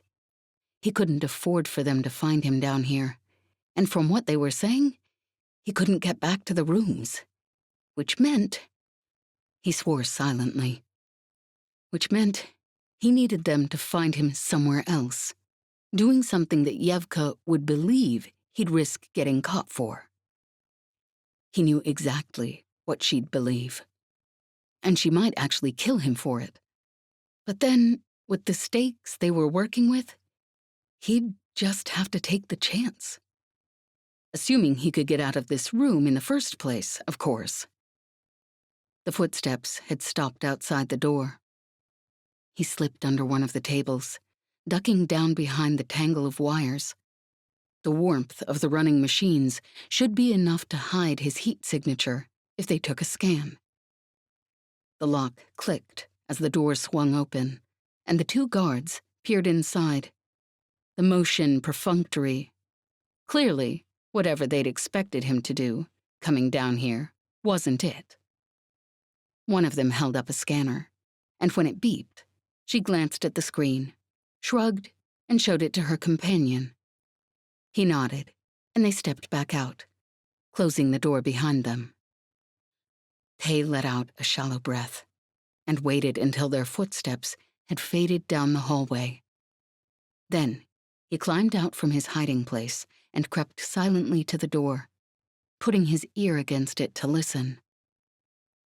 Outside, another door clicked, and the voices of the two guards faded as they stepped inside. This was probably the best chance he was going to get. He cracked the door open and peered out. Another door, partway down the now deserted corridor, was propped open. The guards must still be inside. He stepped out and closed the door gently behind him, then took off at a silent sprint for the stairwell. He reached it and slipped inside just as he heard the click of boots step into the hallway. He sprinted up the stairs, 3 at a time, trying to picture in his mind the floor layout from Lev's comm when he'd been invited into Evka's lab. 2nd floor up, he was pretty sure. He paused at the stairwell. Behind him, the guard's footsteps were already starting on the bottom staircase. He cracked the stairwell door open and peered outside. 2 guards were walking rapidly down the hallway towards him, faces tense as they spoke quietly into their comms. He waited until they passed, then slipped out the door and started down the corridor in the opposite direction. He took several wrong turns, and the corridors had begun to feel like an endless maze, before finally he found what he was looking for. Evka's lab. It was located at the end of a short hallway, its door polished and thick and obviously secure. Even without his scanner, he could make out an impressive number of security features built in around the lock. This was a place Evka took great care to keep safe, and he was damn well going to pretend he was breaking in. He took a deep breath, swallowing down the sickness rising in his throat, and walked slowly over to the door. He bent over the lock, examining it, then touched his comm to it, pulling up the holoscreen. The alarm mechanism was impressive, and it took him a couple of minutes of frantic work just to disarm it enough to keep it from going off at the mere act of him tapping into the system. He was sweating by the time he was done, his hands clammy from the strain. Now, he glanced over the security features scrolling across the screen. There was a network of security features, some of which he'd never seen before. He couldn't let himself get caught on the first one. Evka knew he was better than that. But if he actually got inside, he was damn sure Evka would make certain he never got out again. At least, not with his sanity intact. There, a silent alarm system, set deep into the lock program. That should do it. He forced himself not to think about what would happen when it went off, and set grimly to work. It took him 5 minutes of painstaking effort just to get to the point in the system where the alarm could be triggered. Holding his breath, he typed in a quick command. The trap was a good one. If he hadn't been paying attention, he wouldn't have noticed the alarm at all. Hands shaking, he kept on. She was probably watching him through the cameras by now, and there were probably guards on their way. He couldn't give away that he knew he'd been found out. Panicking would have to wait. He was halfway through typing a command when something slammed into his spine. He gasped, reaching out to catch himself on the wall, before he realized it hadn't been a physical blow at all. Just a bolt of pain like lightning shooting through his nervous system. This must have been what they'd done to Jez when he'd heard her scream. Then the pain hit again, and he didn't have the space to think about anything at all. This time it was so intense that his legs went out from under him completely.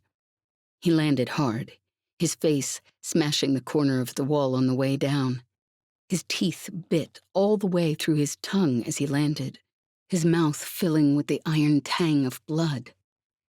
His muscles were stiff, his body jerking and spasming, slamming his head against the wall, his movements completely outside his control. The pain was unbearable. He'd been wrong. He couldn't handle this. He should have known better. He couldn't handle 1 more second of this. The pain would actually kill him. The taste of blood filled his mouth. The smell of it filled his nostrils. He could hear faintly someone screaming, a garbled, unintelligible sound, and it took him a few moments to recognize his own voice. It went on and on and on, until his whole world was icy, stabbing, unending, unendurable pain. And then at last, it stopped. He lay on the floor panting, the strength drained from his limbs, every muscle in his body shaking.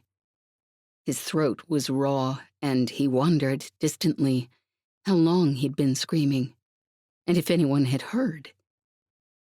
Rough arms grabbed him and hauled him to his feet, but he didn't have the strength in his legs to stand. "What the hell were you doing?" A woman's voice snapped, but he couldn't make his lips form words to answer her. His captor shook him roughly, and his body moved limply with the motion. "Nothing to say now?" she asked sardonically. "You were making a hell of a lot of noise a minute ago."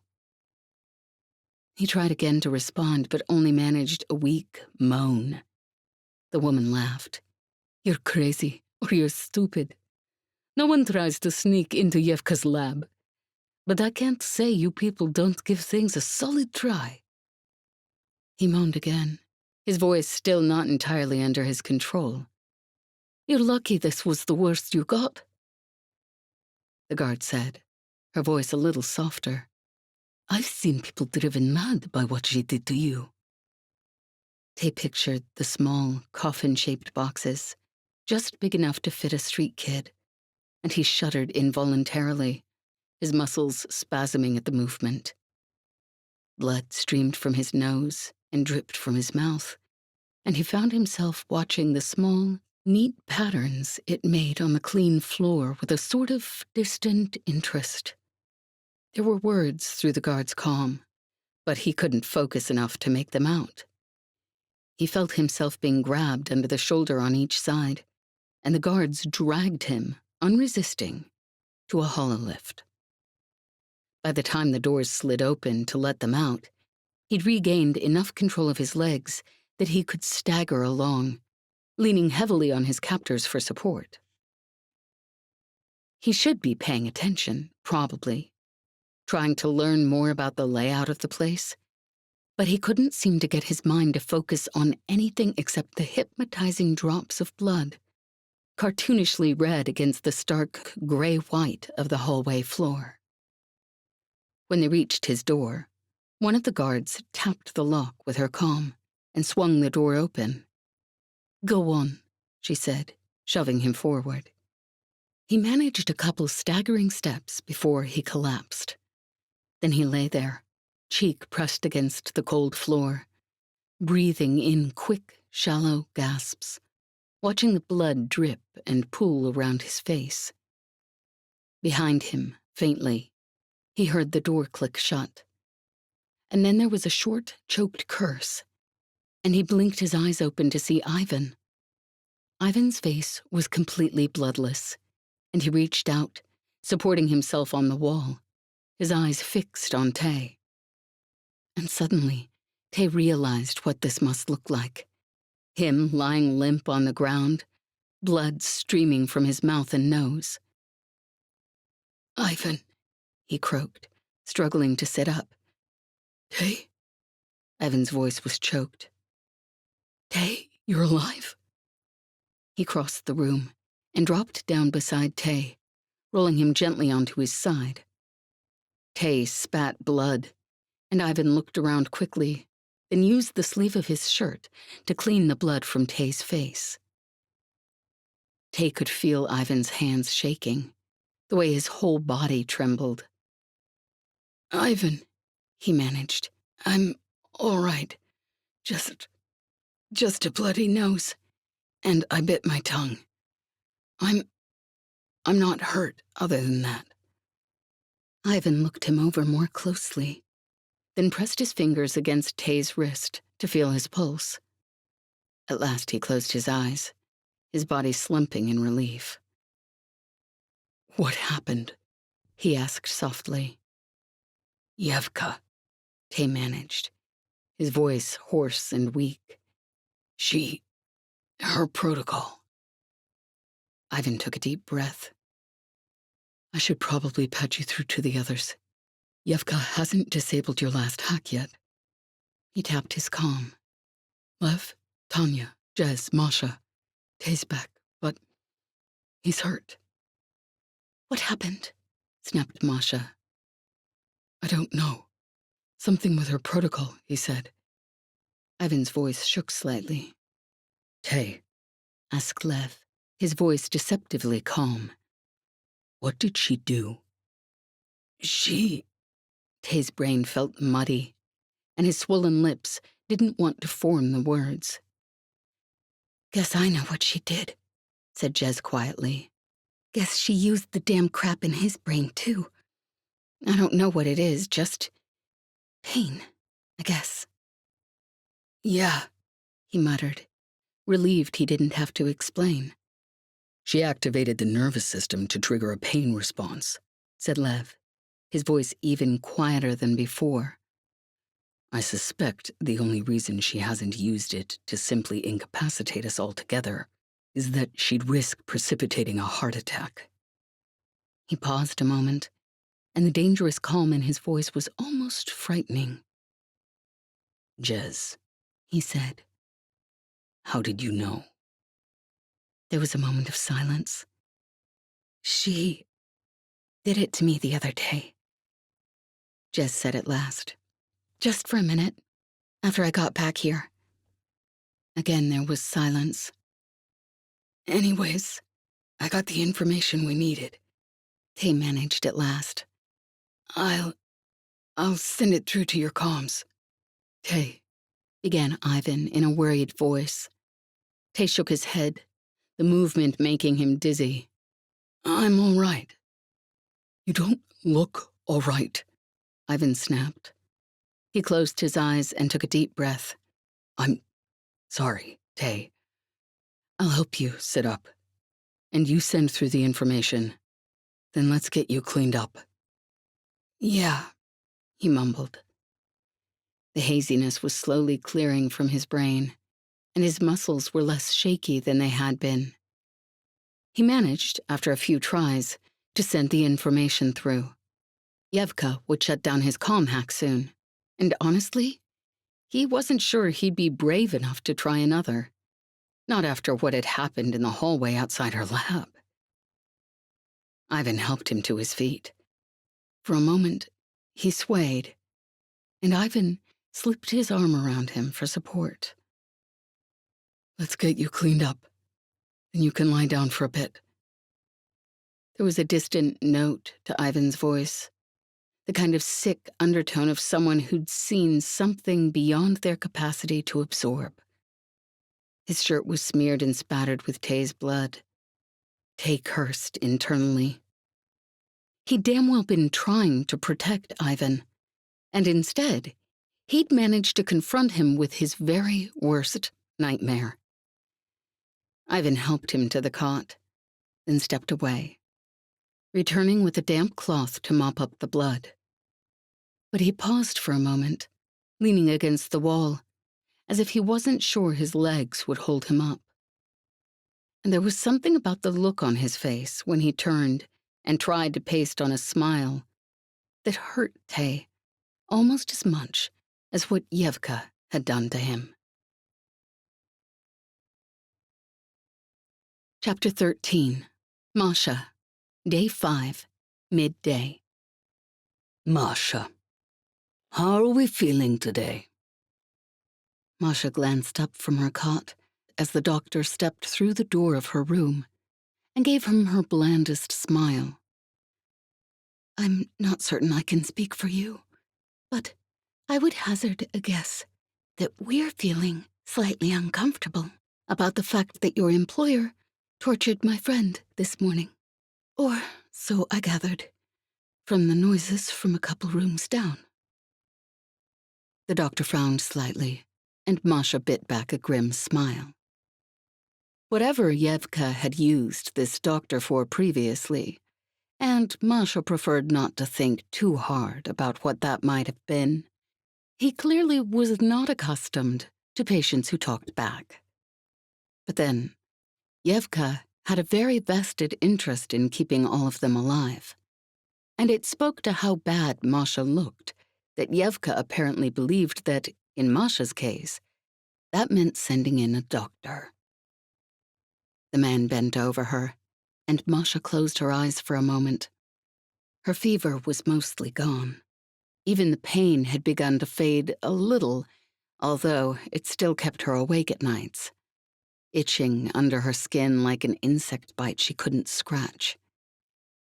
She sucked in a quick breath as the doctor prodded her broken knee. He was taking no pains to be careful. But then, she'd heard Tay early this morning when he'd called in on the comm.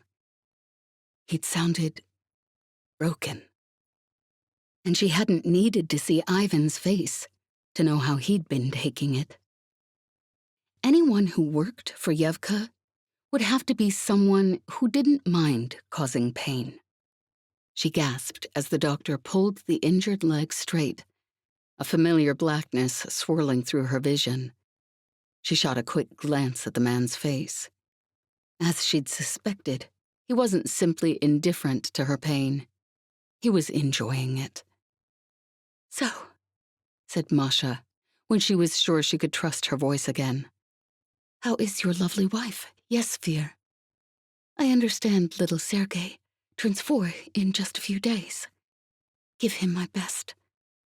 I assume you'll do something to celebrate, despite the recent disturbances. a benefit of living in the government sector, is it not? The doctor froze, his hands on her leg going suddenly completely still. Who told you my wife's name? He asked, voice very quiet. Masha gave a small shrug. I've always found it useful to know all I can about the people I interact with. There were a few moments of utter silence. Then the doctor's hands began to move again, with, she noticed, much more delicacy than before. I assume, then, you have some connections in government. His voice was much less confident now. She smiled non-committally. I've worked in government for quite some time, and I have something of a memory for details. That's all. He glanced quickly at her face, as if trying to determine whether this made her less of a threat or more. But then, I'm sure there are plenty of matters you'd rather discuss than your family, she continued, her voice mild. I understand. A child that young, you certainly wouldn't want him dragged into affairs of government. The man's posture now was stiff with tension, but he kept his gaze away from her. You've worked for Evka for how long now? 3 years, is it? So, you must agree very strongly with her goal, said Masha after a few moments. I assume so, at least, because you must have treated the street children she used to test the protocol. Am I correct? He didn't answer, but the set of his shoulders told her everything he wasn't saying. I can't imagine the depth of devotion it must have taken. A doctor like you, with a child of your own, treating other children who'd been experimented on in that fashion. She let her words trail off delicately. The man swallowed, his eyes darting to a corner where Evka's bug was planted. Tay had taken the spoof off the camera that morning, at Masha's request, so Evka should have a clear view of everything happening in the room. Of course, I agree with Evka ideologically. There was an expression on the doctor's face, though, that told her the memories her words had called up were ones that still haunted his dreams. She couldn't bring herself to feel sorry for him. If he had agreed with Evka's goals, at least, believed he was working for a greater good, she could possibly have forgiven him. But he was simply an opportunist, like Slavenka had been. He'd seen those children tortured and decided what he could gain from this was enough that he could ignore his conscience. No, she didn't have much sympathy for him at all. I imagine you must be very proud of your work, helping bring peace to the system, she said, voice light. My friend, the boy with long hair, he was looking at something he shouldn't have been, I hear, and Evka tortured him. I didn't see it, of course, but from the sounds I heard him making, even through the walls, after they brought him back, it was quite as effective as the torture they gave to me. And I doubt it even left a physical mark. Except in his face, of course. I can't imagine someone living through that type of pain and not being able to see it in their eyes. She paused. I wonder, how many street children did she torture to know just how far she could go? How much she could hurt him and still keep his mind intact? Her voice was still light, but the words she was saying made bile rise in her throat. From the look on the doctor's face, she'd hit a nerve. Do you remember, I wonder? She mused aloud.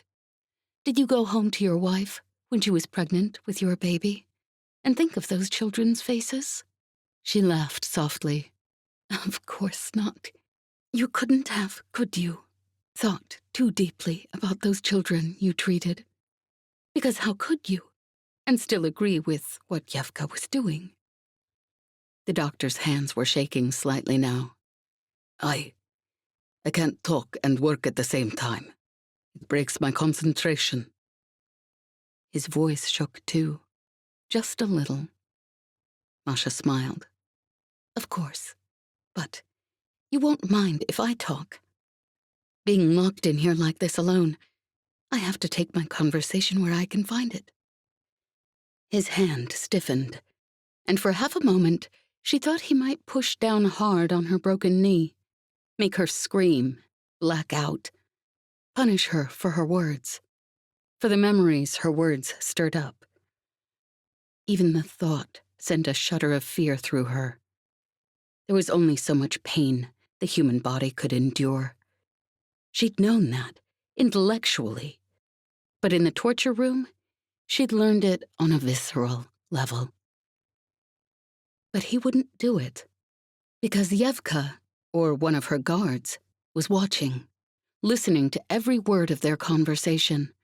And if he reacted, that would be evidence, if Evka wanted it, that Masha's words were getting to him, that he was, perhaps, less comfortable with the situation than he'd led Evka to believe. I do understand, she continued. The ends justify the means, as they say. But the worse the means, the more committed one would have to be to the ends in order to accept them. It's one thing to say the ends justify the means when it's a purely intellectual exercise. But when you have a child laying on a table in front of you, thrashing, driven out of his mind by pain, that would take an immense amount of dedication. Again, the man glanced at her involuntarily, and again she had to bite back a smile. There was a thin sheen of sweat on his forehead, and his expression was sick. But this glorious new system Evka's building out of the ashes of the one burning outside right now, those are the ends you were bringing about. I can see why you were so devoted to the cause. Masha smiled. Your son, for instance, when he goes to school, I'm certain he'll be a model student, if he has your dedication and loyalty. From the first day he enters school, never a day truant, never a moment in trouble, never a single missed assignment, never a childish prank played on his teachers. The little angel. And so he'll have nothing to fear from this new system. Only his classmates, who might have their moments of misbehavior, will have anything to worry about. Despite the fact that it was tested on children, calibrated, using children's muscles and bodies and nervous systems. Only a childish act of rebellion, of pushing up against a boundary, experimenting with rules, catching the ire of a teacher or administrator for one reason or another, would ever cause a child to suffer the effects of the protocol. And I'm sure such officials would never simply take a dislike to a child for no reason. I'm certain that in this new system Evka has created, no child will be punished unfairly. She let her words take on a faint tang of irony. And I'm certain, with the safeguards Evka's setting into the system, there's no way it could ever get politicized. No way, for instance, that, should you offend the wrong minister in the course of your work, get on the wrong person's list, someone might punish your son for something he hadn't done. Punish your wife, perhaps. There was a look on the doctor's face that told her this wasn't the first time he'd considered this possibility, and it wasn't one he'd come to any comfortable conclusion on. It's refreshing, really, to meet someone with such inherent, implicit trust in their employer. I don't see that often. Masha smiled. Even my own crew doubted me. I always did the best I could for them, but they doubted me. She paused, shifting to push herself up a little on her elbows. Of course, she continued quietly, they were right to. I betrayed them. I almost killed them. As carefully as I kept my secrets, they could feel it, and they knew. They might not have known the details of my plan, but they could tell. They didn't trust me, and it saved their lives. Shut up, the man snapped, straightening abruptly. I told you to just shut up. I don't see how what I'm saying should bother you, said Masha mildly, raising an eyebrow. You assured me you're completely committed to Evka and her cause. You must be very certain she'll never allow this to be used for improper purposes. And so, you have nothing to fear, if you're right. The doctor's face was a mixture of fury and fear. I won't ask you again, he hissed. You will be quiet, or things might go very badly indeed for you. You're not as strong as you think you are. Perhaps not, said Masha quietly. But I know what Evka thinks about you. I know every last thing she's written up in your file. You wonder how I know your wife's name? Your son's birthday? It's because Evka does. And you're such close friends with Evka that she told you all about me. His voice was harsh with sarcasm, but he was afraid. More afraid than he wanted to let on. She smiled to herself. Jez, our pilot, I'm sure you've heard she broke out of her room. I'm also sure, however, that Evka refrained from mentioning the files she was able to access, or the internal file chip that went missing. Jez hadn't accessed any files, of course. She hadn't made it to the end of the hallway. But Masha was banking on the fact that Evka likely hadn't published any of the embarrassing details to anyone who didn't need to know them. For a long while, the doctor was silent. At last, though, he said in a low voice, Your friend stole an internal file chip? Masha gave him a wink. Of course not. What reason would she have to do that? She let her smile widen just a little. I only know about you because I happened to look you, specifically, up while I worked in government, for no particular reason. I know nothing about what Evka thinks of your performance, or how it might affect your family. She paused delicately. I assume you're picking up blinis on the way home, she said at last, since it's Sergei's favorite. Or has he changed his mind? 3-year-olds can be so fickle. The doctor didn't speak again until he'd finished, but she could feel the tension through his fingers and the way his hands shook just a little. When he'd finished changing the bandages and rewrapped her broken leg, he handed her a small bottle of medication. Take 1 dose every evening. It should keep the fever down, he said, voice still harsh with worry. She smiled. Thank you. He hesitated a moment, then leaned close.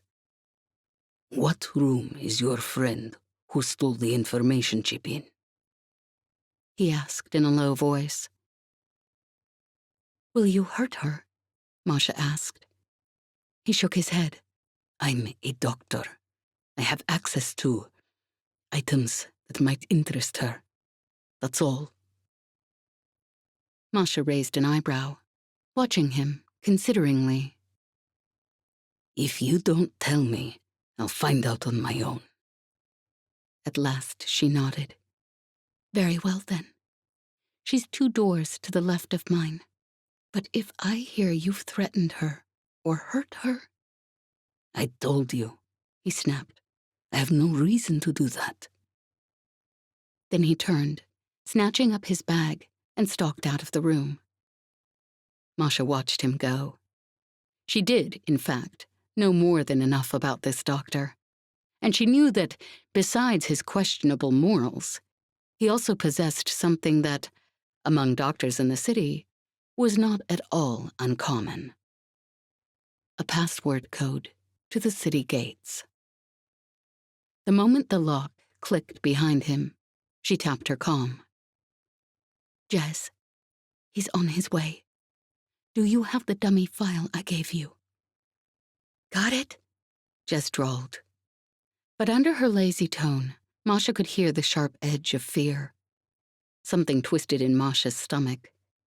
Their plan depended on Jez playing her part. But when the crew had come back for Masha, rescued her, although there was no reason they should have, they'd saved her life. But they'd condemned her as well. Because now, there was no use even pretending.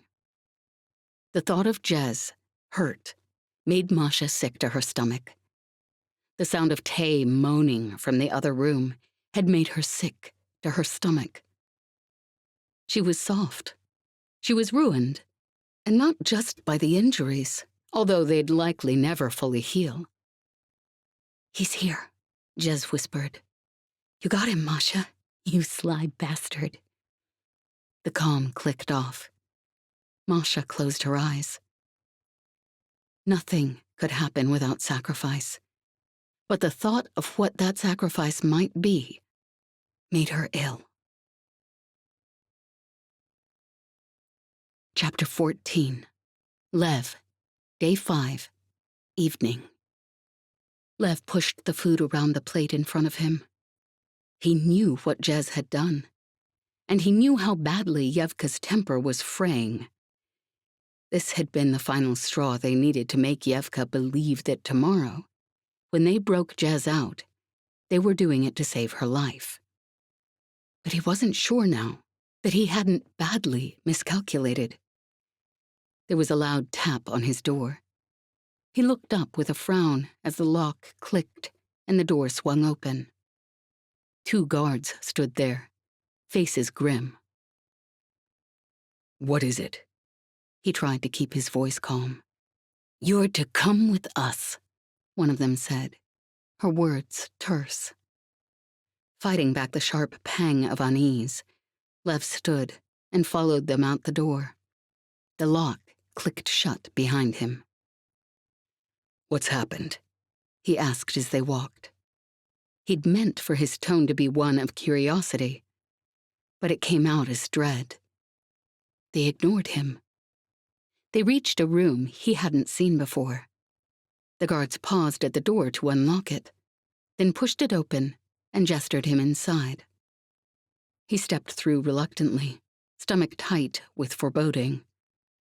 The room was large, with what looked to be 4 or 5 smaller rooms leading off it. Through one of them, he caught a glimpse of a cot. Bedrooms, then. The others were there as well, seated around a small table in one corner of the room.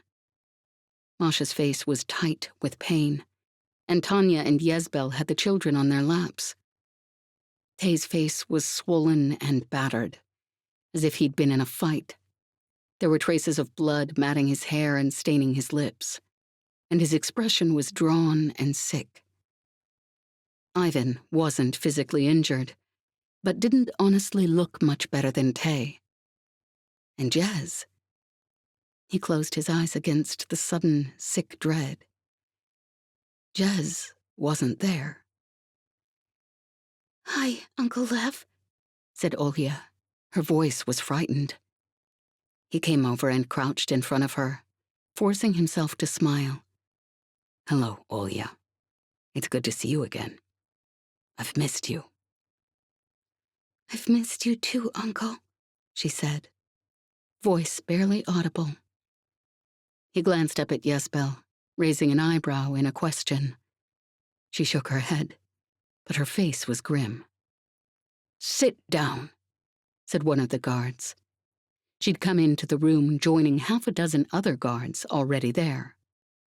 He did as she asked. And then the lock clicked, and the door swung open again. Lev's head jerked up. Jez stood in the doorway, held by 2 guards. She had a black eye, and blood trickled from her lip. But she was wearing a sharp grin. A guard was holding each of her arms, and her ankles were secured by walking cuffs. Jez? He started to his feet, heart pounding, but a guard gestured him down with her heat pistol.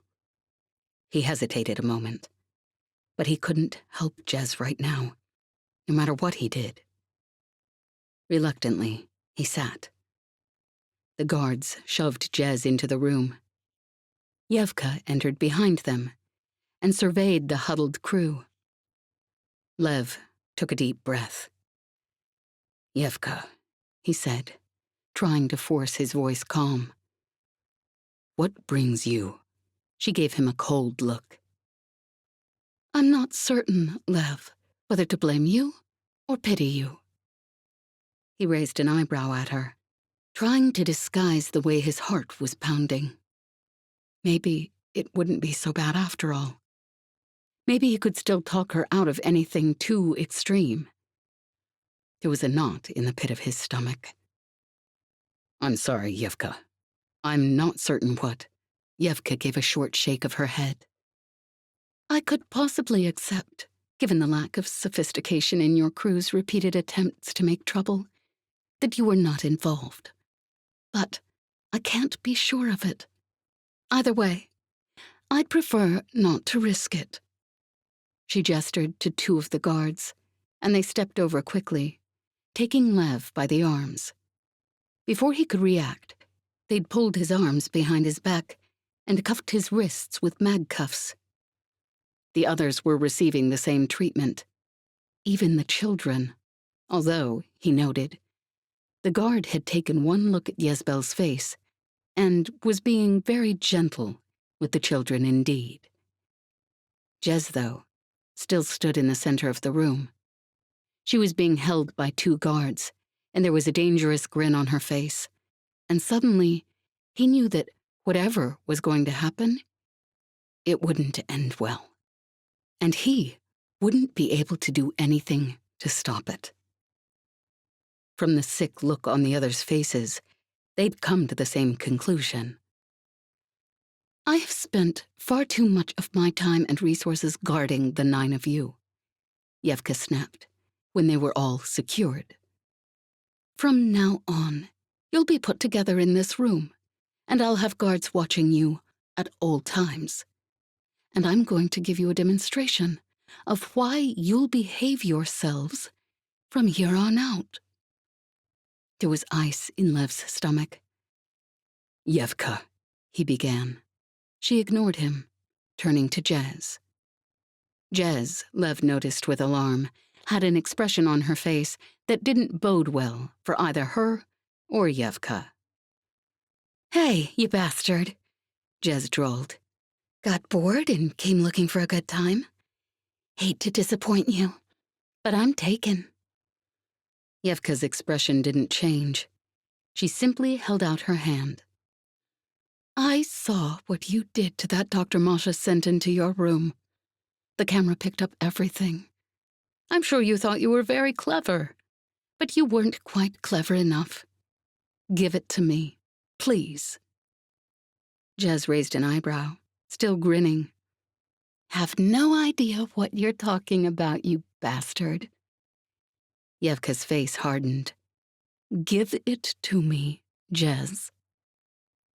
Told you. I have no idea what you're... Evka gestured brusquely, and the guards holding Jez wrenched her arms behind her back. Lev gritted his teeth, not wanting to watch, but unable to turn away. A third guard stepped forward and shoved his hand into the pockets of Jez's pilot jacket. A moment later, he pulled out a small, silver ID token. He handed it to Evka and stepped back wordlessly. Evka glanced at the token, then back at Jez, her eyebrows raised. Jez shrugged easily, arms still pulled tight behind her back. What? Something wrong with me having my own damn ID in my pocket? She grinned. Didn't know I was a doctor, did you? Lev knew the expression on Evka's face, thoughtful and calculating. Evka, His words were sharp with something like panic.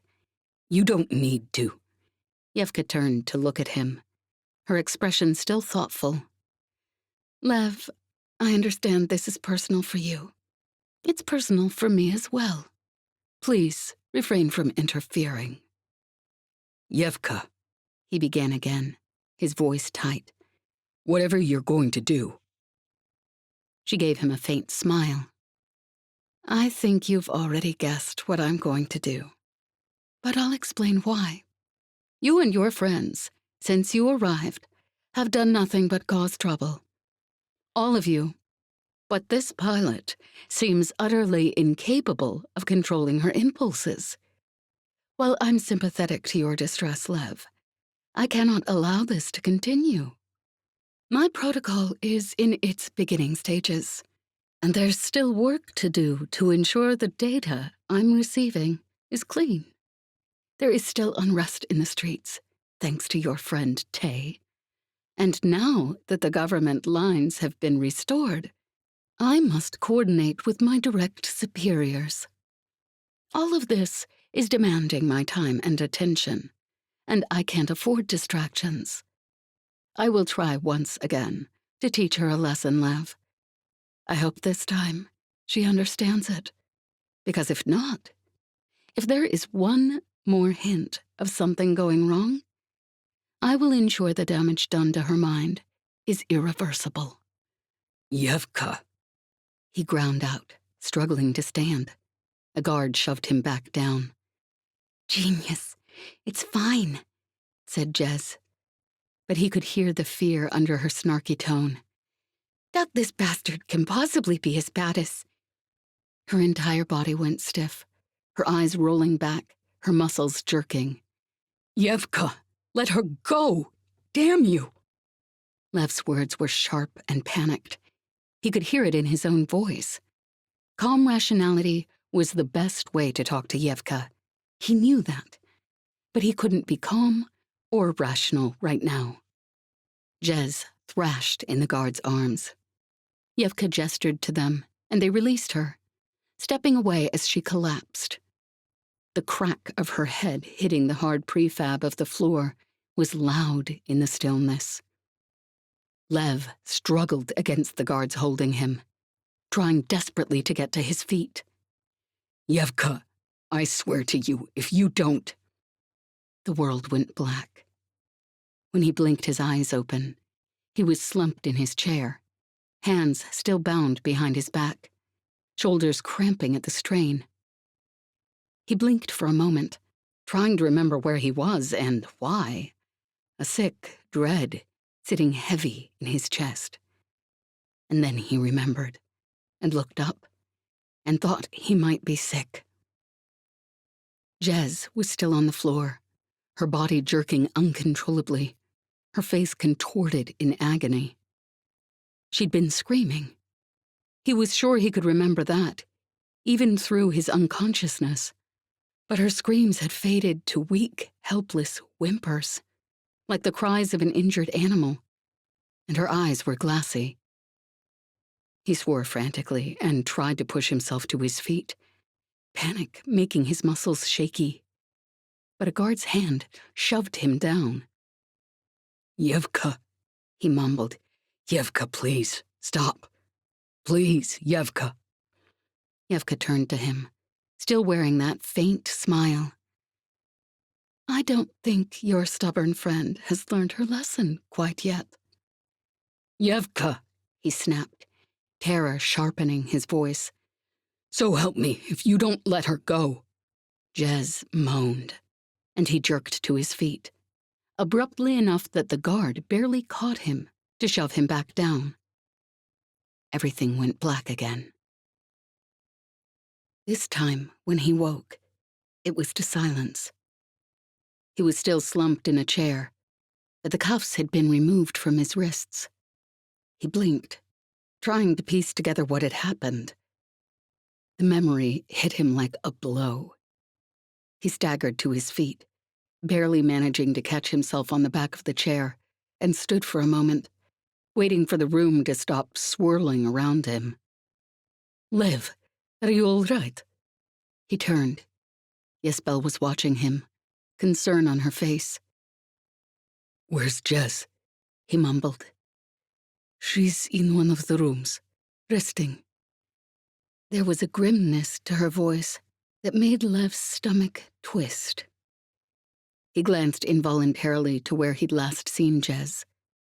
There were traces of blood, hastily wiped away, smeared across the tiles. For a moment, he thought he might vomit. How is she? He asked quietly. Jesbel gave a slight shake of her head, but didn't answer. Damn it, Jesbel, tell me how she is. She's alive, said Jesbel quietly. He straightened and almost toppled over at a fresh wave of dizziness. Jesbel grabbed for him, catching him before he fell. Are you all right? I'm fine, he said through his teeth. I need to see Jez. I would advise you to wait a bit, she said at last. Tanya's in there with her now. Wait until she's... I need to see Jez. I don't think that's a good idea, said Jesbel again. He took a deep breath, holding himself back with an effort from snapping at her. His heart was pounding far too quickly, panic spreading through his veins. Jesbel, he said at last. If it had been Tanya, would you wait? She looked at him, then sighed and shook her head. I suppose you're right, she said quietly. He straightened again cautiously, but his balance seemed to have recovered somewhat, and he made his way over to the bedroom without incident. He paused at the door. You don't have to go in, said Jesbel softly. I don't know that she'll recognize you anyways. His stomach, already tight with dread, tightened further. He pushed the door open and stepped inside, then stopped. Jez lay on the cot, still thrashing weakly. Blood was drying across her face and matted in her hair, and she was moaning. Tanya crouched beside the bed, a damp, bloody cloth in her hand. Jess, she said quietly. Jess, can you hear me? Lev took a deep breath, then crossed quickly to the cot and crouched beside Tanya. She moved back to give him room, sympathy in her face. Jez, he whispered, reaching out to stroke her hair. Jez, it's me, Lev. Jess turned to look at him, but there was no recognition in her eyes. He ran a hand across her forehead, wiping away a slow trickle of blood. How many times had he seen Jez like this, on the point of death? More times than he wanted to think about, honestly. But she'd never not recognized him before. Her hands clutched restlessly at the covers, and he placed his hand gently over hers to still them. Jez, it's all right. His voice was choking. It's over. You're all right. I'm here. She grabbed desperately at his hand. Make them stop, she whispered. And from the look on her face, he knew she still didn't know him. She was simply desperate for someone, anyone, to take away what had happened. Shh, Jez, he whispered, stroking her hair gently with his free hand. She was clutching his other hand so tightly, he was losing feeling in his fingers. But he didn't try to draw it away. Shh, it's all right. I'll stop them. You rest, okay? Where's Lev? She sounded lost. Is he all right? I tried not to scream. I didn't want him to get hurt. Is he all right? He glanced at Tanya. She looked grim. Yes, he's fine, he said, gently as he could, turning back to Jez. was just talking with him. He's fine. At that, some of the tension left her body, and she sank back against the pillows. Lev tucked the blankets around her with his free hand. She was still clutching his other hand, as if she was terrified to let go, her grip surprisingly strong. It took a long, long time for her eyes to close and her breathing to finally steady. At last, though, he slipped his hand from her limp grasp and glanced up at Tanya. What happened? He asked quietly. They tortured her. For a while. I don't know how long. I wasn't exactly keeping time. But long enough for Evka to have to knock you out twice. She shook her head. When they left, we carried her in here. I've checked her over. Physically, there's nothing too badly wrong with her. Her pulse is elevated, which is only to be expected, and she hit her head when she fell. And got some bruises while she was thrashing. But she shook her head again, helplessly. I don't think Evka intended to do permanent damage. She finished at last. I have to hope she knew what she was doing, and this is temporary. It could be just the shock of it. At least, that's what I hope. Lev looked down at Jazz. Her hands moved restlessly even in her sleep, clutching at the blankets, her eyes moving under her closed eyelids. She looked frail and sick in a way he hadn't seen her for a very long time.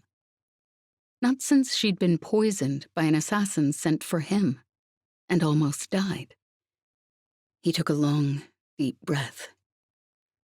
We need to talk, he said at last quietly. Tanya nodded. I'll get everyone together. He managed a faint smile. Thank you. I'll be there in a minute. When Tanya had left, he sat down on the edge of the cot. There was a sick, shaky tightness in his stomach, and tears burned behind his eyes. He ran a hand gently down the side of Jazz's face. She didn't waken. Even if she had, she might not know who he was. He'd agreed to this plan. He hadn't known this would be the result, but he'd agreed to it. So had Jez. He stood and walked slowly back to the main room. Everyone had gathered around the table, waiting for him, and Olya's eyes found him as he stepped through the door. Uncle? She asked in a small voice. Is Auntie all right? Lev tried to smile at her. She's sleeping right now, but I'm hoping she'll be much better when she wakes up. Olya gave him a skeptical glance, but didn't say anything else. He dropped into a chair and looked around at them. Tay, he said in a low voice. I think it's time. Tay glanced up at him. Yes, he said quietly. Because if something happens again, I don't know if Jez's mind will come through it intact. Chapter 15. Tay. Day 5. Late. Tay glanced up as Ivan crouched beside him. Tay. Ivan's voice was soft, but Tay could hear the strain under it. It's almost midnight. How are you doing? He could hear the question Ivan wouldn't ask. Tay hit the final command, then slumped back, his shoulders drooping in relief. Done. I don't know how long it will last, but it's done for now. Ivan's posture relaxed as well, and he leaned over and kissed Tay. I knew you'd do it, he said. There was a teasing note to his voice, but even that couldn't hide the tension in his tone. Tay wasn't sure that, even at the barricades, he'd seen Ivan quite so close to breaking. Ivan stood. I'll tell the others you're ready. Tay leaned his head back against the wall for a moment, closing his eyes against the creeping exhaustion. At last, he pushed himself to his feet and made his way out into the main room. The others were gathered around the table, even Masha. The only one missing was Jez. The thought made something twist in his chest. Hey, you've set your hack. We can talk without being overheard? Asked Lev quietly. His face was drawn, but he seemed to have composed himself over the last few hours. Tay nodded. For a few minutes, at least. I don't want to leave it on for long. We'll have to use it again getting Jez out, and it won't be difficult for Evka to get through it. He could already feel the beginnings of a tension headache. Then we'll make this as quick as we can. Lev paused a moment, glancing around at the others. So, we'll get the guards into the room, probably by Masha faking a medical emergency. They won't want to call Evka for something they don't know is serious. Not in the mood she's in. But nor will they dare risk ignoring it. Once they're in, Masha knocks them out with sleeping gas. Jez already has the key on her comm, and the map, and the password code for the city gates from the doctor's ID. When Yesbel activates the explosive, Jez gets out of the room, out of the building, and out of the side gate in the front courtyard, which, according to Yesbel, will likely be unguarded. And in the meantime, we do our best to keep Evka distracted for long enough to let her. He sighed. And after that, he broke off. Tay's stomach was a tight knot. As far as plans went, this wasn't much of one. And as far as consequences, if it didn't work, well, he was pretty sure this was as serious as it could get. He shook his head. One change. We'll need to grab the key chip off the room guard's comms when Masha knocks them out. I'm sure Evka's changed the locks since what happened yesterday. Other than that, my hack will keep Evka from getting anything from Jez's comm, including the protocol signals, until she gets through it. So, as long as it's up, Jez is safe. But you don't think it will be up for long? Lev's face was grim. Honestly, Tay couldn't blame him. He nodded reluctantly. It's not a sophisticated hack. And once everything starts, Evka will notice it pretty quickly. I'd give us maybe 5 minutes. Lev sighed. Well, said Yesbel after a moment, Olya got the explosives in place, so our distraction is ready to go. Lev nodded. And when are we going to do this? Asked Tanya. If we can wait a little, give Jez some time to recover. Lev let out a quick breath and shook his head ruefully. Normally, I'd agree with you. But Jez did her job of irritating the living hell out of Evka very, very effectively.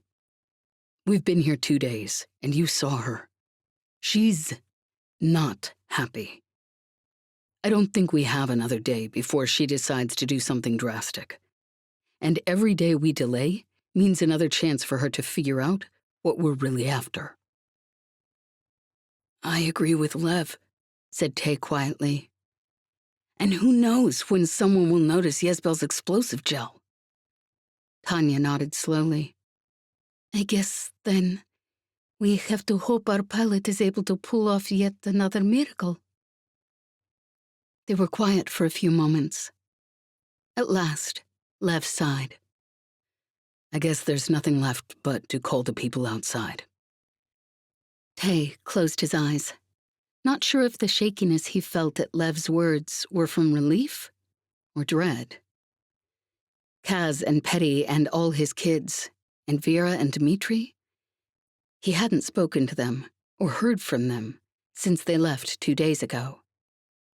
2 days that felt like months. He took a deep breath. "We can likely only do this once," he said. "The amount of scrutiny I'm sure they have on the lines in and out of the warehouse, there's no way Evka's people won't notice." "Reminds me of prison," said Lev, with an obvious attempt at humor. "You're one calm call out before they lock you up." Tay gave a reluctant smile and tapped his comm through to the closed loop they'd used when they were behind the barricades. "Tay?" Kaz answered almost immediately, sounding frantic with relief. "We didn't know whether you were still alive, or if Evka had just killed you. Are you all right? What happened to you?" Tay shook his head. "We're fine," he said. "But listen, we're breaking Jez out, and she needs to get to the Ungovernable." There were a few moments of silence. At last, Kaz said quietly, "What about you, Tay? Are you all getting out?" "No," said Tay shortly. "I told you, we have a plan, but it depends on Jez getting off planet." Kaz's silence told Tay exactly what he thought of their plan, but he didn't argue. "All right," he said at last. "What do you need from us?" Lev tapped his own comm. "When Jez gets out, Evka is going to be distracted," he said. "So will the police, I suspect. It won't give you a lot of time, but you need to get out of the warehouse. Find somewhere Evka won't look for you." "Get out?" asked Kaz. "I thought you said she couldn't hurt us while you were—" He broke off abruptly. Tay drew in a long breath.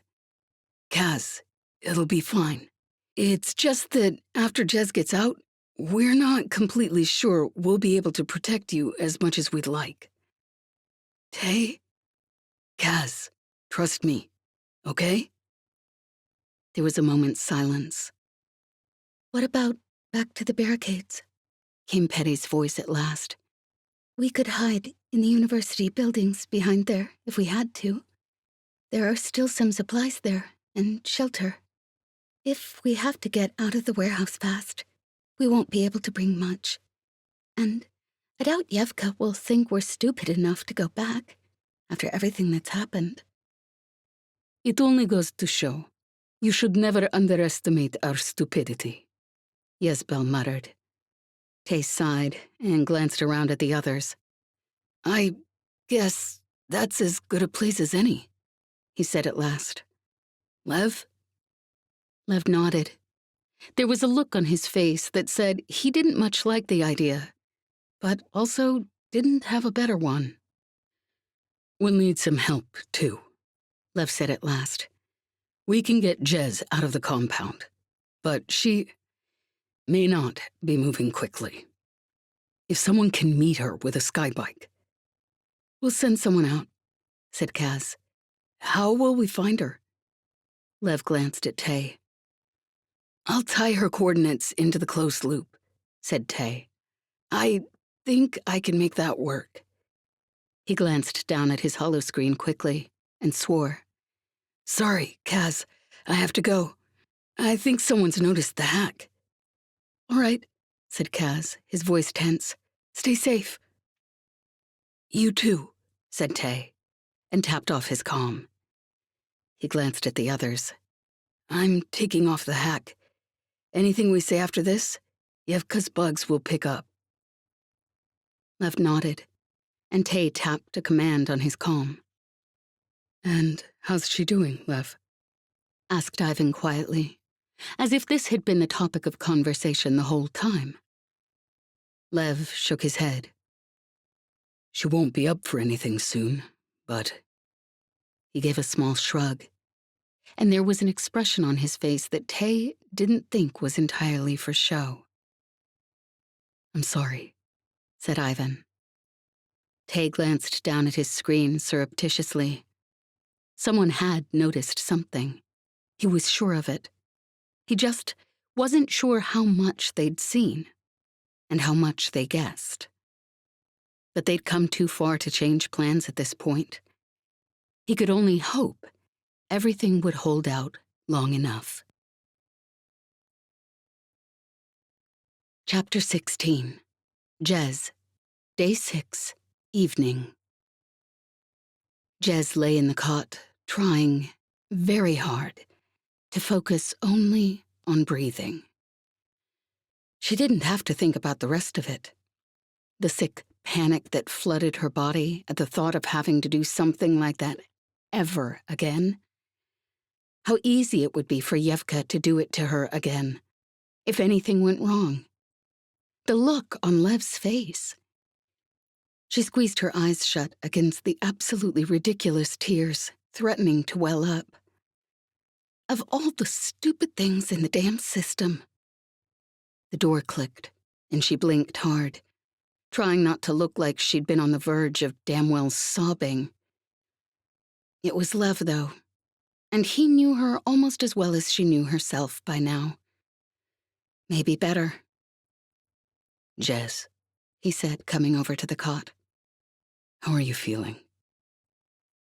She tried for a grin, but it didn't work out quite the way she wanted it to. I'm fine. He shook his head and sat down on the cot beside her. Jez, He began. She found she was blinking back tears. He leaned down and kissed her, and something about the warmth of him was steadying. it's almost time to go. He said quietly in her ear. Tay's blocker is ready.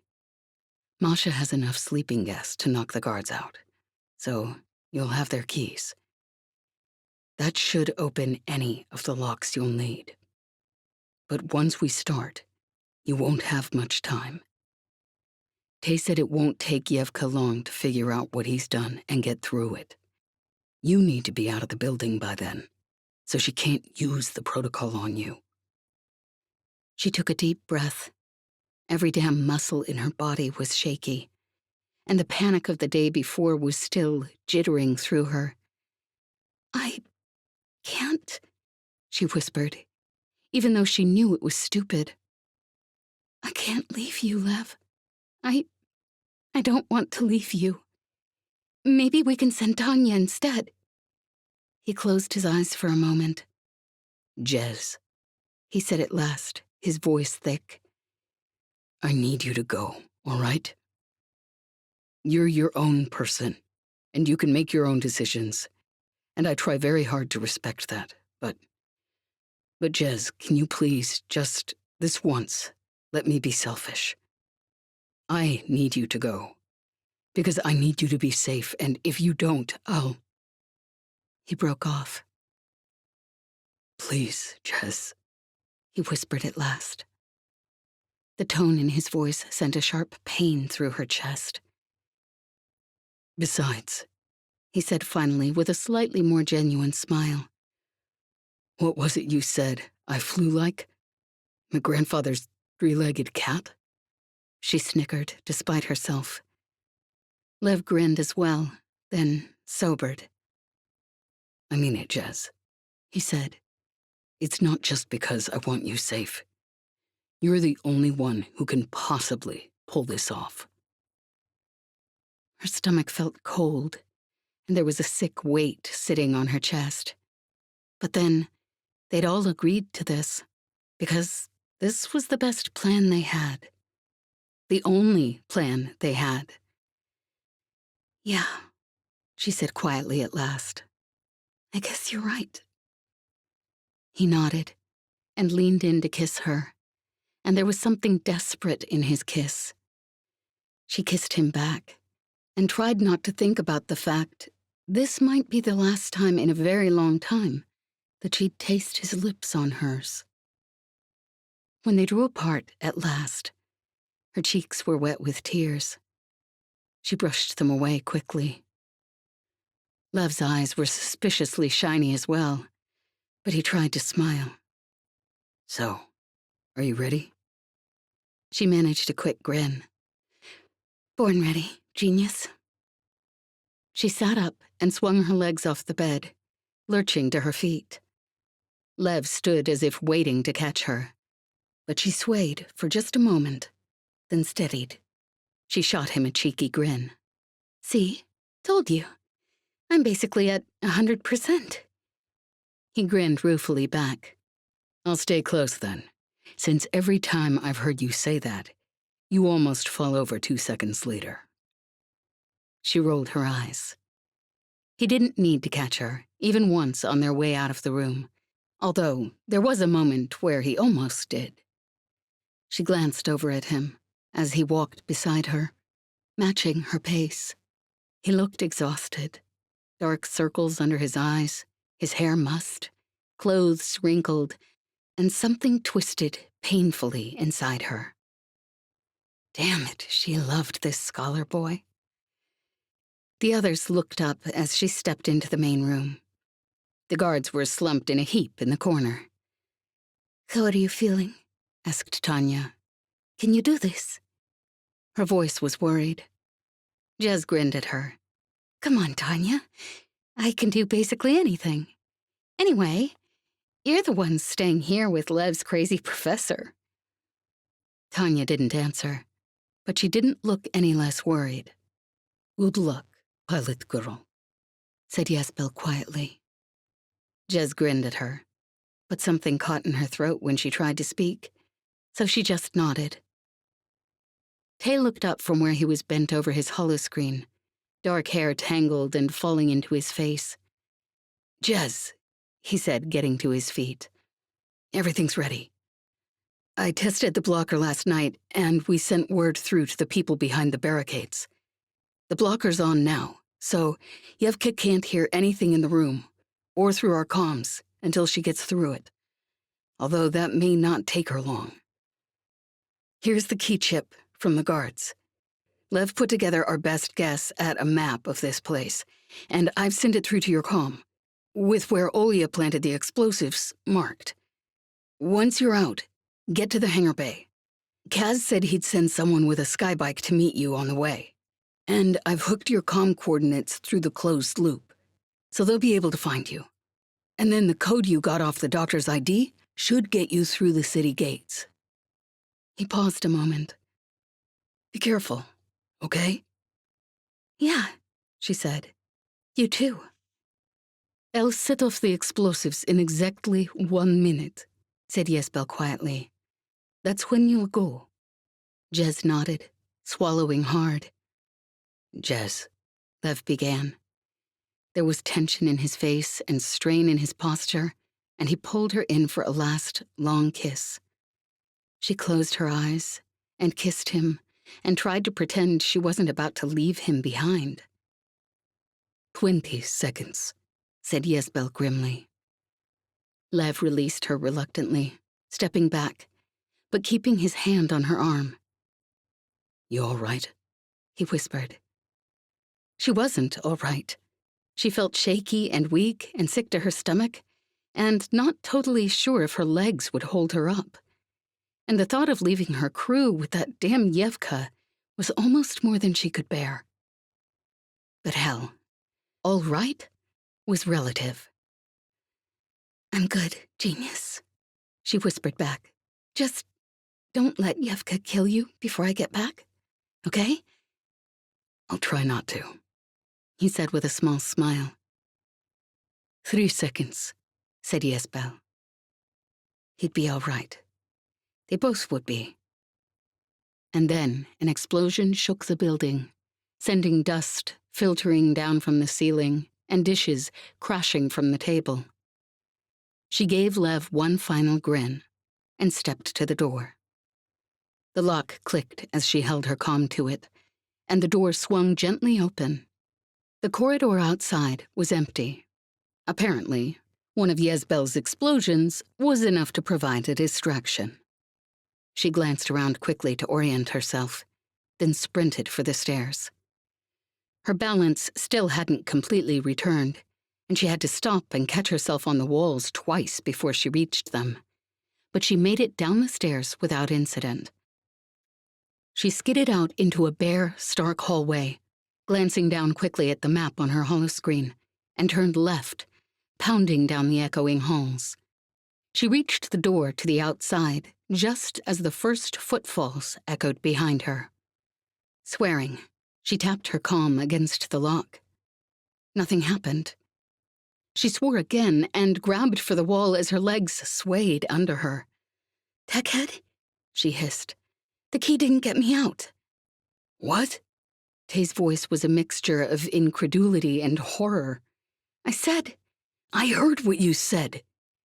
Okay, but if you heard what I said, why did you— Shut up and let me think, he snapped. Evka must have changed the lock.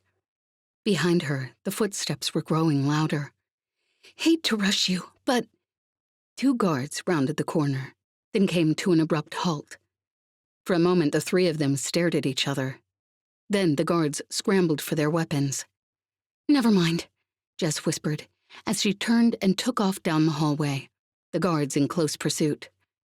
"Figure I'm going out another door." Look, Jess, can you get somewhere safe for just a minute while I— A heat blast hit the wall beside her, leaving a smoking scorch mark on the white prefab. "Nope, not looking like it. But I figure Yesbel made a decent-sized door out a couple minutes back." There was a moment's pause. Then Yesbel's voice hissed over the comm. "You can't go that way, you idiot. That opens onto—" "Too late," drawled Jez, rounding the corner to the smoking remains of a hallway. A dozen guards were working frantically to douse the blaze. They looked up in astonishment as she pounded around the corner at a dead run. She grinned at them and didn't slow down. "What in the system?" one of them began, stepping forward to cut her off. She ducked around him. "In a bit of a hurry here." "Wait, you can't," someone shouted after her. And then she hopscotched nimbly through the smoking rubble and emerged into the back courtyard. "It opens onto the back courtyard. You can't get out from there." Lev's voice was tight with strain. "There's only one gate and it's guarded." "Figure I'll get out one way or another," she muttered. "What?" "Nothing." She glanced around quickly. The walls surrounding the compound were probably too high to climb, even if her legs hadn't been so damn shaky.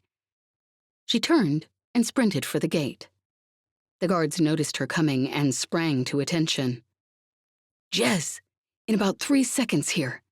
Evka will be through my hack." Tay sounded frantic. "That means she'll be able to use the protocol on you." "I know," Jez said through her teeth.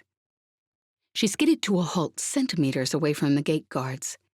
They already had their weapons pointed at her. "Hey," she gasped, "don't mean to bother you, but I'm in a bit of a hurry.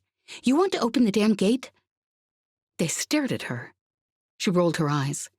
"One of the bastards got out, and Evka told me to take those idiots after them."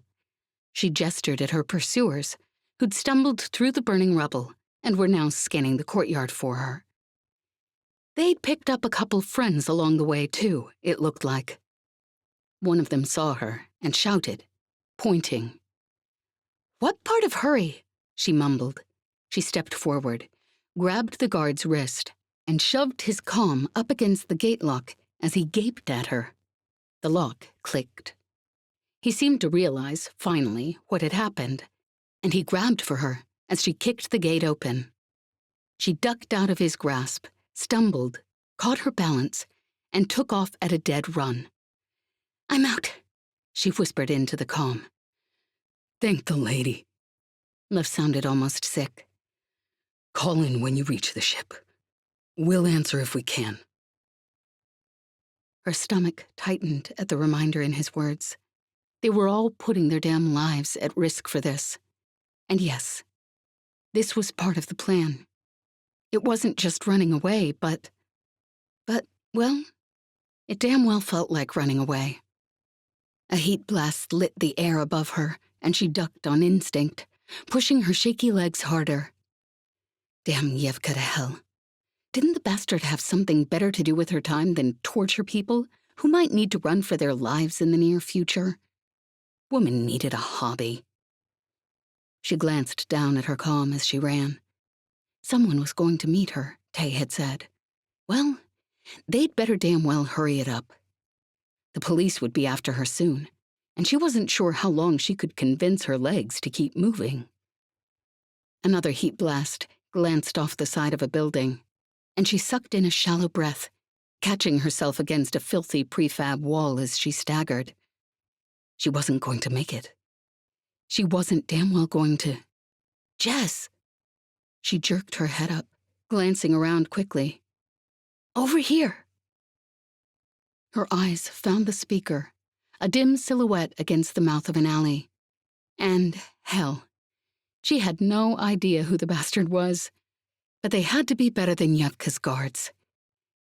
She staggered into the alley, gasping for breath. Whoever it was pushed her into the shelter of a boarded-up doorway and thrust a heavy emergency blanket at her.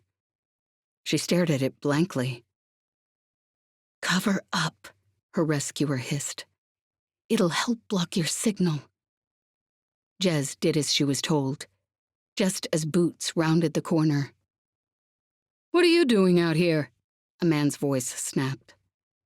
I'm just on my way to work," a woman's wavering voice replied, and Jez recognized it as her rescuer. "Did you see someone run past just now?" "Yes," the woman sounded frightened. "She saw me and went down the other alley. I don't think she made it far." There was a sharp command. Then the footsteps faded down the street. The emergency blanket over Jez was pulled back, and Jez blinked in the dim glow of the street lamps. "You can come out," the woman whispered. "But hurry. You don't have much time." "You're Lev's mom," said Jez, grinning in sudden recognition. The woman smiled back, the expression comfortable on her weathered face. "Lev asked for someone to meet you. I brought you a sky bike." Jez's grin widened. The bike was clearly one of the stolen police bikes from behind the barricades, which meant it would be damn fast. She turned, but something about the look on the woman's face stopped her. An entirely unexpected affection. "Good luck, Jez," she whispered. "Be safe." The inflection in her voice was so much like Lev's that Jez had to blink back sudden tears. Thanks," she managed. "Go," said the woman. Jez swung up on the bike, and with a last glance over her shoulder, she leaned forward and shot off down the empty street. The police were after her long before she reached the smuggler bay. But hell, she had a damn lot of experience outflying those bastards. When she reached the bay, she slid off the bike and dove into the hangar bay, slamming the door and hitting the lock as heat blasts lit the air around her. Then she turned, and despite the urgency of the situation, her feet slowed almost of their own accord. Her angel practically glowed in the dim light from the narrow bay windows, light shimmering off the graceful lines of her sleek silhouette, the polished shine of her paneling. Jez swallowed hard, taking an unconscious step forward. She was beautiful. She was water in the middle of the damn desert, except water would only keep your body alive. The ungovernable kept what was inside you alive. Weeks of being grounded and shot at, sitting through damn government meetings, watching Masha, the woman she'd trusted, damn well try to kill her. And it wasn't until now, seeing the ungovernable again, that she realized how badly she'd needed this. There was a sound of heat blasts from behind her, and the click of a lock scrambler. She sighed regretfully. This was not a moment that should be hurried. Pretty much always was, though, seemed like. She hit the button on her comm that synced with her ship, and as the loading ramp hissed open, she swung up. She tapped it closed again, before it even reached halfway to the ground, and sprinted for the cockpit. She dropped into her seat, the hum of her angel coming to life vibrating through her like a heartbeat. She drew in a long, blissful sigh and ran her fingers across the smooth elegance of the controls. "Hey, beautiful," she whispered. "Miss me?" There was a pounding crash on the door, and a cluster of police officers burst into the small bay, their heat blasts turning the air white hot. She smiled beatifically and pulled back just a little on the throttle. The hum in her bones increased. She powered up the shields as heat blasts hummed and fizzed around her, the shields lighting up under their heat. "Because, damn it, I missed you," she whispered, her voice choking just a little. She touched the controls, bringing the ship to hover 1/2 meter or so off the ground. "Hey, genius, I'm in," she said through her comm. The police were still shooting, someone shouting through a voice amp. "All right, sweetheart," she whispered to her ship, patting the control panel one more time. "Shall we show these bastards what flying looks like?" The ship hummed her agreement. Jez tapped the door control, and as the doors slid open, she bumped the throttle. They shot out into the sleet and darkness of the Prosvishoni night. The police must have guessed what she was up to. She'd barely left the damn hangar when 2 ships dived at her, small and sleek and striped with the 3 unmistakable black lines that marked them as police ships. She flipped the Ungovernable on her side, diving into the wide lane along the shipping route, grinning like a maniac. An ion cannon shot blasted through a wall behind her. Didn't look like the city exit she'd been planning to take would be a good option right now. "Jez," came Lev's voice through the ship's comm. "Turn left and head towards the river." She didn't ask questions, just pulled the throttle around, her angel turning a graceful pirouette in the air. Jez's fingers danced over the controls as the acceleration shoved her back in her seat. "Evka's got a blockade set up at the entrance you were going for," Lev said tersely. "All the main entrances, actually. Apparently, she really, really wants to stop you." Jez glanced down at the control panel. "Well, guess I get up enough speed and try to get through anyways." "Not going to work," said Lev. "The weapons they have on the gates are enough to vaporize you." She pulled up into the shipping lane for just a moment, then dropped back down as ion cannon blasts exploded around her. Her angel a finger's breadth from scraping the walls of the buildings on either side. "Okay then, what's your idea?" "I put coordinates through to your comm. Fly like you're going for the main exit I marked. There's a back way 3 streets down. That's the one I'm going to get open." "Got it," she said, turning back to her controls. Already, police bikes were streaking down the streets after her. She spun the ship around a corner. The main entrance was about 300 meters in front of her, down a long, straight street, and she could see the gate guards scrambling like swamp rats whose nest had been kicked. It looked like they were trying to aim the gate cannons. She waited until they almost had them turned. Then she yanked back on the controls, sending her ship up into the shipping lane, spun a tight turn so she was facing her pursuers, and hit the front guns. The police ships behind her scattered as her shots exploded past them, and then they regrouped and returned fire. She pulled up, high enough to skim the force field, her shields glowing a hot orange at the friction. "It's open," Lev snapped. "Go." She glanced at the new coordinates and dropped back into the shipping lane. Ahead of her was the entrance Lev had marked. A handful of guards waited on full alert, and she braced for the ground cannon shot. But instead, the guards beckoned her hastily through, frowning down at their comms.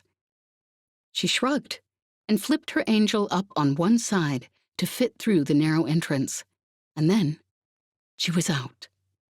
And before they realized whatever the hell Lev had done, she was shooting through the atmosphere like a meteorite reversing course. The moment she broke out into shallow space, the sweet freedom of it washed through her, and she found herself blinking against a sudden wave of emotion. This was home. This was where she belonged. And there was something about the deep midnight black, the glow of the planet behind her, the burning pinpricks of stars in the distance, that soothed something deep in her soul. And it had been here, waiting for her this whole time. "I'm through," she whispered into the ship's comm. "Thank the lady and the damn consort." Lev's voice was thick with relief. "Just listen."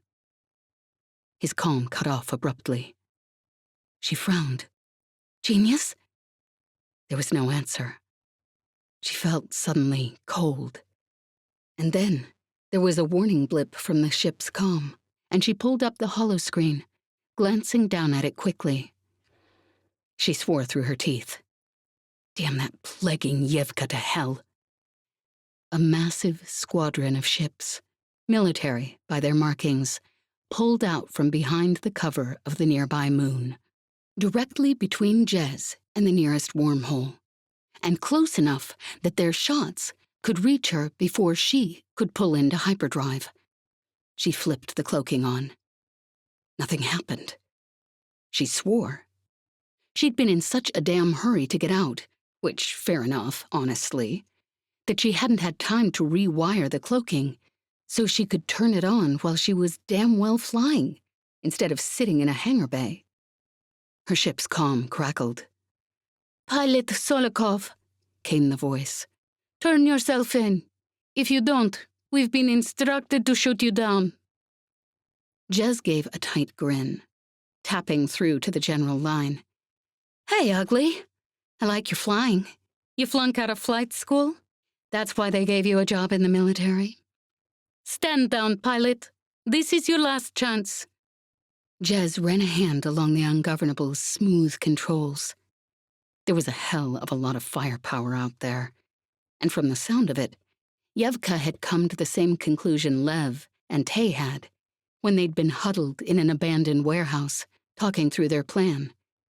The Ungovernable's shielding might be enough to keep Evka from using the protocol on Jez, in case Evka had got through the hack by the time they got Jez out. But it was also enough to keep Tay's feedback loop, or whatever the hell he'd done, from frying Evka's machine when Jez was killed. Even if they shot through the shields, the residual energy would hang around for a few seconds. Long enough, anyways. Damn it to hell. Chapter 17. Masha. Day 6. Evening. "I'm through."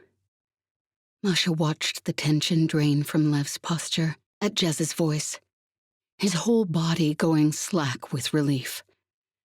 "Thank the lady and the damn consort," he said quietly, his voice rough with emotion. Masha took a deep breath. Jez, at least, was safe. If the rest of their plan failed, at least they'd done that. The door behind her burst open, and Masha started, half turning on instinct before the movement jolted her broken knee, leaving her gasping. Lev had spun too, tapping off his comm as he did. Evka stood in the doorway, framed by a handful of guards. "Lev," she said. Her tone was calm, but there was a dangerous note to it. Lev's posture was stiff, his face set with anger. He didn't answer. "Lev," said Evka, "I'm addressing you." "Yes," he said at last, his voice deceptively mild. "But if I remember correctly, the last time you addressed me, you tortured Jez until she was almost insensible. So you'll forgive me, I'm sure, for telling you to go straight to hell." Masha raised an eyebrow, and despite the seriousness of the situation, Yesbel gave a small, amused snort. I advise you to put aside your pique. There was a controlled fury under Evka's words.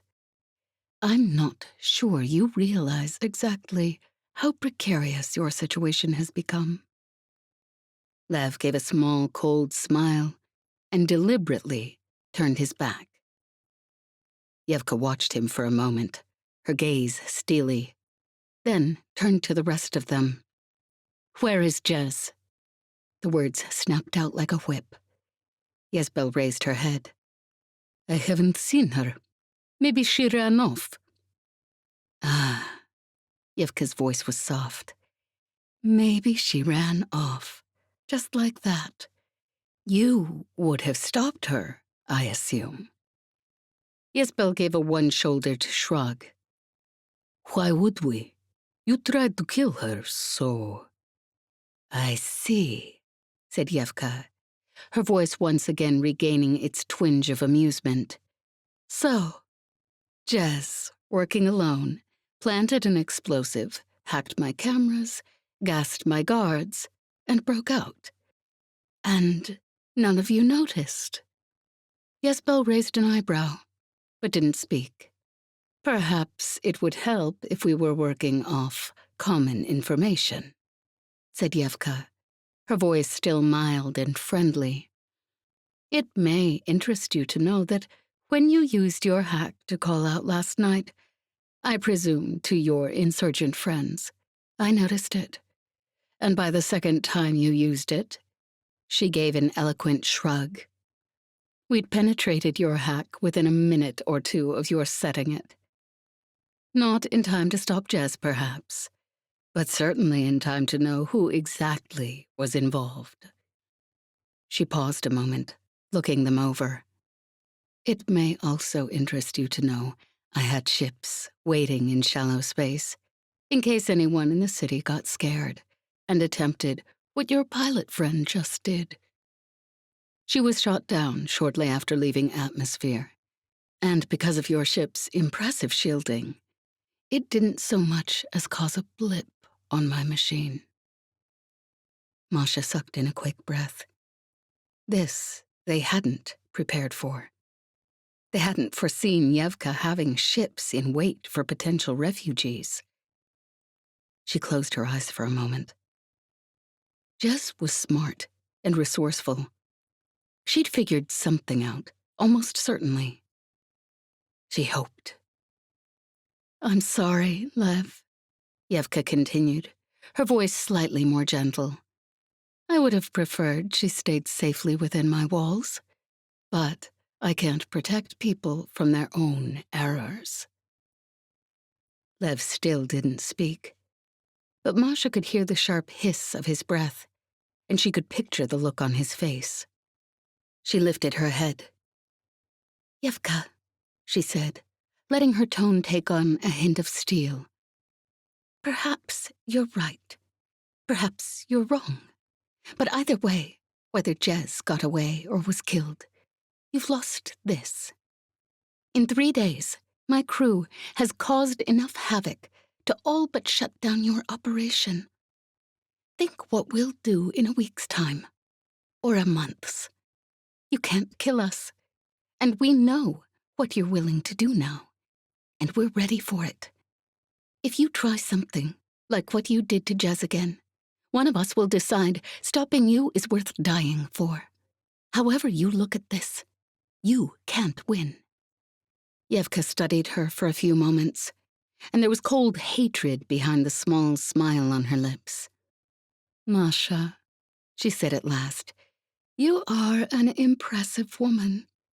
But if you have a flaw, it's hubris.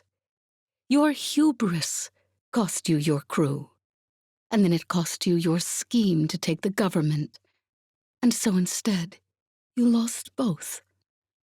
Everything you've said is true, perhaps.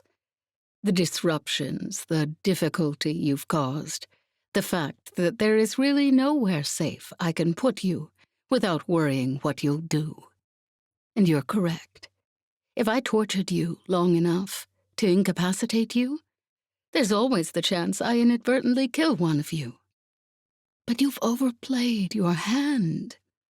The government is up and running again after the damage caused by your crew, and I've been in contact with them."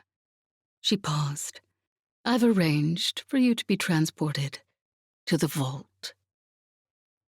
There was a long moment of silence, and Masha could hear her own heartbeat in her ears. "Perhaps your sources forgot to mention we've broken out of prison before," said Yesbel wryly. "Oh, I know your history," Evka hissed.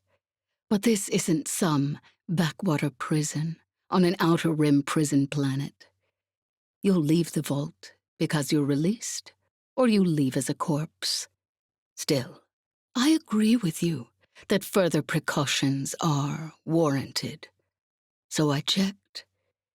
The sedation machine in the prison is still operational, it appears." There was another moment of silence at Yevka's words. Masha forced her expression to remain calm, despite the harshness of her breath in her throat. Sedation. It had been touted once as a humane form of restraining dangerous prisoners. The patient could be put into stasis, still alive, but bodily processes on hold, and they could be kept like that for as long as necessary. Weeks, months, even years. But as useful as it was, they'd had to halt the program eventually. Because, eventually, as the true effects of the program became known, even the most calloused government official had been horrified. At first, it had seemed a great success. Upon being revived, the patients had gone back to their normal lives, with no noticeable physical deterioration, no loss of memory or cognitive function. Until the side effects began. The hallucinations, the phantom pains that no amount of treatment or painkiller could cure, the slow, creeping madness, whether brought on by the effects of the sedation itself or from the persistent, horrific, unbearable, untreatable pain. No one knew for sure. All they knew was every person, every patient who had been sent into sedation, had died screaming. "It's an old-fashioned solution, perhaps. Maybe even barbaric," Evka continued, and Masha could hear the grim satisfaction in her voice. "But as Masha so helpfully pointed out, I haven't much of an option. And should I for some reason still need you, for example, if it takes me an unacceptably long time to get through your street boy's calm hack, I can always take one of you out of sedation for long enough to answer my questions. I'm not sure if they can resedate you once you've been revived, but..." She gave another small shrug. "From what I know about sedation's after effects, I expect within a few weeks you won't be in any shape to cause additional problems." Yesbel was pale, her fists clenched by her side. Masha knew what she was seeing. That day, months previous, standing in a barred room on a prison planet, as the warden pulled Tanya and her 2 crying children away to await their own sedation. The first time Masha had begun to realize how very much she'd come to care for this little crew, and how very dangerous that could be. She didn't let herself look at the others as they were shuffled out of the room and down the hololift to the courtyard. Her stomach was a tight knot. A government prison transport awaited them, but by the time Masha had made her slow, agonizing way up the ramp, she hardly had the energy to care about anything, except the fact she could finally sit down and take the weight off her leg. When she'd recovered enough to be aware of her surroundings again, she couldn't help a quick glance at Lev. He was seated on a bench, hands and feet bound, staring out the transport window with a lost, helpless expression that almost made Masha sick to her stomach. At last, the ship slowed. Even from inside, Masha could hear the gates of the prison opening to let them through, then closing ponderously behind them. When the transport finally shuddered to a halt and they were prodded out into the courtyard, Masha took a deep breath, glancing around through the cold, muted light. The force field over the vault was thick enough that even the sunlight had difficulties filtering through. The walls were something that looked like solid metal, almost certainly non-reactive, and they stretched a full 5 stories from the non-reactive surface of the courtyard to the edge of the force field. Just under the force field stretched a thick cable lattice, and she knew an additional lattice of hair-trigger laser sensors. The walls themselves carried an electric current that would kill you at a touch. "Leave their comms," snapped one of the guards, stepping forward. He looked like someone accustomed to command. "Attach their prison bracelets above the comms." A handful of guards stepped up to do as he bade them. Masha held out her wrist, as instructed, and they snapped the bracelet on. The sensation of it, heavy on her wrist, was strange. She'd never been an actual prisoner. Not really.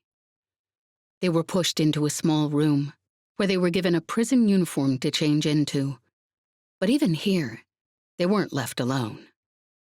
Masha undressed in front of a stern guard, her muscles shaking with weakness. She was acutely aware of the dark bruises that spread down her ribs and blossomed across her stomach, the long, precise gashes on her arms and torso. It took her a humiliatingly long time to dress herself, but the guard did nothing to help, just watched with a small sneer.